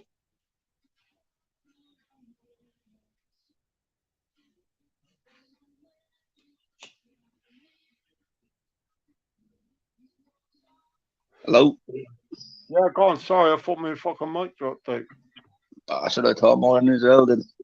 Yeah, but I ain't part of that. Like, and I do, like, and I got fuck off. The day I can't fucking talk to a lady in my own country, will be the day I'll stop talking to ladies. I won't want to fly the other end of the world, and I'm not that stupid. Oh, hello, you flash a fucking note, and then they're your best friend. Holy fuck! I remember girls like that when I was 18. In my own country. Like, you know, it's They're yeah, always like that. There's always people like that. You have to be open to your country. You know what I mean? You have to be willing to find something. yeah. But you know what annoys me about this Thailand thing? It's like there it's expected with the men that go there. Right now, if I went to fucking Amsterdam, or I'd have to chat a girl up. It's not that like I'm connected, but if I wasn't, you still have to make the effort in a lot of Spain, a lot of European countries. But you go here now, it's nothing. You just take your pick, and they chuck, and as long as your wallet is right, and like that's a false sense of you being a man. Like, but then it comes back to no real man. I don't think goes there. Do you know what I mean? I won't fucking go there for a fucking Neither pussy. do I. I'm not going there. If I was the last if I was the last male on earth, you know that, I'll just go away. What's go somewhere else or stay in local, repopulate the planet. Then, you know. I don't know. It's just think. I think it's a bit skewed. Even down to you've only got to look at certain people we've had in this room, and they actually think they're that, and they live their life. They don't bother in their local place. Once they get into that cycle, they just go to Thailand and twice a year. As a, so their skewed vision of a woman or of even engaging, not saying a relationship, just engaging with a woman, that's a satisfying thing. Listen, I could be satisfied if it was walking the cinema and show and she smiled and you had a bit of banter. Um, but these people no, they want to buy that, right? And they will live their life, and then the 3 or 4 weeks, or the two weeks, or the 2 6 weeks a year they do it, they will buy all that. They don't have to fucking try and be nice to someone. They can just buy what they want. Now, I think that's a shitbag system, you know? It is. It is. That's the shit bag one. And they treat them like dirt after it. You know. Yeah, yeah. It's That's sport. It's sport to these fuckers, but that's a whole different story. But I had no time. Listen, if I'm at any cunt in my business world or anyway, not I ain't got a big business world now, but America, the minute they're to our board, it'll be like, fuck you, you're an asshole. That's it's like an ass. It's like a red light for assholes that people that do that. That's my opinion. Like that's where I stand on it. It's like, oh, you are a dickhead, you know. too right. That's what it is about. You know. That's It's wrong. People should have only one person, one person, and then you'll be able to grow with them. But it's not only that. Listen, you can have people with one person. There's plenty of people there, and they go out there and do that, and they go with the boys, and then you think the missus is so daft. She knows what's going on. Don't know. The truth is, I'm quite moralistic. Like, I don't consider myself, but I am, like Tori's pointed out over the last years, that I am quite like traditional. Maybe you call it like a hybrid or something. I've got different values on it, but my core values is like really like traditional. Yeah, that's traditional. Yeah, that's gone now. You see, that's the Yeah, dwindling yeah. Oh yeah, I agree. Yeah, it's completely a waste of space now. It's completely like bollocks. because of society. But you still like if it's ingrained in you fucking can't step away from it. If that makes any sense. Yeah, yeah. So what if what's it called? What you're walking a woman down the road? Yeah, do you Yeah. stand out the outside or the inside? No, the outside. Wherever the road is, that's the side I stand on. Too right. That's what I do as well. So, You yeah. know, But like I can't tell you why I do that. That's just a natural thing. So that's quite a good point. But someone told me this. My missus or something back along. She said, like, you ever noticed? She said every time. I didn't realize I did it, but obviously I do.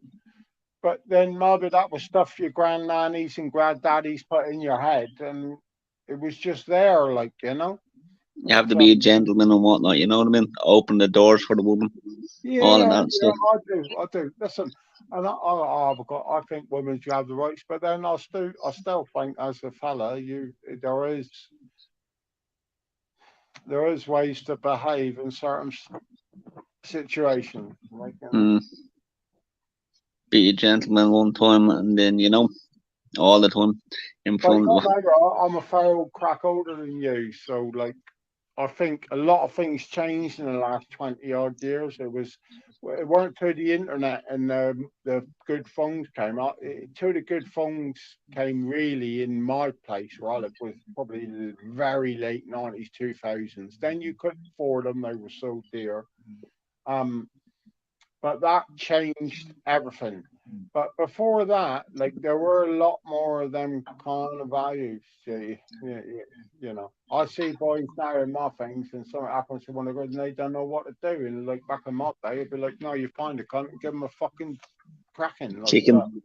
yeah, it's just changed. The dynamic has changed. Mm, I'm coming up with big words. I've been hanging around with the professor too long.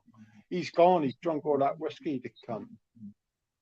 he's gone, prick. Think so. Unless he can't get in, I'll put the leak up. But he told me earlier, he said, I've got lots of that whiskey. And he said he's one of them ones when he drinks it, like he just goes to bed. Remember when Steve used to, we'd be sat there on the live and Steve just say, oh, go here, and then just disappear.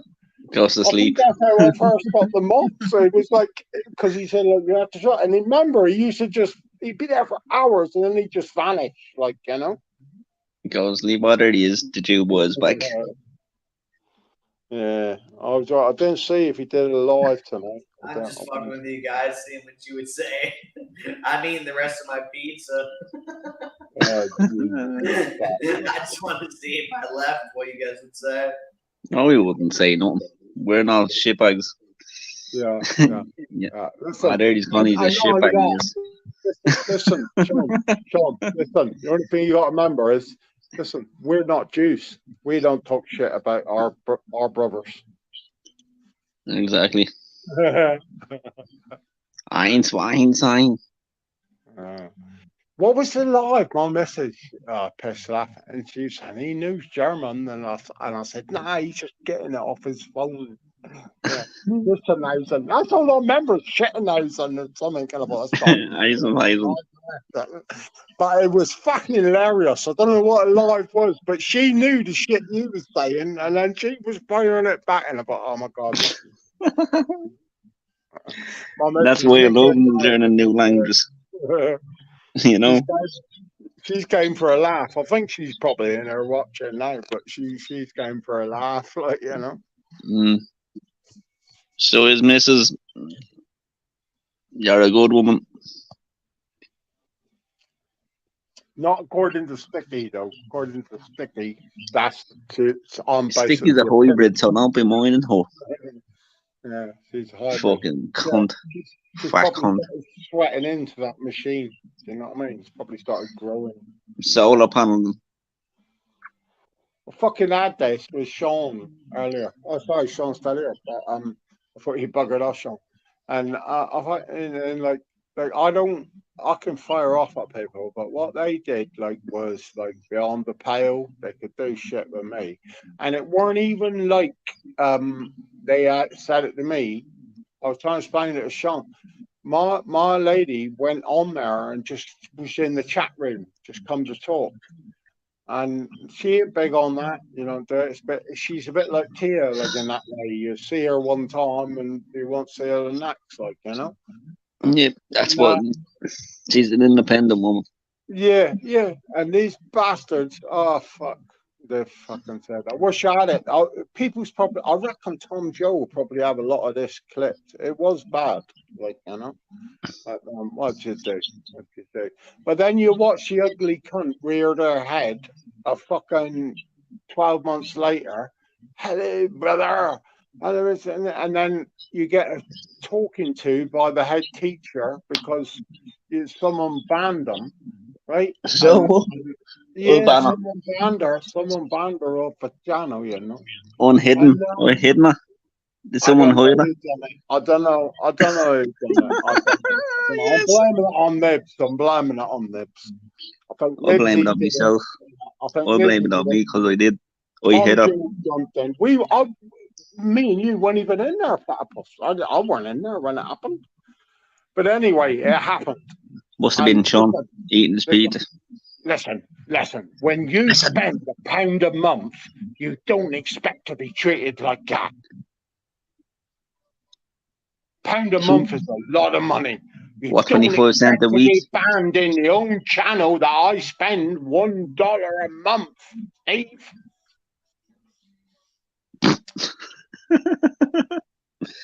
I'm just saying that might happen. That's hypothetical, guys. I'm not saying that's going to happen, brothers.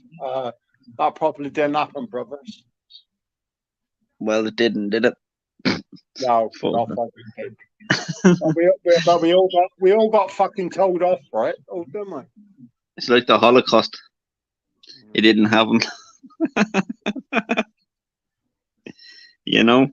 It didn't happen on Sticky's watch, that's for sure. It didn't, know, because she's 2 cents. You know what? $1 a month. That's some contribution. Isn't it? To be fair with you. Yeah. Some contribution for what's it called, the channel though. Anyone there? No? I'm here. I'm listening. I'm eating pizza though.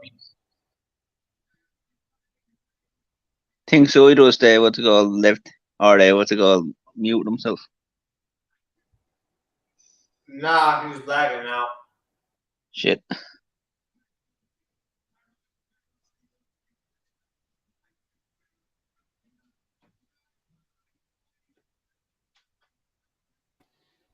Give me like 5 minutes. I'll be back.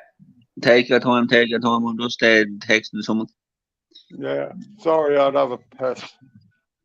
It's all good. So he's texting fucking Steve now. Steve's saying, why start saying this now? I'll say the truth, Steve, and you can all sit here and listen to it, and I'll say the fucking truth again. I wouldn't say anything about this, you know? No, I'm just saying what they are. And there's nothing about us. Steve knows where I land. And that's true. I love Steve to bits, but I land there and I ain't going to sit around like a pussy. Okay, Steve, I don't say that. Fucking, I'll say it. Listen, you got fucking twats there moaning because people got rid of them. Proper order. Right now, I don't know about the rest, Paco or any of them. But like I said, and I'm going to say it live now. And if you're listening, Sticky, there, masturbating while you're hearing my dulcet tones, it was me, Vicky. It was me, Sticky. And I was thinking it all the time. And they got it. I told Steve down. Don't know how more blatant and clear I can be. And the truth is, this bastard is a horrible cunt. I don't know why anybody in their right mind would have want to have association with this, right? That He comes yoke. to me as the art, this, hour. So, in my eyes, when I was in Steve's, it's fair game, right? So, if it ain't fair game, we'll see how the challenge. Listen, like I said, Captain Martin, get Vicky back in, get them. Once, well, why not bring the whole home? Bring Art in, bring Darren back. Darren. Tell Darren to put a shirt on, and he's perfectly happy to come on live again because they're good people. Or that'll soon. Fucking ranting now. Been on it, just ranting. Take your time. Yeah, it's alright. You're alright to be ranting. We ain't quite got the 5 o'clock star yet, but it's getting close. Well, so it doesn't matter. Nah, but I just ain't. The way I'm looking at all the shit, we've tried to put it behind us and get rid of these cunts. We might as well do a clean out sweep and fucking get rid of the fucking lot. Burn them. Fucking put them in the oven. Yeah, and anyone that don't fucking stand, fuck the oven, just stick them in the fucking shallow grave, right? I've got the shovel, put them in a shallow grave. They don't deserve the oven. Cost money to fire that oven up, It does, eh? A lot of money. Yeah, but you sort of get where I am on it, and I'm like, fuck off. And I ain't going to back down now. I used to, but like, fuck it, What she said about your, what's it called, girlfriend, or Because missus. she went on her own live, Mum, it's there or it's out there. She might have deleted it because she knew she got converted. She, a bit like art, delete this shit, but it was there. I've got clips of it somewhere. And yeah, I called my woman went on because she was giving me fuck. My missus was streaming, and my missus isn't a YouTuber. She don't set up on it. Well, your missus didn't take the cunt out. And she said, like, who the fuck? Next thing, Tonkin, her, and someone else went right at my missus. And my missus put her foot in it. Like, she said something like, don't refer to me as that. Refer to me as a lady or something. And then Tonkin jumped on Lady and Night. Next thing, they all went on like, you're a slag, you're this, a prostitute. Now, Vic started engaging it to start with. Then it got out of hand. Like, she can't control fuck all because she's useless. So then but she was the instigator. She was this, right? Then she went, I don't know if Kenzie's in here. Kenzie is in here. Vic told Kenzie I was a woman hater, this, that, ever. Listen, I was told beating up, and then they was telling my missus to her face, don't be scared, he's beating you up. And like, my missus is trying to fight back, but she ain't like me. She ain't a YouTuber. My missus can talk, but she ain't a YouTuber, like, or like on this YouTube talk. And yeah, fucking horrible people, right? And that's when it stepped over for me, just being a laugh and taking the piss. That's why I won't go. I'll take the piss too. I won't go back and take the piss of them. They're just shit bags, right? So they all go their own place, and then hey ho, 12 months later, she's up there sneaking her face. Hey, Steve, brother, how you doing, brother? And it's like, yeah, fuck off. Her last live had 8,000 views or something, which I always said she was buying. Didn't have one like. What's that tell you? Right? And Sexy Michelle dropped dead. That's where our revenue stream stopped. Sexy Michelle, you ever the sniper from fucking America? He killed more people than fucking influenza. That cunt, he dropped dead. He must have been paying for the likes and the fucking the views because they dropped the fuck after that. Not that I give a fuck, but it's like we bring all this up. It's me now. Thanks if I'm ranting. these cunts. I'm not raw about it, but I think like, hang on, any of these new people need to know. Sean needs to know. I'm asking Sean. He's like, what the fuck is it? Like, fuck off. Go back and listen to what these cunts was like. And it's like people forget. I don't forget. I won't forget that either. I'm gonna be saying it. I'm gonna be saying a lot of things when I get on that watch. Wait and see. I'll be telling her. They're fucking idiots. Fucking Tonkin. And he went with me for weeks after. And he said, I'm going to do you, boy. And he said, you give it. So I gave him a time, a place. I turned up, not a fucking sign of it. They did 2 lives defending why Tonkin couldn't meet me. It was the milk float was behind him. I don't know. It was just like, oh, fuck, Bullshit. a bunch of fucking assholes. Like, And at the end of the day, I don't know. I turned up. He could have been an animal. Oh, yeah, I don't know. He could have been fucking like a Sasquatch and fucking squatted me. But like, I live by what I say. And fucking no. That's what pricks. Well, she's gonna be exiting out of the community now. I hope she ain't in here. I mean, I don't know, but Biggie, little trollop. And you know what? I was thinking about the kudos, and I agree with that thing that we all had. Now I'm thinking, no, do you know what I mean? He could be more trouble than it's worth. What's your reckon? I think he could be more problems than it's worth. That's what I was thinking. I was like that. I said on the group chat that I don't really want him in. I think that could be leaking. He could leak information. I'm sort of with you on this now. I did it like on the cuff, thinking it was a giggle and a laugh. But now I'm talking about, no, it didn't. Listen, we ain't struggling to talk. Listen, if we're all sat here, fucking 4 of us with nothing to say, we need people. But we've done plenty of lives now. We ain't struggling for people to come up and talk to, are we? No, we're not. No, we don't. So I'm sort of leaning now. Now, it's not even, I'm leaning towards, yeah, it'd be funny, but is it worth the hassle? Is it worth the blowback hassle you're going to get from it? And not from him, from other dickheads. Every cunt and their auntie will come out and defend. Did you hear a guy at Platypus talking about a crippled man? And they'd be like, holy fuck, they would get 5 lives just out of one conversation we had for 10 minutes that was taking the piss. We'll rip the piss out of anyone. Yeah, I'm the same. Listen, fuck off. Listen, we rip the piss out of each other, for fuck's sake. Exactly. That's it, champ, isn't it? Yeah, we literally, listen, I wouldn't rip the piss out of anyone no more than I rip the piss out of my mates and us lot. Like, fuck off. That's what they don't get. But these idiots don't get that.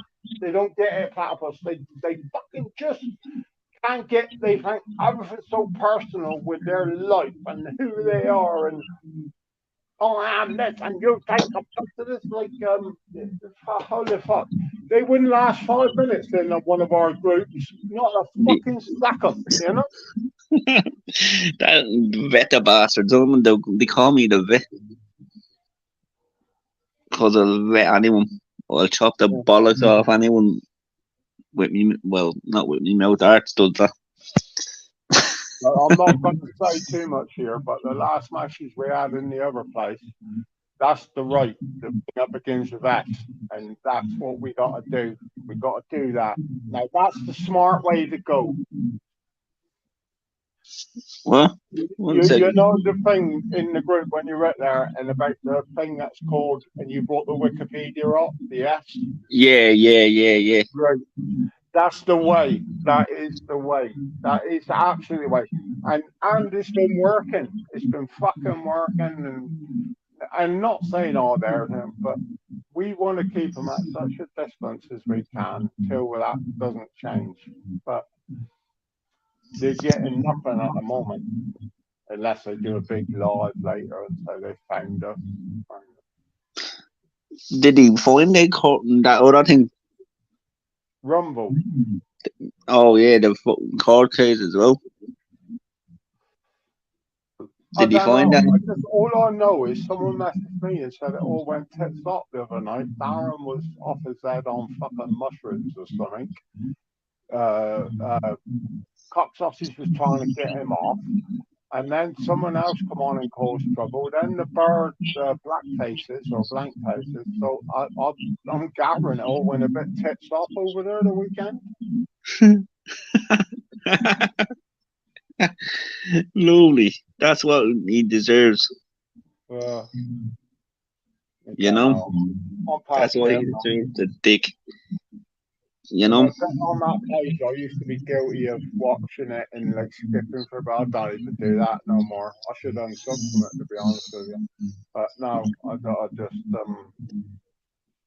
You'd rather go with the women, wouldn't it? And it was very good. Like, although I was sort of going on it, but like, yeah, like when you look at it, like as the way that the brains were, and he's supposed to be so intelligent man. This is Really? fucked with him, and maybe and the truth of the matter is, we haven't gone out. This channel has not been about nothing of a fucking with him, nothing of a fucking with anyone. All right, we have a joke, the song "I Am Darren," but I put that up because I thought it was a good song.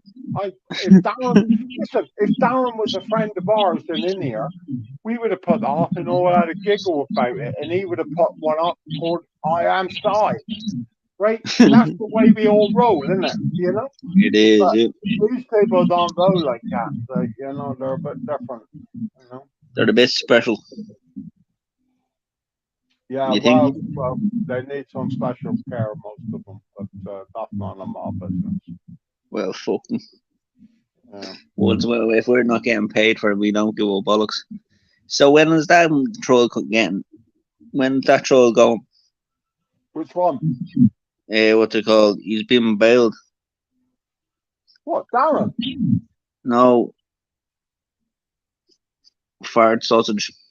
Oh, I don't know. Yeah, that girl, she had a bit on it, but I don't know. But it's definitely a case. There's something there. Yeah, definitely. We're after wait and see, you know. With all his connections in LA and God knows what, it'll probably be swept under the carpet because he is a very connected fella. An organised fucking rat. He sucked off two of the judges under the pier at Brighton Beach last week, so could go any way. Chopping crumb off, what's it called? His Majesty, what? You know what pissed me off? That fucking, not pissed me off with that, see, when he did all that art shit with the crumb, it was all like, or did the art shit, but we fucked him now. Did you hear that blank face? She said, oh, there's a site here, right? And she read it and she started pissing herself. And I thought, yeah, that's us. So why ain't he saying now it's big copyright strike? Why ain't someone saying, you know, that site's still not there, party? And you'll have to do that though, wouldn't it? Half of are they? I should be the worst. They took a piss out of me more than anything on that site. I was exposed. I've been exposed on arthostage.com or .uk. And I didn't even know I had my crumb removed until I started looking at it. All I remember was sunbathing on the beach. Oh, swear to God. It's amazing. Fucking Sean's got a lot. He don't know what to do now. Lost control. We run this now. We're the captains of this. Yeah. You know, he's just what's it called? He's afraid. He knows you're a loose cannon. Can you not get him with loose cannon? I can't control that. You're joking. You can't control me, buddy. I do what I want. Exactly. But we got to stop poor bombing each other because it's good to keep these lives up because they are cracking. Some nights I'll sit here and I'll just chill through them and listen. And it's quite nice. That's what it's about, though, isn't it? I just do that to just fuck with Sean, I do, yeah. It was like the style was like the lunatics take over the asylum, wasn't it? Because it was like them, and I was a bigger kid than you. Like, oh yeah, I'm gonna get a dick pic. But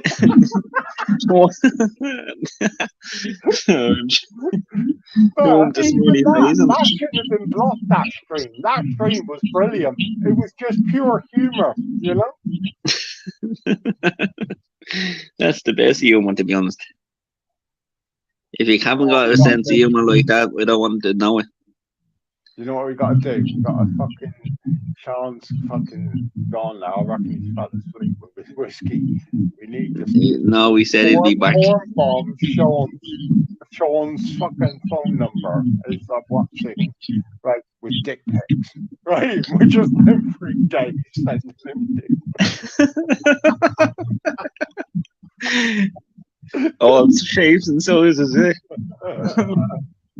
He'd be like, what the fuck? And he's getting all this shit together, and he'll be like, what about another dick? And he won't know because he think, I've got to answer my phone. It could be the removal guy, or it could be the guy with the boxes. But if no, it's just going to be all dick pics.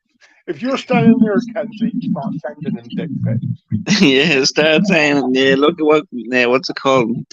Look at the clean crumb removal.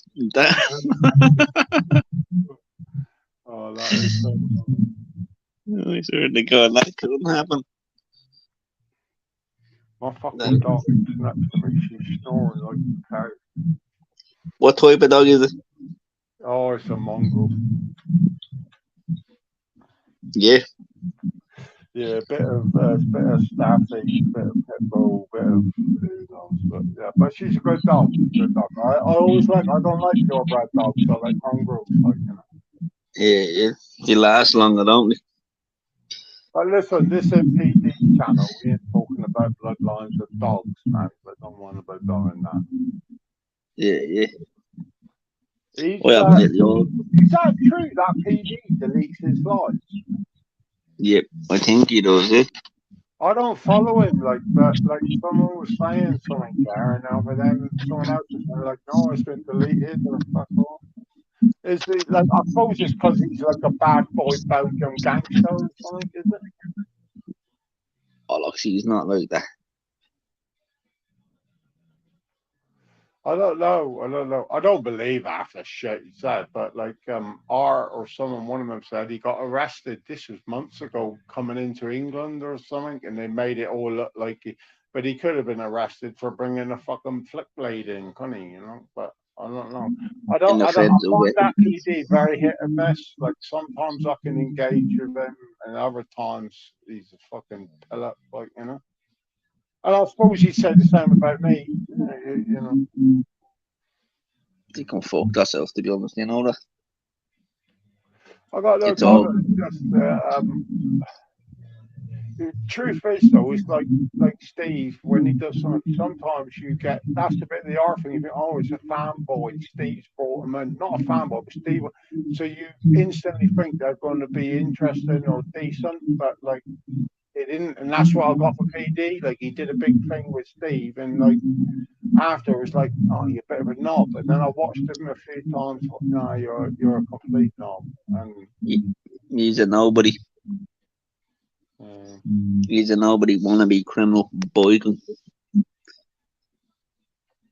You know what always interested me? He made out somebody or somebody did a live, and he made out about when he was a prospect and tried to get patched in, and I know a few of them lads, and they really hate the people that never made the cut talking about that, you know, and it's fucking weird, you know, when you know them, it's like, holy fuck, but you don't know, you could bump into them one day.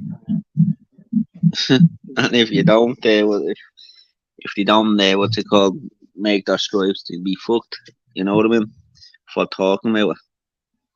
I don't know, I think he's another, I don't know the kid, but he'd be another one now. When he was on live now, once I wind him on, he'd be wearing his body head, saying, I'll fight you, and I'm this, and it's like another one of them, another one of that channel.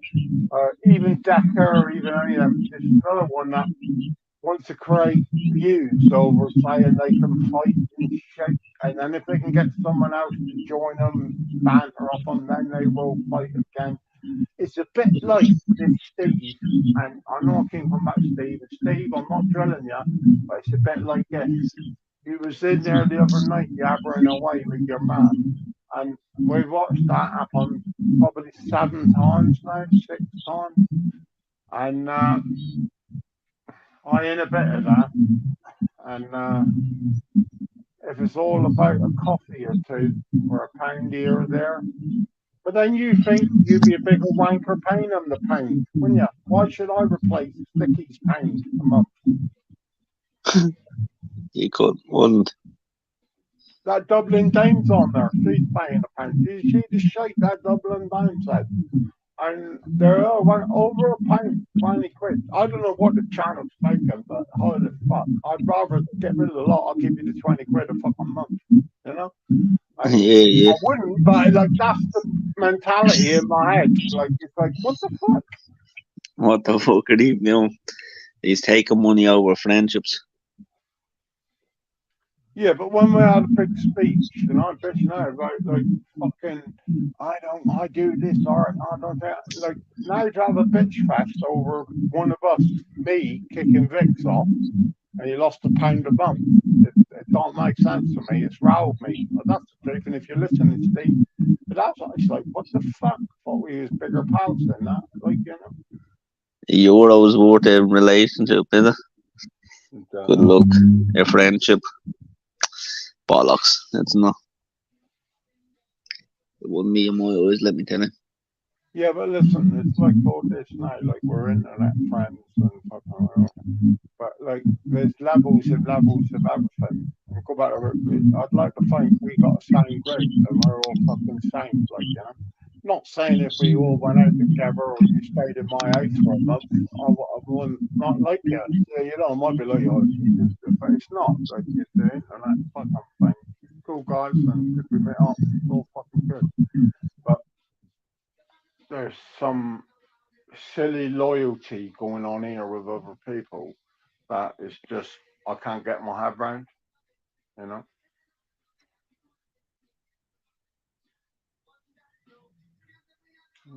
Oh.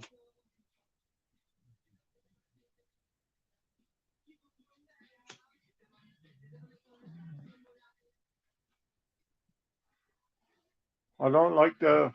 Oh, gone.